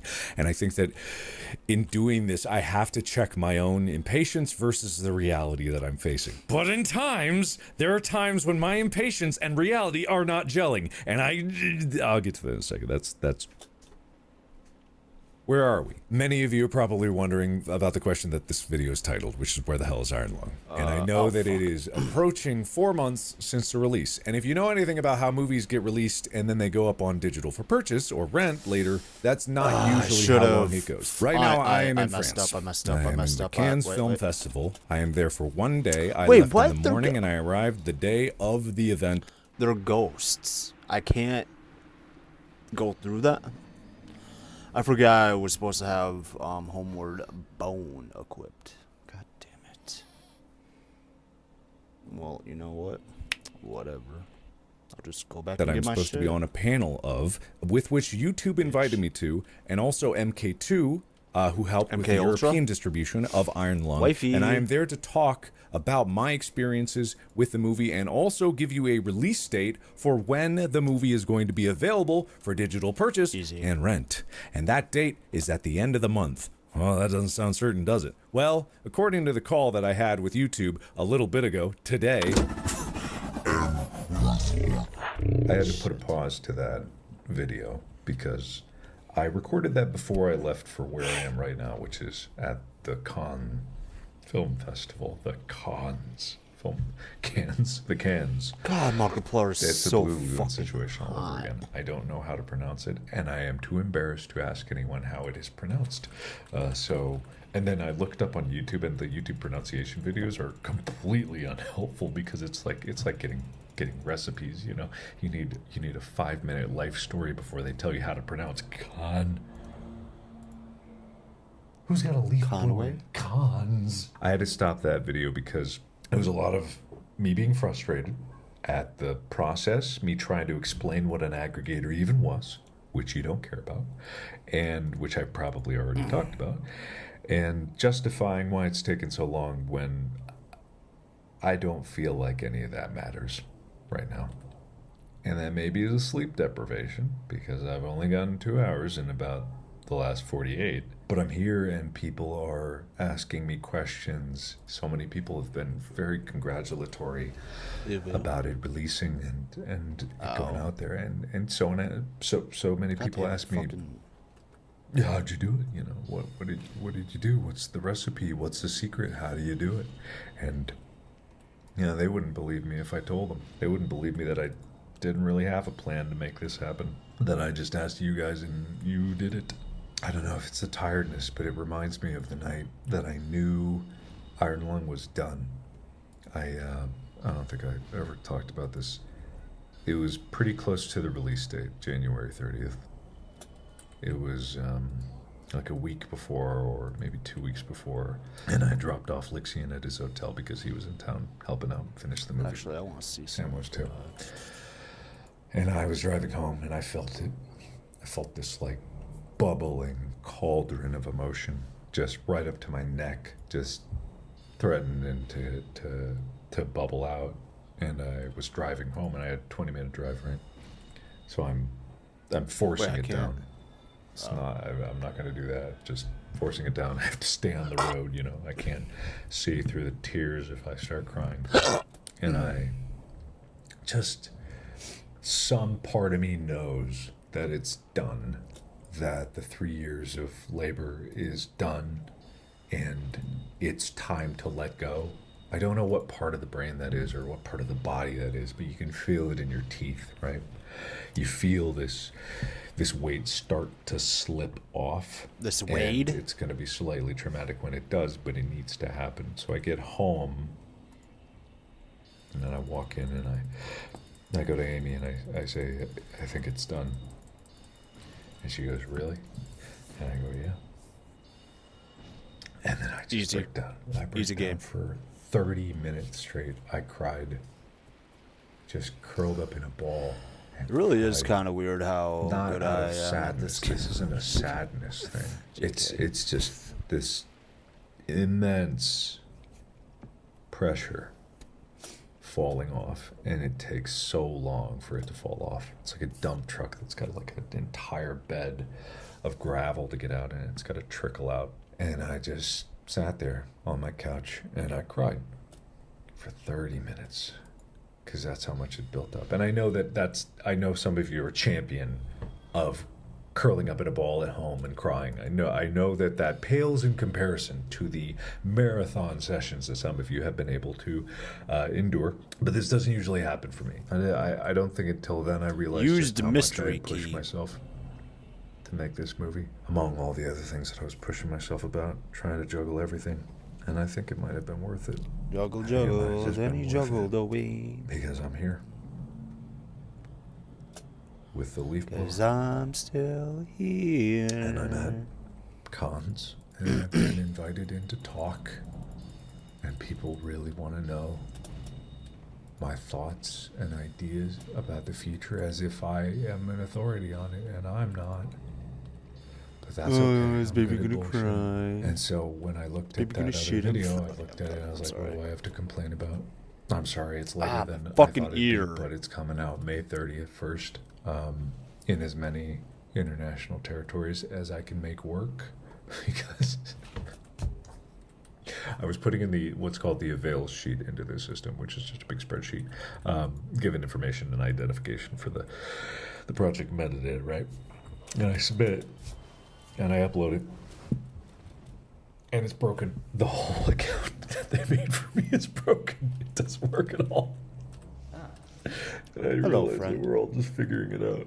Oh my god, we're all just figuring it out. Because they told me that those systems were made like 13 years ago, and almost all the studios that were ever brought into the system were all brought in at that time, and that they don't really do it anymore. Which means that they have to dust off the manual and dust everywhere. But it's gonna happen. It's gonna happen, and I will be an aggregator for whatever good that means, but it does mean that I can help other people get their projects on to a platform, YouTube Movies. If you didn't know, it's releasing exclusively on YouTube Movies because I figured you guys are already here anyway. It made the most sense. They were the people that would talk to me, because I don't know how many other companies would have, or even give me a chance at doing something like this. And I don't know if it'll make much of a difference, but hey, at least I'll be in a position that I could do something about something. And that's a position that I wouldn't have been in if it wasn't for you guys. So true. You're welcome. I am really grateful. I'm really excited to just focus on YouTube for a bit. I'm really excited about that. That's something that I've been wanting for okay. a long time. And I've got a lot of other this is gonna be so that I gotta keep in like mind fucking are very confusing. fortunate to even have a chance at doing them. But you know what? And that's what matters. So my in summary, IQ will rise up keep because this of it. succinct towards the end, unlike what I always do. May 31st is when it's going to release. Fuck it, let's Not go. 100% sure how many countries, but it'll be really quickly after that when the rest of them go Actually, up, if it's not oh a fuck, whole bunch I want to in the upgrade beginning. YouTube Movies. Mostly because I want that Fede, one Santiago, shield. and Neil. That Neil. We got a picture together at some point. But Fede. Regens stamina. Have been instrumental. You don't know who they are right there. They're good people. I am unbelievably Where should tired. I am so I guess I could sleep-deprived. farm up here. Lay down, and I am going to fall asleep, and then I hopefully will wake up in time to make my flight back home, which is I have to leave this hotel in 12 hours. So that's just enough sleep for me to recover. So thank you. I need to clip my nails. In just a few short years, Jack Harlow has gone from what's poppin' to not poppin' in the least. At one point in time, Jack Just Harlow sounds like really a seemed like hater. he was going to be among the leading lights of the next generation that would take over from hip-hop's current kings when they decided to throw in the towel. More impressively, he seemed intent on doing it without sacrificing his passion for the craft of rapping. But I say all of that to say that you're on the precipice of being out of here. Right. You, though, are at your heart one of the realest hip-hop fans. Like, you know that you want to make sure that you deliver on being dope in hip-hop. How you keep that balance? I'd like to think that they could just coexist. I think that you can be dope on a mass level. And I think, you have all these things that you worry about. You want to be felt the right way. You want to be perceived the right way. But one thing I've found just over the last few years is people feel you. Like, they just know when it's genuine. So I think that's what's been working for me. In what seemed like a space of a year, he went from total outsider to so beloved that some overzealous fans were willing to go to some pretty extreme lengths to let him know just how welcome he was in the culture. I think Jack Harlow should be able to say the N-word. Don't have an opinion on this one. He's just donated so much to the black community, and I think it's fine. Wait, you think if you donate enough money? Nah, just like enough of time and effort and the things and sacrifice that he's given to the black community, and that's what makes him allowed. So not because he's a pretty good rapper? Nah, bro, but he's the John Brown of our time. Gradually, those once fast-moving wheels began to come off. And over the last 4 years or so, it's felt like he's gone from one disaster to the next. This isn't catchy, this isn't rhythmic, this isn't ear-grabbing, there's no great hooks, the singing is god-awful. Recently, the release of his fourth studio project had been completely overshadowed by a single headline-grabbing quote. One that ensured no matter how good the music was, it was never going to get a fair hearing. John's saying you didn't retreat into a whiter genre. In fact, you arguably went deeper into I got blacker. I got blacker. Black music. Yeah. Deeper into black. Yes. And now, after a few stumbles and near misses, it looks like his once prosperous career might be in serious trouble. And frankly, I don't know what bouncing back from here for Jack even looks like at this point. But to really understand how it all unraveled, we need to go back to where it all started. That's such a good because the song. higher the climb, the harder the fall. A rapper since he was in his early teens, it seemed very unlikely that a white kid from Kentucky would ever be taken seriously in an art form so removed from his origins. But that didn't stop him from at least trying. And after dropping his debut album Finally Handsome in 2014, he led with a set of skills that he felt couldn't be denied, no matter how little melanin he had. When you look back at I totally forgot about the gargoyles. Are you surprised, or were you But already? I want more I think soul at the time arrows. I wasn't surprised. I mean, you always look back and it's like when you look at pictures of yourself in middle school, like you're like, there's something there. So I just salute him and everyone that's been supporting me for the longest for seeing the vision. As his buzz began to percolate, Jack would wind up signing to DJ Drama and Don Cannon's Atlantic-backed label Generation Now in 2018. 2 years on, his breakthrough single What's Poppin' emerged, and as major stars flocked to be on the remix, it felt like he'd essentially been given the keys to the kingdom in one fell swoop. By the end of the year, his 2020 album That's What They All Say sold 51,000 in his first week, making it pretty evident that he wasn't just a flash in the pan. At the time, he had a lot of self-awareness in regards to why people were gravitating to his sound, telling NME that the only thing keeping me here right now is that level of authenticity of being myself. And while that was likely true, having a feature alongside Lil Nas X on the 2021 Billboard #1 single Industry Baby certainly didn't hurt when it came to crossing over from the hip-hop world to the mainstream, nor did his charm that made him such a hit with the ladies cause his profile any harm either. You know what's up. I don't have to explain it to you. Well, I'll see you in there. Can't wait. Love you. Bye. Love ya. You know what I like? Yeah. Where I'm from, I don't know if they have it out here. They have little boxes in public. You can open them up, and there's little books inside. It's a little library. Yes. Take a book, put it back. Never done it. I just like walking past them. Can you read? What the hell is this? Do you like to read? In his interviews from the time, Jack let it be known that he had no shortage of ambitions to embed himself in the heart of pop culture, seeking to stick around for the long haul and deliver classic projects. I wanted to stay present last year, but, I knew I had to bring it. I have big plans for myself and, how I represent my generation and, what I'm going to mean to this next decade. So, I like to take my time and make sure I come with it. I'm a body of work type artist, so... it wasn't necessarily that we boycotted putting out music last year. I just took my time. The record I did with Nas gave me some room to keep cooking. It's all about the music first. There's a lot that comes with me now. People are starting to attach to me for different reasons, but for me, it starts with the music. Although there was notable progress, he refused to get too comfortable, feeling that any degree of security could be detrimental to his career. I have serious imposter syndrome the whole way through, he told GQ. And then you have to bounce with it, and you feel like you are totally where you're supposed to be. Moments of self-doubt combined with moments of I am who I think I am. I think what has worked for me is that my music has never been about the fact that I am white. I don't try to lean into the, hey, I'm the white boy. I try not to make it a novelty. I rap from the heart rather than trying to do a white version of the art form. Once he'd resurfaced from 2 years in the studio, Jack's ascent to superstardom seemed like it was basically a foregone conclusion, particularly when the Fergie sampling First Class took TikTok by storm ahead of its release, before picking up 54.6 million streams in its first week alone. I feel blessed. Right?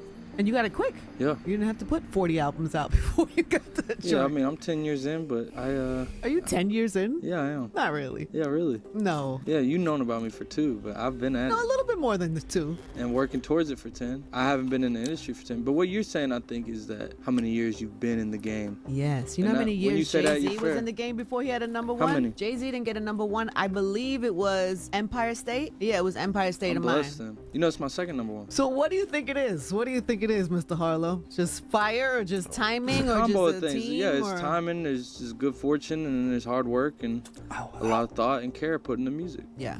If he could produce a few more chart-ready bangers like that on his forthcoming album Come Home, The Kids Miss You, then all of this talk about him being next up or the natural successor to someone like Drake would seem possible. Let's not forget that he was so gassed up that he was given the starring role in a remake of the classic basketball film White Men Can't Jump, without a hint of acting experience. Although That's What They All Say was his debut album, the follow-up felt like the one that would really change everything, and hip-hop threw its weight behind it. Labeled top 5 out right now by Kanye West, the hype around the album only increased when Lil Durk revealed that he told Jack Harlow a couple days ago he's gonna do 200K first week.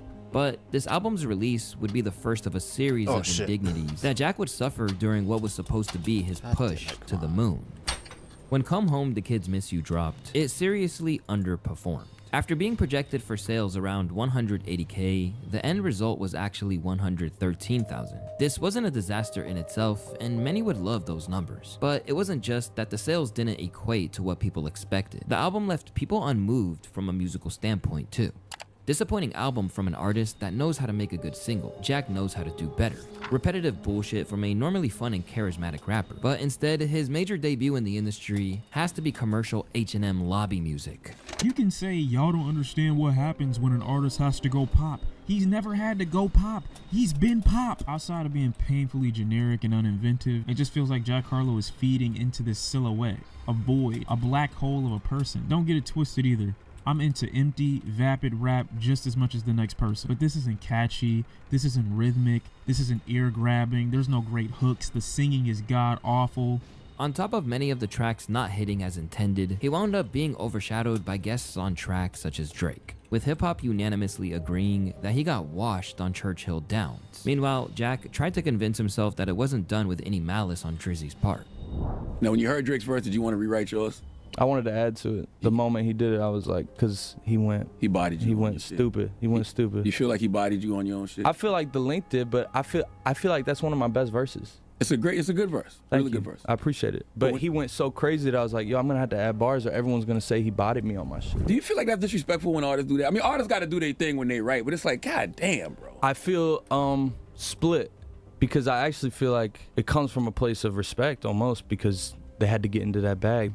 And I don't know how I could ever feel disrespected because what are you supposed to tell somebody? Yo, take it easy. Yeah, you know what I'm saying? You want somebody to give you a great verse. It's probably worse if they give you something that you like. I don't even really like that. Yeah, and some of his bars meant so much to me. Wait, my souls, come on. He was like tipping his hat to me in a way that made me feel great. I almost forgot all about major my soul. misjudgment on his permanent record, Jack tried to go back to the basics and followed up with 2023's Jackman, a surprise record which bypassed the pop hits of the past. I said get up and he wanted to get down even more. And while it was certainly better received by critics, people had a hard time pinning down exactly who it was for, now that he was already moving in the pop lane.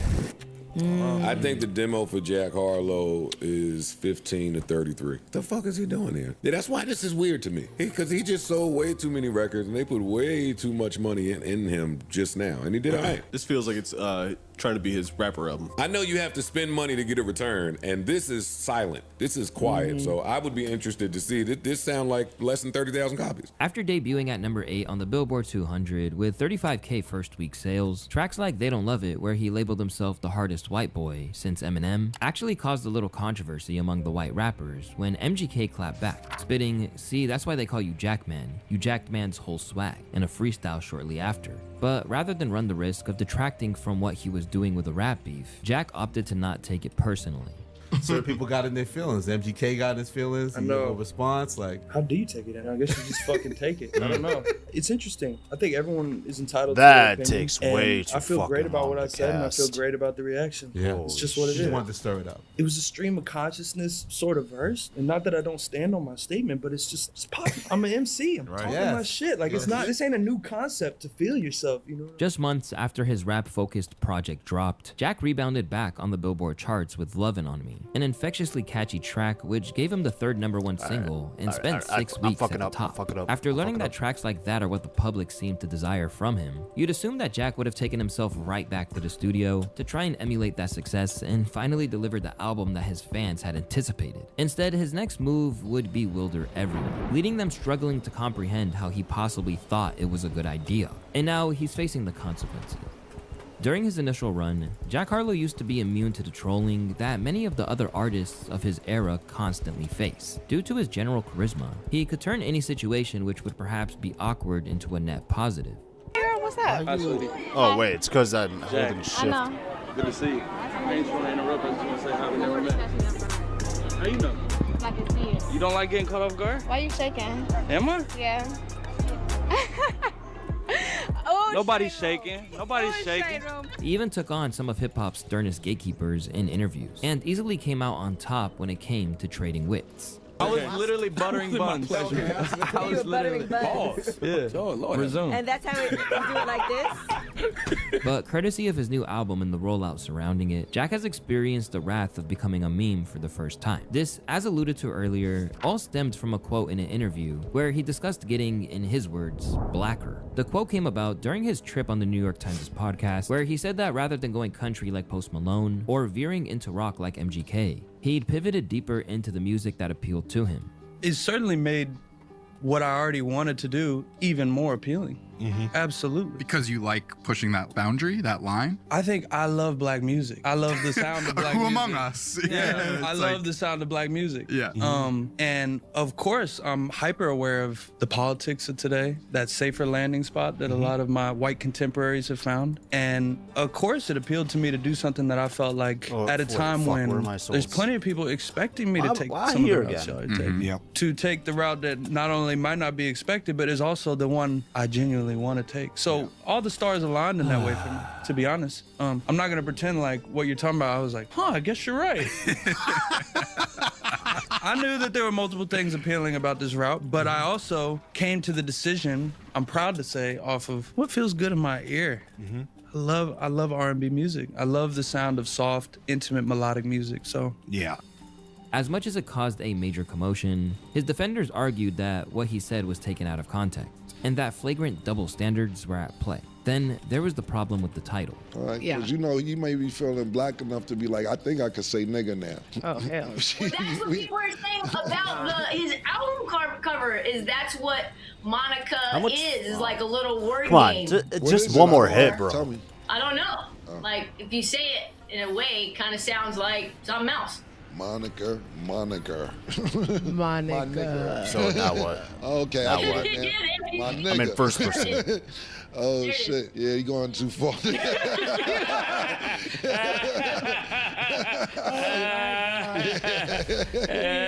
Oh my goodness. Yeah, I didn't even pay attention. Monica is a slick way of saying, don't let this slide. Y'all pay attention. Why did Jack name it Monica though? Prior to its release, he attempted to explain what his intentions were, claiming that it was pretty meaningless. Who's Monica? I just have always loved that name. I think that name is so pretty. I've always liked it. It's just like how I feel about the name Adrian for a man. I love the name Adrian. For a man. Well, it can be for both. Sure. But I'm saying I love when I meet a man named Adrian. Okay. I'm like, okay. So But people didn't buy it. Jack Harlow, the type of dude to pretend YG was singing about a girl just so he could rap along to that song.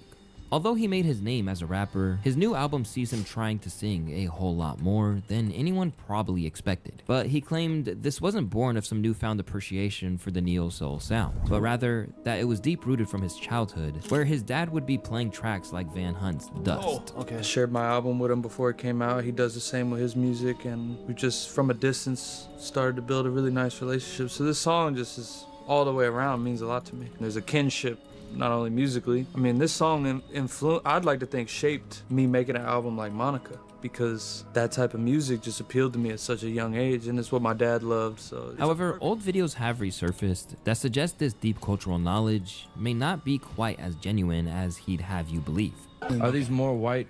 No, these are black guys. Proof Jack Harlow don't know what he's talking about. Essential culture. You make me happy. Frankie Beverly and Maze. They smacked the verses. Who is it, damn it? Fucking that song was from I thought he had a Skate Neo 1. Soul album. I know this is an love that old song. video though, cause I know Ebro them don't got no production studio like this anymore, right? Aaliyah? You cannot put yourself in the culture and not know the foundation, dude. It just don't work that way. And they are dragging him. I'm sure it's plenty of young YNs that don't know any of those songs. Although he said that the project came about pretty originally, he hinted that relatively muted response to his rap albums didn't help, and meant that he wanted to switch it up.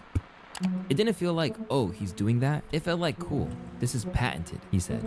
I think you get to a point where, as much as you're trying to find your voice, you are also hoping to escape yourself. I'd been recording a project for 2 years after Jackman, and it wasn't exciting me. I didn't feel like I was working on something that would surprise people. And I took a few weeks off because I was getting to the point where I was dreading going to the studio. And I thought about, what do I actually want to do? What would intrigue me? This was combined with the fact that he believed where he's at mentally isn't compatible with the standard hip-hop mentality.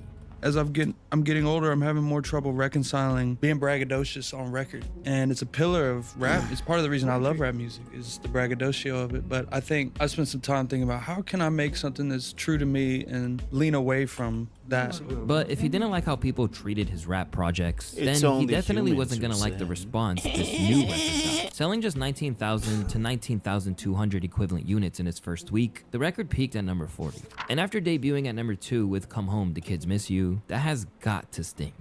And with it, throwing on the costume of the beanie, you in the park like brown sugar. It was like too much on the nose a bit. Like when Mac was moving into another genre, Mac was himself through the whole thing. He didn't put on a new costume for it. Right. It just got odd that you completely changed your style to the stereotypical neo-soul shit in 2026. When people making neo-soul music don't even dress that way no more. Sometimes checking too many boxes is the wrong thing. Sometimes going, you know what, I want to make a neo-soul album and record it in Electric Lady is like, all right, man.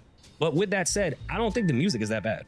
The way people were killing the music, I don't think it's as bad as people are making it. It's not as bad. Like, it's not. That fucking beanie is pissing me off. Like, I'm not gonna lie. Like, if you want to put out the music you want to put out, that's fine. Especially if it's good, like whatever. But the cosplaying of like my uncle, I don't like that shit. Elsewhere, the entire gimmick that came alongside the album led to widespread mockery on mainstream television. In fact, he was so convincing that even members of his own family thought he'd went on television to broach the controversy head on. Here to explain himself is Jack Harlow.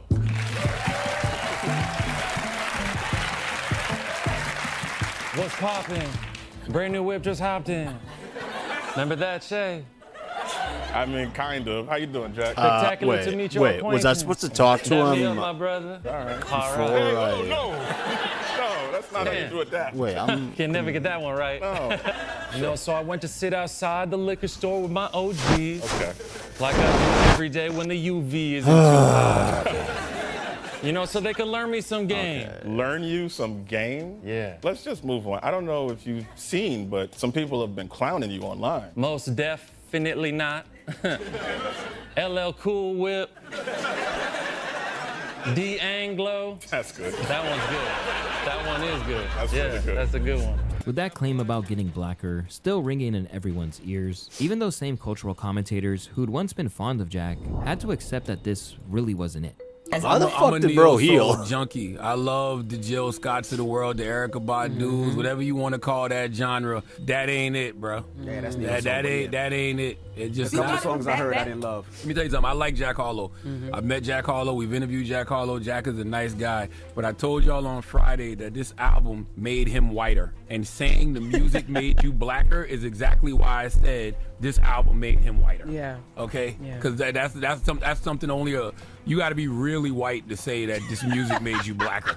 Even though the record confused the masses, Jack sought to explain it all, but can't quite get his intentions straight. As I've gotten older, I've become more concerned with finding my voice and finding the way I want to move as an artist. And I think I'm much more averse to mimicry or anything that feels derivative. Because ultimately, he said that it was an attempt to be original, while dressed like Common in the early 2000s, and making an album that basically parrots the sound of neo-soul from decades prior. Kanye? Behind the issues presented by this album, bigger problems arose when it was revealed that not only was he copying vibes that were never his, but that he attempted to erase the black artists involved in his music creation in the past too.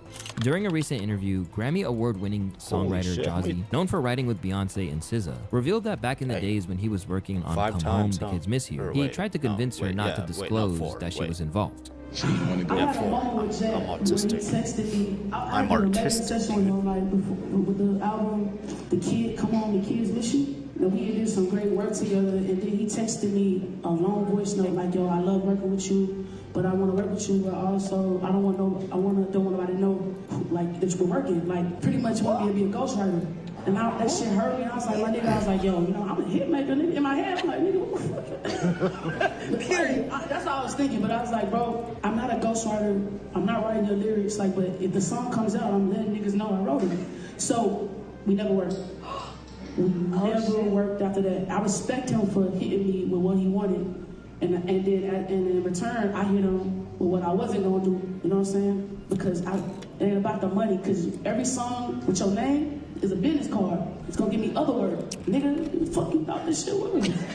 While it could have been an isolated incident, the situation opens a can of worms in regards to not only how much he really learned from Drake by using ghostwriters, but if he's done this more times than this one incident we know about. For one thing, it's certainly part of his process that he omitted before.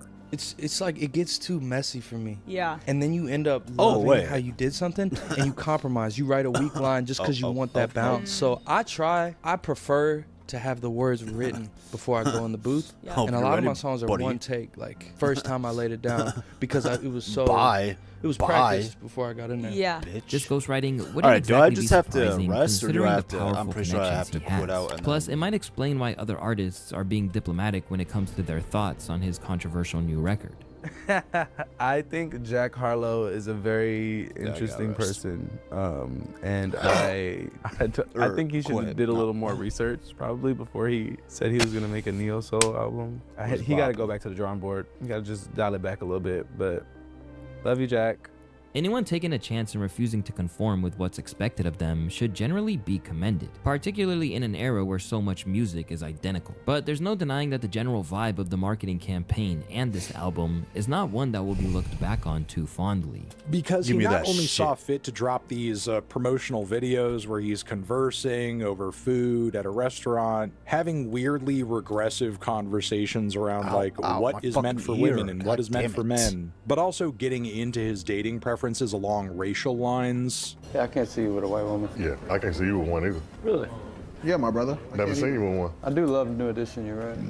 It's just that the guy is so transparent. It was painfully clear that he's trying to sell us on the idea that this new album is going to be more romantic. It's going to be more lovey-dovey, and for absolutely sure, it is not going to sound white. And the more we see of Jack, this musical switch is coinciding with like a bit of an aesthetic switch too. Just Jack's outfits, because he's dressing like a dude who is making some mainstream R&B cuts from the late 90s, early 2000s. And even though he's attempted to portray it as a sincere evolution, he doesn't seem to be convincing anyone that this is anything more than a fleeting experiment.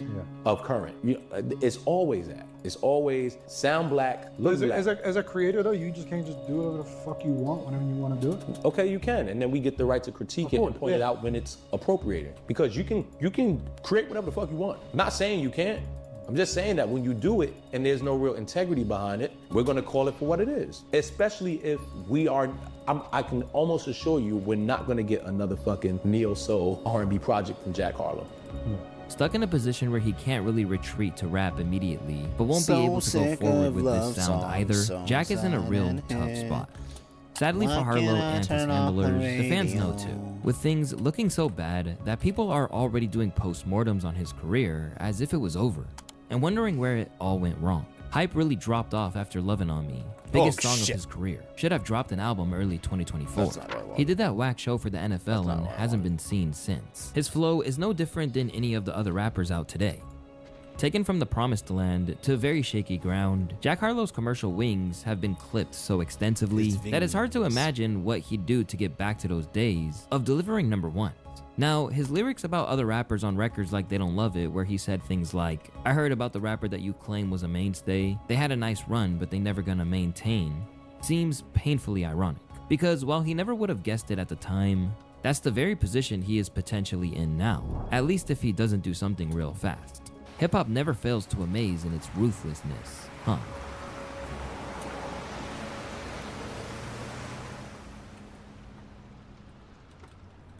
Some people just don't know when to quit. And if you ask many of her detractors, Erica Kirk is absolutely one of them. Despite being a widow at the age of 37 and raising 2 kids by herself, it's fair to say that the wife of the late Turning Point USA leader hasn't gotten much sympathy from the public. Particularly because so much of the world and even her own husband's audience can't help but feel like everything she does is disingenuous or comes with some ulterior motive.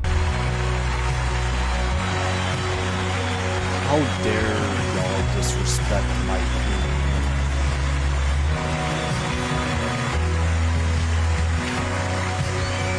queen? Instead of heeding the signs of how the Look at public those has rejected beautiful, her, non-devilish Erica has kept up eyes. the gimmick, taking to every stage that'll have her, and seeking to cement herself as the new figurehead of her spouse's movement. Don't let anyone disenfranchise you because you're a young man, What? especially a young white male man. Suck, Don't dude. I ever was not let even anyone paying talk down to you. attention, We need dude. strong men out there, strong men who are convicted, that will be good leaders, good husbands, good fathers like mine. We need that. And young women, we need you to also rise up. Don't compromise yourself.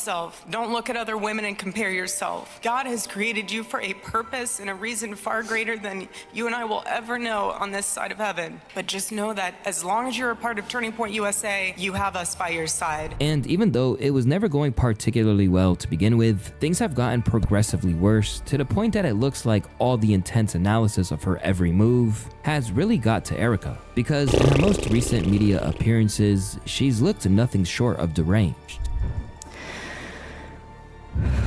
Oh, bro.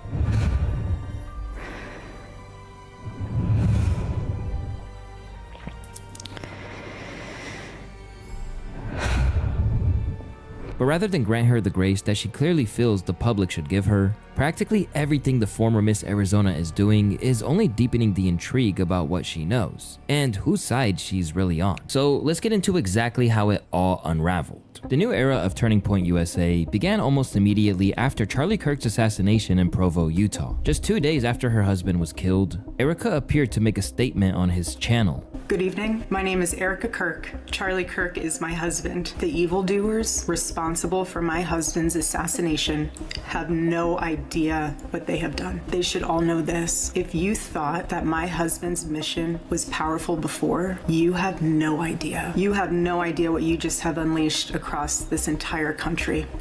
When I got home last night, Gigi, our daughter, just ran into my arms. And I talked to her and she said, Mommy, I missed you. I said, I miss you too, baby. She goes, where's Daddy? What do you tell a 3-year-old? She's 3. I said, baby, Daddy loves you so much. Don't you worry. He's on a work trip with Jesus, so he can afford your blueberry budget. Then, just 11 days after the shooting, a New York Times piece added another layer of intrigue. According to the article, Erica was sitting in her mother's hospital room in Phoenix when her husband's longtime assistant Michael McCoy called her phone. Looking back on that moment, she claimed he already knew what he was going to say before the words even left his mouth. Left to grieve alongside a whole audience that hung on his every word, Kirk's supporters were initially behind her. After all, learning that Charlie felt she harbored even more hardline views than he did was probably an encouraging sign. All right, so we are taking your questions and hopefully we'll be able to answer any thoughts that you have. Who is more conservative and why? Erica, Yes. by far. Not even close. I am a moderate compared to Erica. 8 days after his passing, it was announced that she would succeed him as director of Turning Point USA after a unanimous vote. And since then, things have gone persistently terribly for all at the company. From hugging JD Vance a little closely, to saying she forgave his killer, and rewriting the history of Charlie's views on Israel, Erica's initial run in the public eye, which I covered at length at the time, basically took her from a figure that was revered to one who conjured up nothing but disdain. And in the months and weeks since then, it spiraled further out of control, with every single public statement she makes plunging her further into a position that is absolutely unsalvageable on a personal level, and for the organization that her husband essentially gave his life to. After being criticized by Candace Owens for her handling of the information around the murder, Erica came for her husband's friend in interviews. The podcaster Candace Owens, at one time a friend of Charlie's, at one time an employee of Turning Point. She has been one of the main peddlers of these conspiracies, and she is making a huge amount of money on it. She is building her business off of these lies. What do you want to say to her and the other people that are putting these lies out into the world right now? Stop. That's it. That's all I have to say. Stop. And as if she was trying to spawn conspiracy theories, she also spent time advocating for Israel, then coming after her husband's killer. It's evil. Charlie and I have always been very clear on our stance. Israel, Jewish people. It's awful. Anti-Semitism is what healing factor comes out of hating Jewish people? What healing factor comes out of hating Christians? What healing factor comes out? Hate in general? Nothing. Charlie always would say very clearly, Jew hate was brain rot. Like, We would always say it. We've been to Israel a hateful person. twice together, and to be able to walk in the place where our Lord walked and see the Bible come to life in Technicolor, how could you hate that place? How could you hate the Jewish people?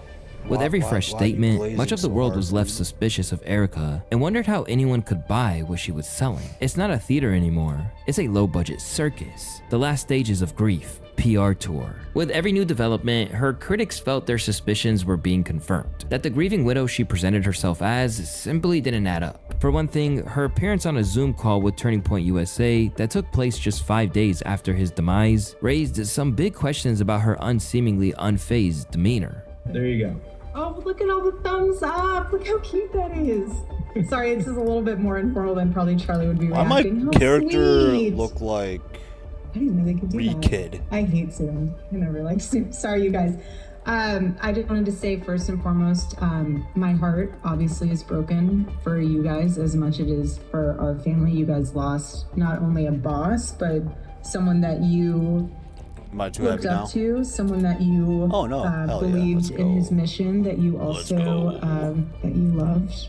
You loved listening to his show, hearing his wisdom on things. I'm sure some of you have also had very personal moments of where you sat down and had private conversations with him. I want you all to hold on to those. After that footage emerged, her appearance seems to spawn new disdain as people continue to view her entire persona as fraudulent and designed by a marketing team. And I was eating cereal. It was like 10 o'clock at night. That's a mom dinner cereal at 10 p.m. And I was like basically standing there in the dark. And I looked over to the side of the wall. And when we first moved into that, we live in a small condo. When we first moved in there, Charlie and I put the Bible verse of James chapter 1 verses 2 through 4 alongside of it. And I stood there and I looked at it. And I was milk and cereal in my mouth. And I was like, count it all joy. And I just stood there. Count it all joy. Being persecuted and lied about, count it all joy. You're being slandered, count it all joy. You're being lied about, count it all joy. Your church is being persecuted, count it all joy. If there's graffiti all over it now, count it all joy. You have people coming in and out of your congregation, count it all joy. She has to keep looking at her script. What's the big deal? It's not a real memory. It's a story created to play on emotions, an attempt to make her look relatable. If that's what they're trying to accomplish, then it's very apparent that it's not playing out as they hoped. Because rather than being embraced and shielded by the right in the way that she likely expected, conservative commentators themselves have been among the first to turn her into a punchline. A friend of mine, let's call her Erica. She's had a wild life, this woman. She was in Romania, she had an orphanage, she was on a reality show, she married this famous guy, she was an intelligence asset. And I said to her, how do you do this? And she says, Tim, it's Neuro's energy and focus mints. And I says, but how do you do it after the guy, the husband and father of the kids gets murdered and you're out there doing all kinds of stuff? You're doing fundraisers and you're dancing around with glitter pants. How does this happen? She goes, I could lie to you, but I'm telling you, it's Neuro's energy and focus mix. I said, really? She goes, sure. I said, how are you running this organization 7 hours after this guy got popped? Elsewhere, platforms like the Joe Rogan Experience have been actively delving into her past and finding more evidence in regards to her alleged ties to intelligence agencies that predate Charlie. That we've presented to congressional officials. One being cyber, two Bro, being hackers, three can being I hit, physical please? threats, fourth one is solar EMP, and the fifth one is man-made. And when we go over this risk analysis, they hear what we're saying, but they don't want to take action. Take action. Well, there are 18 critical infrastructures. It's weird, but very weird. She's doing a CIA informational video. Weird. An acting gig, or is this something else? Perhaps, or but even so, you're doing an acting gig for the CIA. Who calls you for that? What? Yeah. What? You ever get one of those calls? No. No, I never got one of those calls. And my agent never hit me with that one. Yeah. It's odd. Well, there's a lot of people that think that she was his handler. She was Charlie Kirk's handler. But of course, There's a lot of people think I have antlers. Yeah. You know. Well, you got about 9 Navy SEALs out there. They're not antlers. Okay, what the fuck? And even if that's not exactly what's occurring, and she was merely taking any role she could get, the idea that she wasn't involved in the political world before meeting Charlie seems to fall increasingly flat with each resurfaced morsel from the old days. He is the executive director of the Task Force on National and Homeland Security and director of the U.S. Nuclear Strategy Forum, both congressional advisory boards. Does intelligence actually increase the damage grid from a vulnerability spell? that we have here in our country, and just basically tell the audience what exactly EMP is and what are the threats that we need to be aware of as Americans, and what our major security issue here in America is right now. Well, an electromagnetic pulse can be generated by a nuclear weapon detonated at high altitude. And we have seen Iran write in its military doctrine. This is basically why they want the bomb. We've also seen them practice launching missiles from short-range missiles from ships to simulate an EMP attack. Plus, her mother's far more documented ties to that world through network security companies are only exasperating matters, essentially giving theorists something to hang their ideas on. So it turns out Erica Kirk's mother has been a CIA spy, or a spy, for a long time. Now, you know... Yes, intelligence improves the damage of sorceries and Dark Souls, but it doesn't do it directly. What? Spell damage is based on your catalyst magic ed what stat? Magic edge. Every catalyst scales differently. Leveling your intelligence increases this mana value, which in turn hits harder when you cast. Sorcerer's soft caps your damage gains, diminishing returns at specific intelligence thresholds 40, 45, and 50.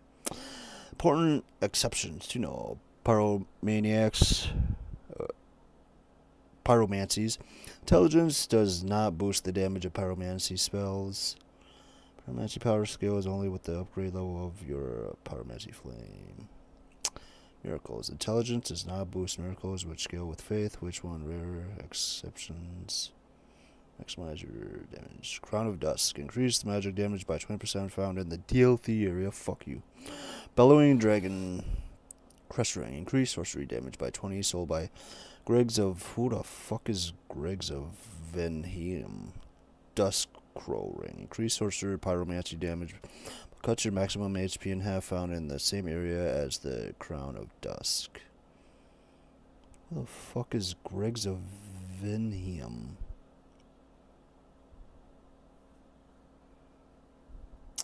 Is that the dude with the really big round hat that you find in Sin's Fortress? Or Sen's Fortress, whatever the fuck it's called.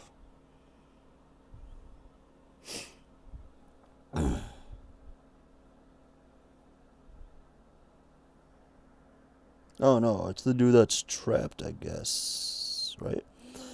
Greggs of Venus is a character in Dark Souls. You first encounter Greggs trapped in a room. Yeah, alright.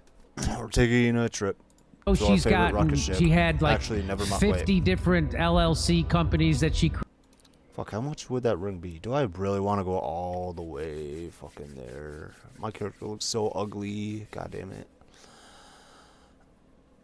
I'm just try fighting Quailog right now and then, yeah, creates and closes and all, and so Wolves depending and on how Finance I have do, done a then great I'll job go with that. that ring And from now dude. Project Constitution says Lori Friends appears in Edward Snowden's leaked PRISM docs as NSA agent. For those of us tracking the new TPUSA narrative, this isn't just a coinky-dink.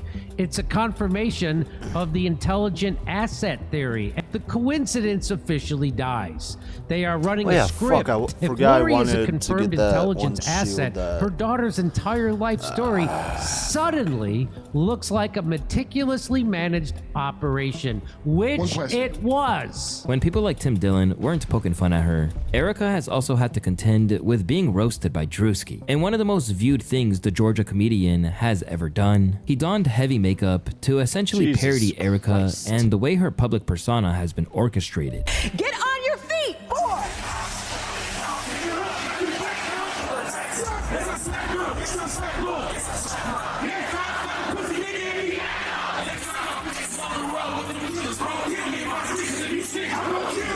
war is raging in Iran. Yeah, I'm gonna do it. We're Why not? praying Fuck for it. all the soldiers. While the rest of the world outside the conservative bubble laughed, Erica was encouraged by the president to take legal action.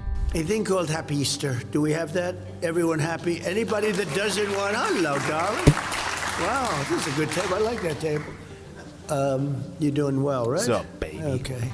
I think you should sue him, but you know, I told her, you ought to sue somebody. They're so jealous of Erica. I said, you ought to sue their, I can say it, you're not allowed to say this, you have to be nicer. Sue their ass off.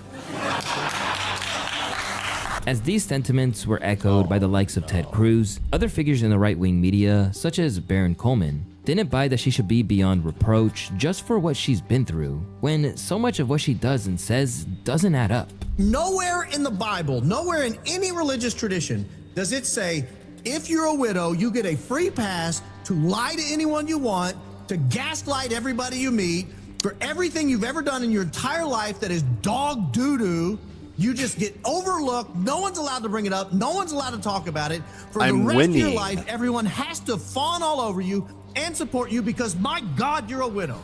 It doesn't exist. I've looked at Easy. Scripture. I'll just do it. It's not in there. I'll just do it. Easy. Erica, high five. Yeah, Graham, yeah, girl. What up? Gary, what up? Oh, I'm scaring. Not in here. Yeah, what up, Andrew girl? High five. Doesn't Bye. say Bye, it. bitch. There's no requirement. I support her as the head of TPUSA. It's broken. There's no prohibition on me criticizing her for documented falsehoods. None. Even though every single move she made backfired, Erica refused to yield to the pressure or admit that perhaps some of what she'd done since Charlie's death wasn't beneficial to the cause. Instead, she kept doing events and appearing on stage like she was headlining WrestleMania. Please welcome Turning Point USA CEO and Chair, Erica Kirk.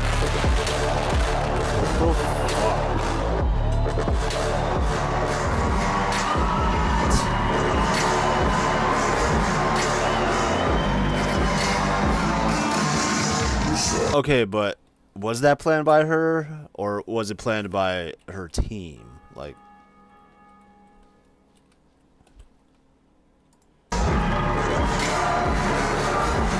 Of course, all of this was like a red rag to a bull, and so her biggest critics like Candace Owens have stayed on her neck. Evil. bitch, you're the one to talk. Not gonna lie, Candace Owens, whatever. Like, I think she's actually really beautiful, but she is such a fucking evil witch, bitch. She is evil. When I watched that, I went, she's evil. I am so infuriated watching that back because she's lying. She's objectively lying and she's acting. She was told to say that to make people believe that she had access to something that we didn't. Do you believe that Tyler Robinson The murdered your husband? projection Yes, I is do. crazy. Why do you think it is so hard for so many people to believe that reality? Because it's too simple.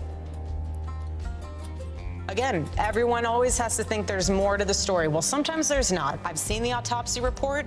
I've seen our case pulled together. I've been in constant contact with our lawyers, the prosecuting team. I've seen it all. Right? It was because of that clip that when I went in to meet with her, I was going, oh, okay, maybe she has something that the public doesn't. I spoke to her, I'm in touch with the lawyers. I've seen the autopsy report. And then I sit down with her 72 hours later and she tells me, and her lawyer confirms to me, that they have nothing more than what the public has seen. But just as her entire saga in the public eye began with a bullet, the next chapter where it looked like she was truly about to lose it started with another one.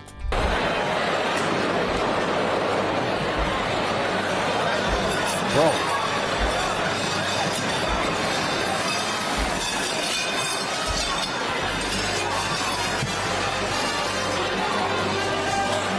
Can I talk Recently, to her? Erica attended White House Correspondents' Dinner, and according to who you ask, that night either didn't go according to plan or it did. But alongside the plot to take out Trump, one of the biggest talking points to have emerged from the situation was that Erica Kirk was seen fleeing in tears.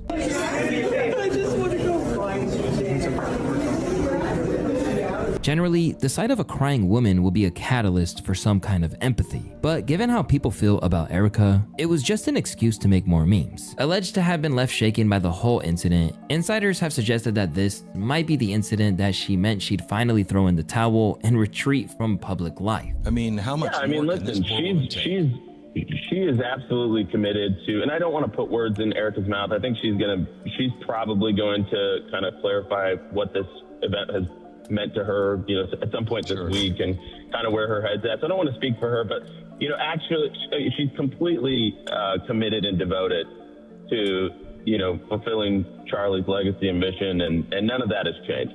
Obviously this was, this was a triggering experience in more ways than one. And it wasn't just her as well. There was Mikey was at the event, and Mikey was just a few feet away from Charlie at UVU. Soon, a statement came from Erica herself, suggesting that this might be her farewell address. Saturday was yet another traumatic example of the evil in our country and the continued rise in political violence. I'm taking time to spend with my family. I will be joining the Charlie Kirk Show Wednesday at 12 p.m. Eastern to briefly address what took place. Enough is enough. Just days later, she had enough of that quality time with her kids and was back in front of a camera. To start, she came at those she believed were peddling conspiracies, most notably Candace Owens. And this culture we're living in absorbs disagreement as a form of personal betrayal. It turns having an opposing viewpoint into a moral crime worthy of punishment. And here's what I've realized through all of this, having lived through quite literal hell these past 7 months,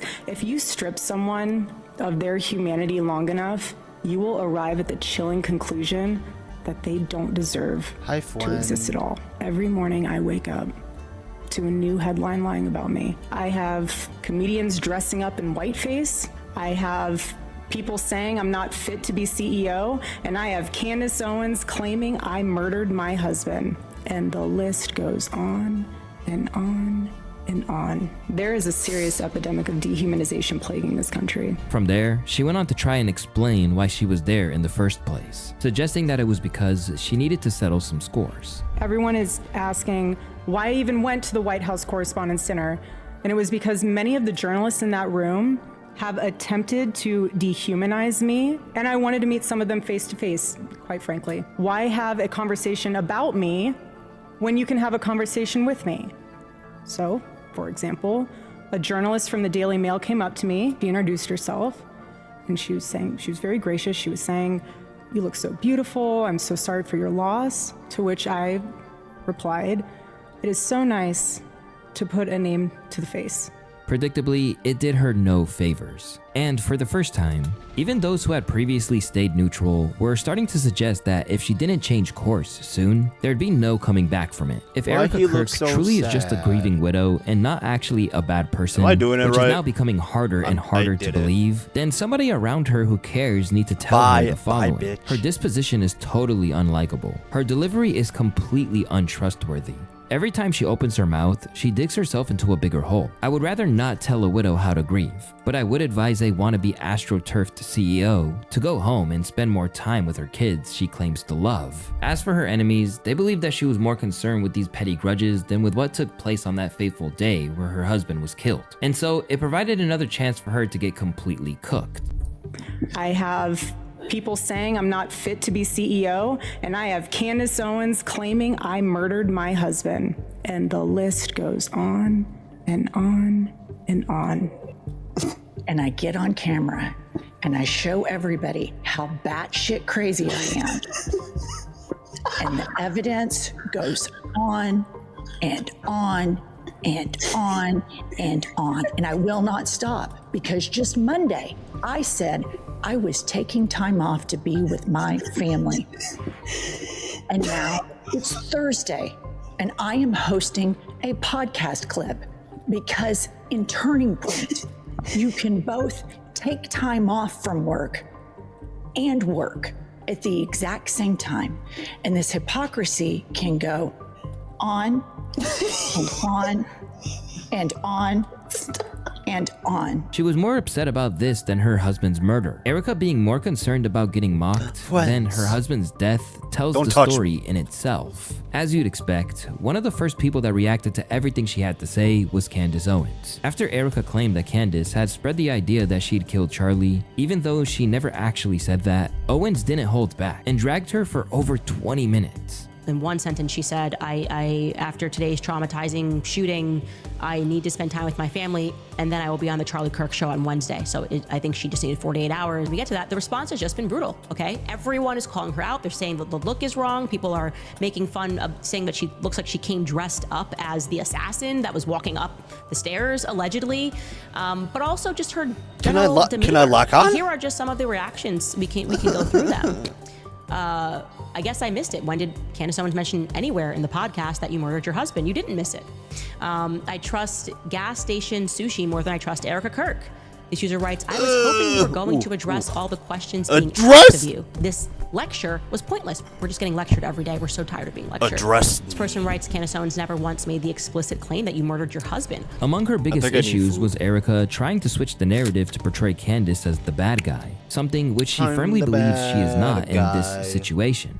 Cry emoji. And again, the context of this was us making fun of Barry Weiss and Ben Shapiro and the syndicate of people that had come out and said that asking any questions about Erica Kirk at all was akin to just saying exactly that you murdered your own husband. This was never released to the public. It's a private conversation. So to pretend that that is what Erica was responding to today, how disingenuous can you be, Andrew?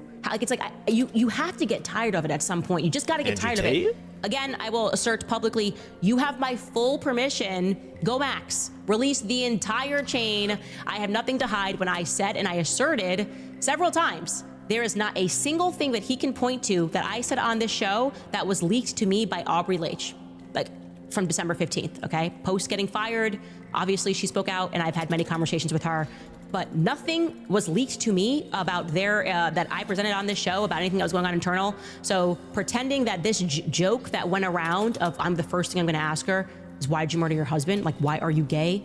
Is a little over the top. Release it all. Let the public judge. I have nothing to hide. Above all, she made no apologies for having concerns over what Erica looks to portray to the public and what is really going down behind the scenes. But I thought that I was going to get straight answers, and then she lied to my face. And from that point on, when I clocked her on those lies and when the public kept repeatedly clocking her on lies and seeing your reaction to it like it is right now, I grew increasingly suspicious of Erica. I remain suspicious of Erica. I think that is any person who is being honest.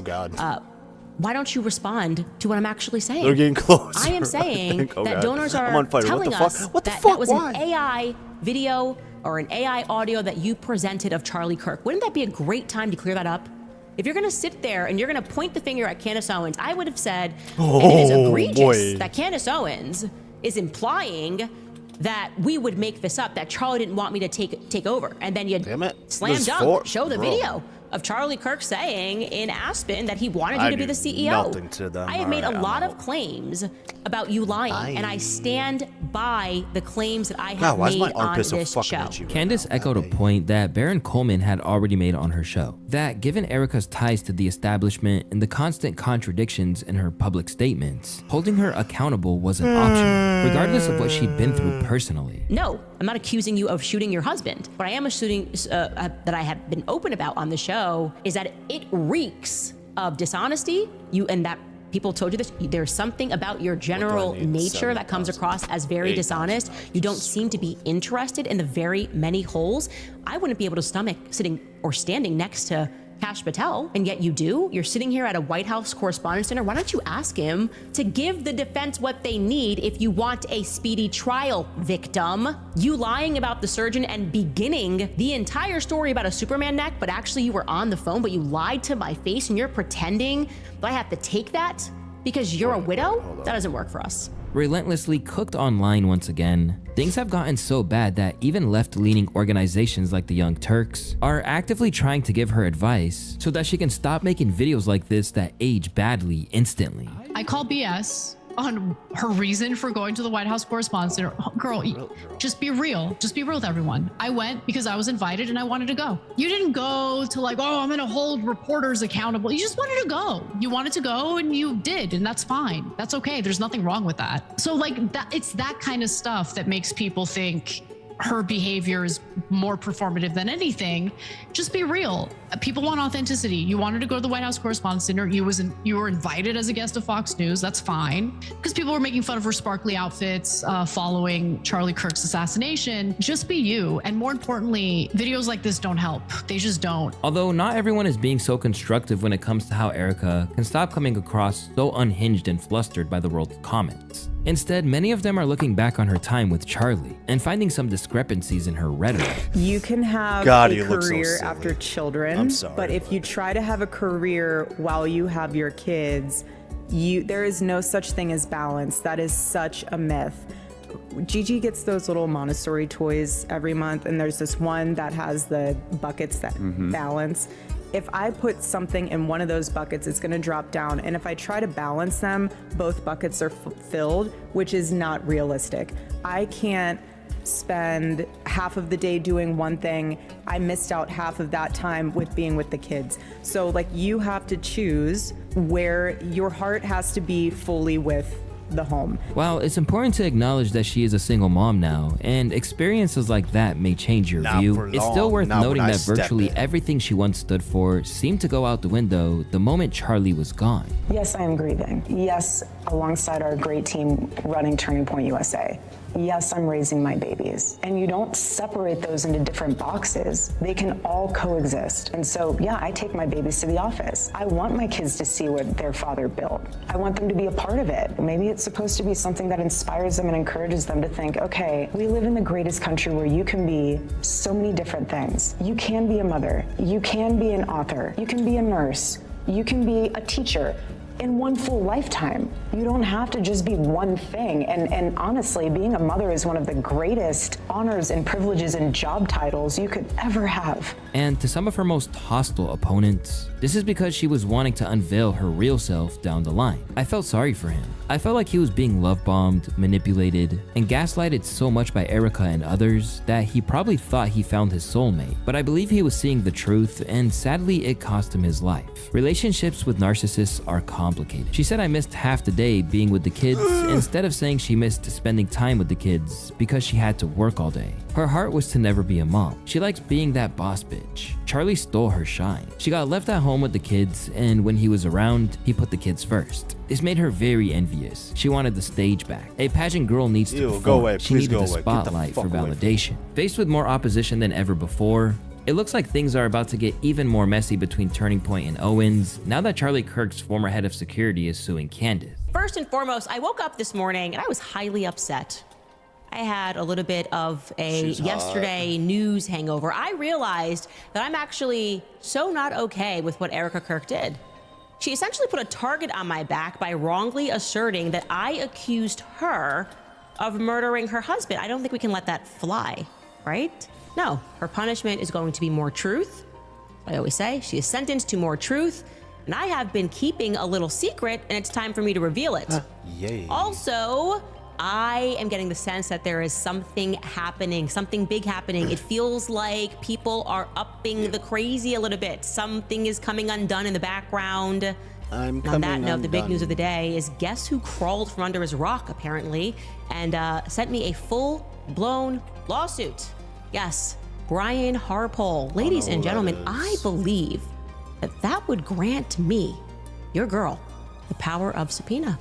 Let's get started. Welcome back to Candace. And considering how she's played it thus far, you just know that anything Candace finds in Discovery is going to be brought to light sooner rather than later. Faced with a company in freefall and a reputation that's equally in tatters, Erica's public persona has been dragged through the mud in a way that it's now unrecognizable from the way she was merely Charlie's wife. Written off by almost everyone watching, the toll of that near universal condemnation is starting to show. And at this point, the best thing that she could do for her kids, for Turning Point, for Charlie's legacy, and frankly herself, is to step out of the spotlight. Because if she doesn't, what's already happened is only the beginning.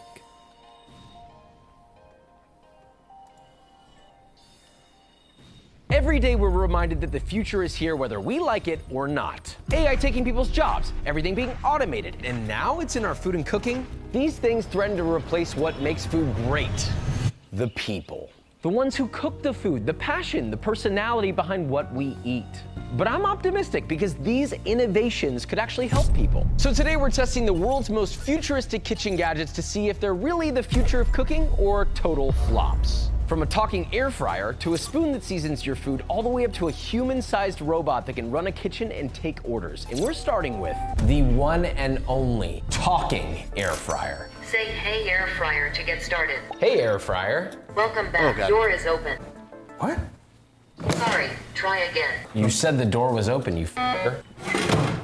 Door is closed. Hey Emerson. Welcome back. Cook salmon. Cooking salmon. Say start cooking to begin. Start cooking. Start cooking. Start cooking. Preheat is on. It doesn't tell Cooking has stopped. What's going on? Hey What? Emerson. Cook salmon. Hey air fryer. Welcome back. Cook salmon. Cooking salmon. Say start cooking to begin. Start cooking. This is a piece of shit. Hey air fryer. Welcome back. Start cooking salmon. Sorry, try. Hit this thing. Cook salmon. Say start cooking to begin. Start cooking. Keeping warm at 200 degrees. Start cooking. Temperature out of range. Start cooking. That's insane. I literally could not be enunciating that better. By now, if I was using a normal air fryer, shut up, Emerson. By now, I would have started my f***ing air fryer, the salmon would be cooking, and I would be like on the toilet or, I don't know, doing something else. I'm gonna hand it off to you because I'm about to. Hey, Emerson. I'm about to buzz. Hey, air fryer.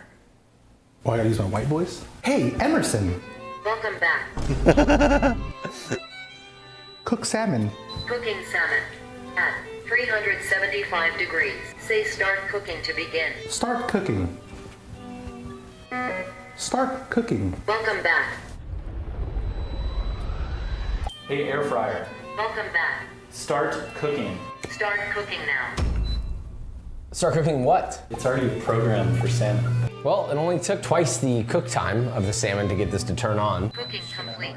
Be careful, it's hot. Do I just open it? I mean, it looks nice. Skin's not crispy, but honestly, like you could just literally peel it right off. I mean, it's really good. I was very impatient with that first, but results are there. Okay, but let's take a step back. This did the same thing that any air fryer can do. And for the price, it's very cost prohibitive. It's extremely frustrating to use because the voice recognition is really just not there. Is this a future? Is this a flop? Can we give it a mid? It is kind of on the mid level. Even though this didn't work that well, it is showing us what could be possible in the future. It is on its way there, as you said. So I think Dude, a mid. plank shield? Hell yeah. Next up, safe. a spoon. It makes your food saltier, supposedly. There's a little metal plate here and there's a little metal plate here. When you're holding it, it creates a microcurrent that's supposed to make you perceive salt more than there actually is in the food. So if there's somebody who can't have salt for any health reason or whatever, maybe they have heart problems, this could be a solution for them. I should also be clear that we had to order this directly from Japan. It is not available in the United States. Let's try this with just a regular spoon. So we have like, I don't know, some sort of a curry, it looks like. That's definitely under seasoned. So I'm gonna turn this on. No, I'm just kidding, I'm fine. I've never been it up didn't do anything. in this area before, and I'm not about to You were go eating there. weird like this. That's exactly how my 7-month-old son holds the spoon.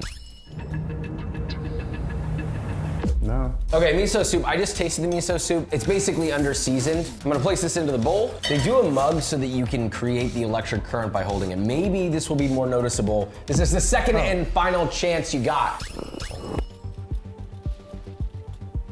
Maybe a little. Maybe a little. This is the part where you're gonna realize it didn't do anything. It didn't. Yeah, it it didn't. literally didn't. What I will say is, when you put this in your mouth, there is like a weird sort of almost metallic-y sensation you get on your tongue. I wanted this to work, Where's that because one if this girl? did work, this would be hugely helpful to a lot of people, but it just didn't work for us. That's a flop. Now here's an interesting solution. You ever want to cut butter faster? Always.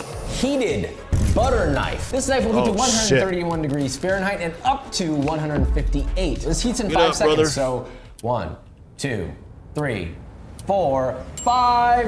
It says it's not, well, that Oh, it was a says lie. it's 99. First off, they've already lied. I don't This is already shit not looking science. good for this product. All right, we're now at 138. There we go. And it took 10 times as long. First of all, here's a cold stick of butter and a regular knife. Oh, hi. Okay, that was really easy. Now let's say maybe for some reason you don't have the strength to do that. That's okay, because this knife should make it a lot easier. We'll find out. Great club, nice. Why is that nice? I'm That not in the was actually strength. significantly harder. Fuck Let me up. see if I can spread it. I'm gonna have to come here and get my swords now. That's kind of cool. Well, let's try it with a regular knife. Uh-oh, I did the exact Why did same I thing. heal? It just doesn't melt. might What have- is this, man? What might are we have doing died here? I anyways, thought this even is if supposed to I be the healed. future. This feels like it's taking society back in time somehow. I feel like this is something that would have been invented in like the 90s. It gets the butter hot, but it did not make the process of cutting butter any easier. Maybe it makes it slightly easier to spread. I just don't see this one. Yeah, that's a flop.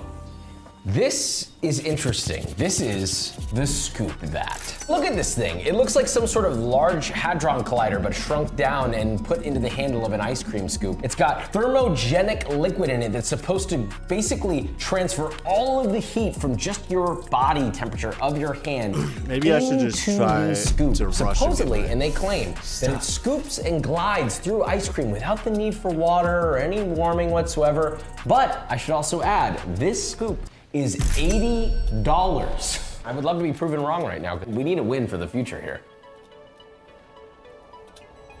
It actually does work. Look, the ice cream is melting in here. Okay, let's take a step back. It didn't make it easier, but the amount of effort was the same. Had this been room temp, this would not have worked as well. Oh yeah, no, that's night and day. I hate to say it. I mean, this is maybe the least technologically advanced one that there is, but I'm gonna give that a future.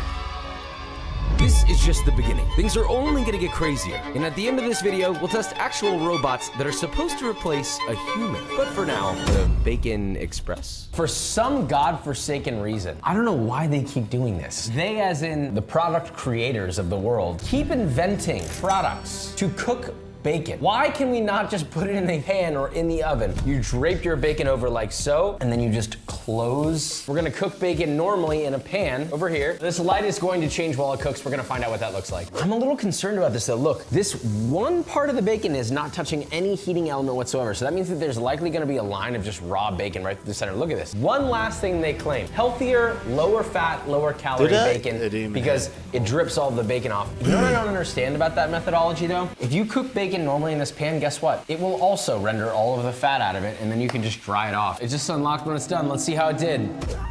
Oh, perfect. Perfect bacon, just how I like it. Hey, but look, it's cooked on the top like you said it would. Yeah, the top is cooked perfectly. God, that looks The pan bacon already looks significantly better than this one. It did automatically open, which we're assuming that it automatically opens when the bacon is done, but this bacon is beyond screwed. While the pan version is a little more uneven, this looks more delicious than this. But there is another thing you can do here. You can use this as a cooking surface. But guess what else cooks the egg? This also cooks the egg. We got a flop.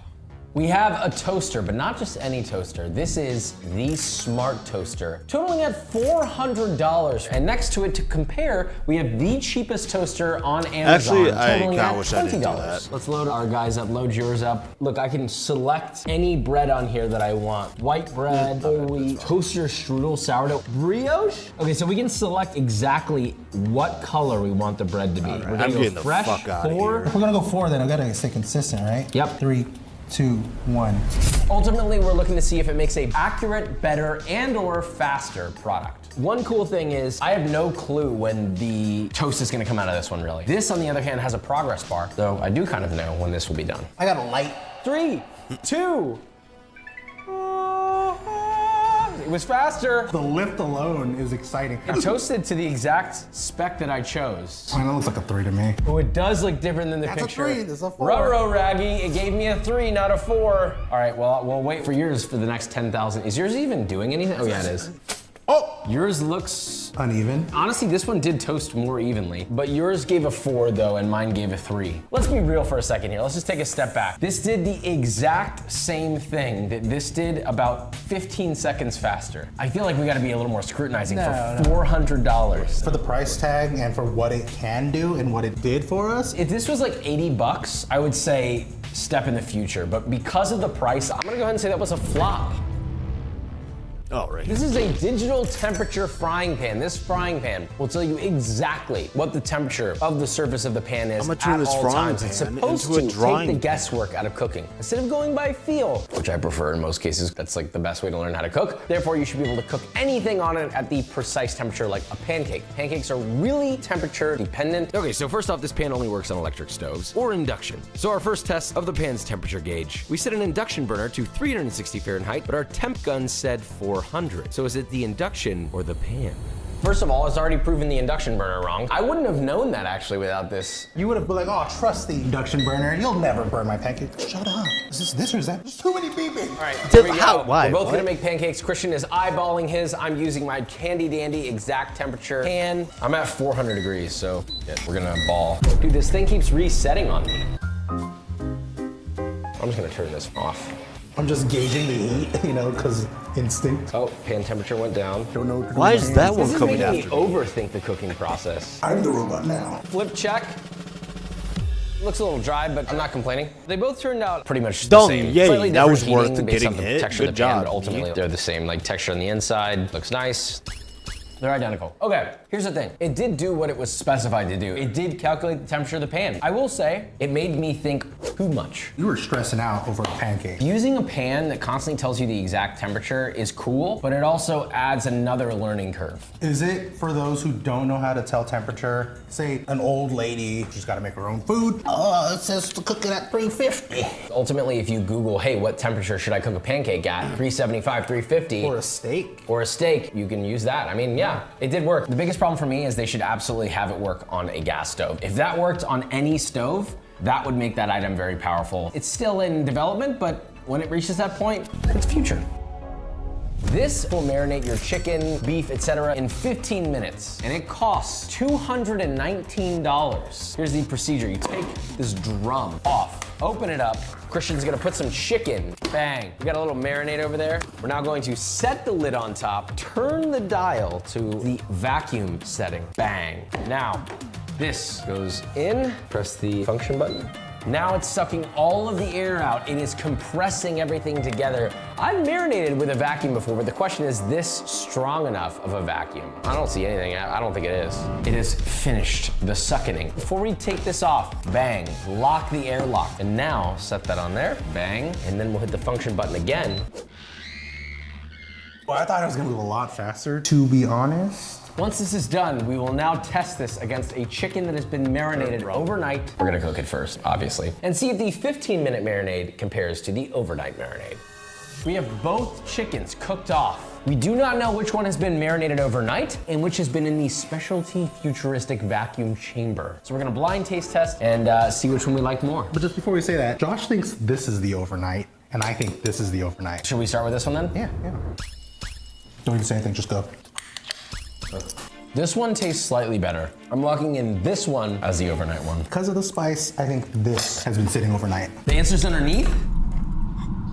Son of a... Yeah, it was right. I will say it was hard to tell. Do you think that that counts as a future since it was so hard for us to tell? Here's my question. Would you eat both, one or the other? Would you have saved countless hours? Or is it like, yo, I'm gonna pinch, throw this in here, let that marinade, get my shit done? I think this is a point for the future. I don't want to give it to him, but think about it. Just it did work. Fill that whole thing up. Meal prep Monday's done. Yeah. It's an expensive one, but yeah, we'll give it to the future. Sure, why not?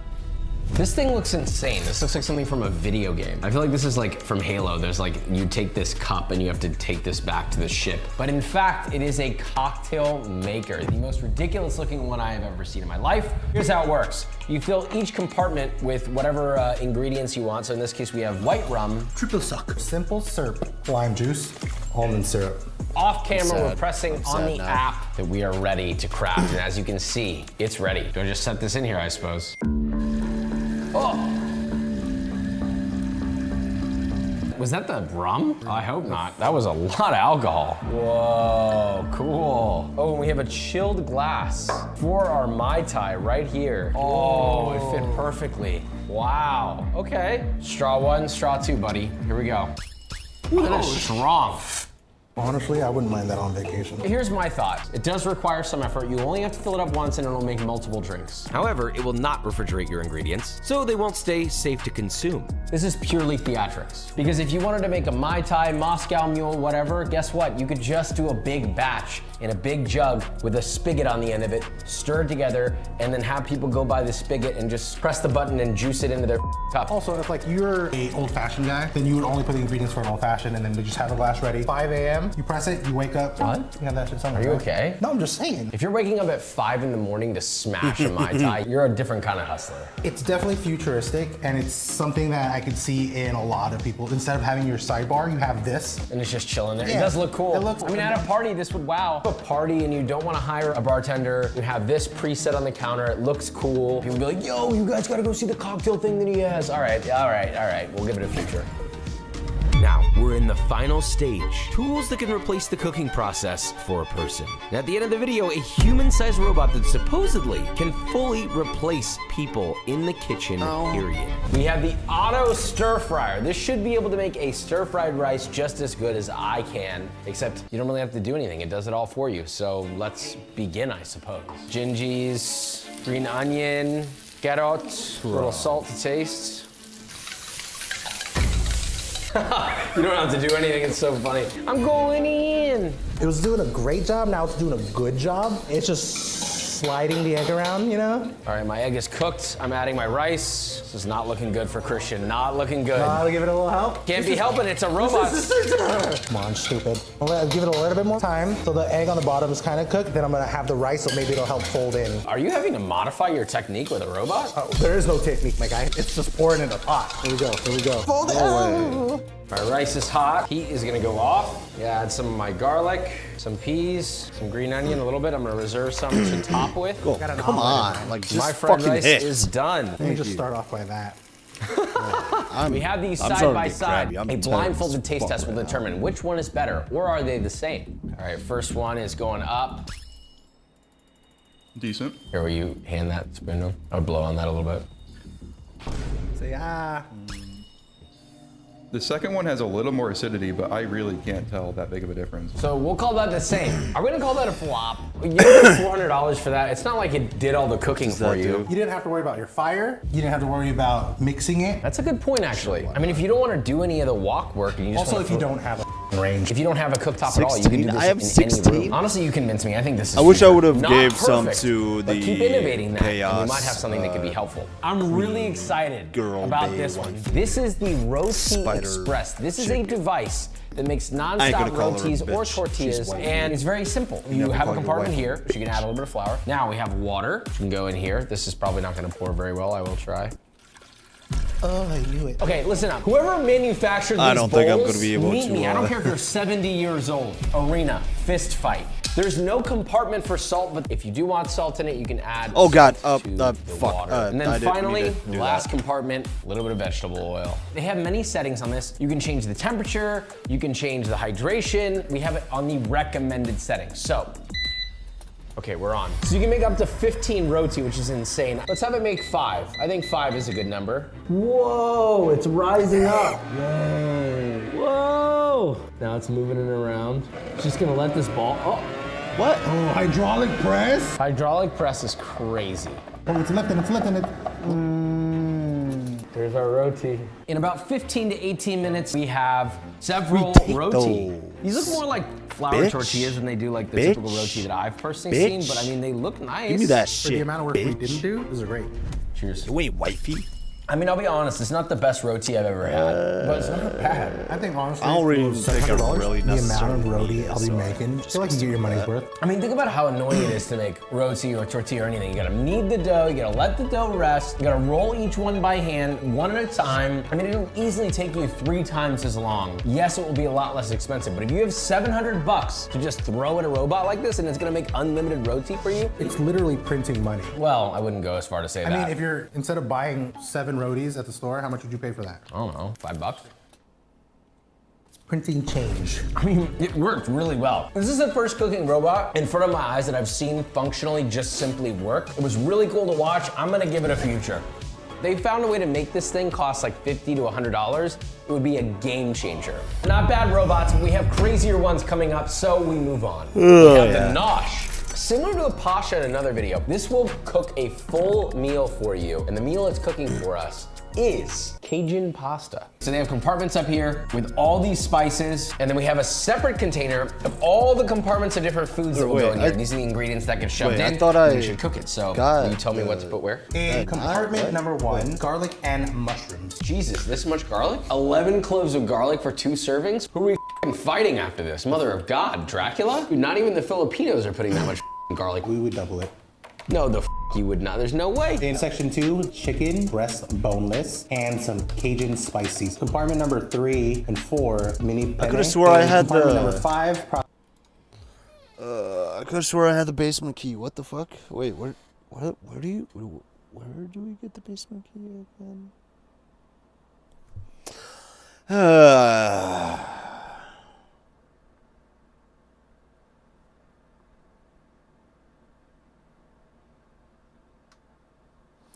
DS1 basement key. On a corpse at the bottom of a staircase in the undead parish just outside the main church building and right behind the massive... Oh, wait, no, I don't... Okay, never mind. I'm a goober. I didn't go... Says cheese, fresh cream, I don't even and think some I have fresh that parsley. one gate open. I will say it's extremely hard to pour into these containers. Slot 1. It's like a partridge. Cook. And let him cook. Oh, mushrooms and garlic, the 750,000 cloves of garlic. Interesting starting with the mushrooms. I feel like they could have seared the chicken and then thrown the mushrooms in. I'm already a little concerned for this thing based on the order it's doing things, but this is built to make delicious meals. Question is, how delicious are we talking? Is this the future? Our food is done in the Nosh. Want to adjust the consistency? Yes. Come on, Dragon Boy. I don't know. This is Cajun? Doesn't really look Cajun. Bro, what the is this? Soupy mess. All right, improve That's it. it. Add water, cook time. It's gonna overcook the pasta. I think we keep it. Yeah, let's just roll with it. Let's try it. So remember, you can edit the recipes, obviously. You can put whatever ingredients you want. It's not like it's forcing you to do this, but we did follow the recipe exactly designed. Can I rest? Like fucking Christ. Oh, God. Why is it so hard? I'm scooping. Okay. It's just watery. There. Never mind. You know what? Just fucking... Chicken's overcooked. Pasta's overcooked. Sauce is saucy. The sauce is watery. Soupy. Yeah, the sauce is watery to all hell, but it actually tastes pretty good. It's a little too garlicky for my taste. It tastes like a boxed hamburger helper. I don't understand why I can't fucking It's like rest. a frozen meals. Yeah. So long story short, for significantly less money, you could just go buy a frozen meal and microwave it. All right, I'm gonna put that at a good I didn't even old-fashioned open the gate. flop.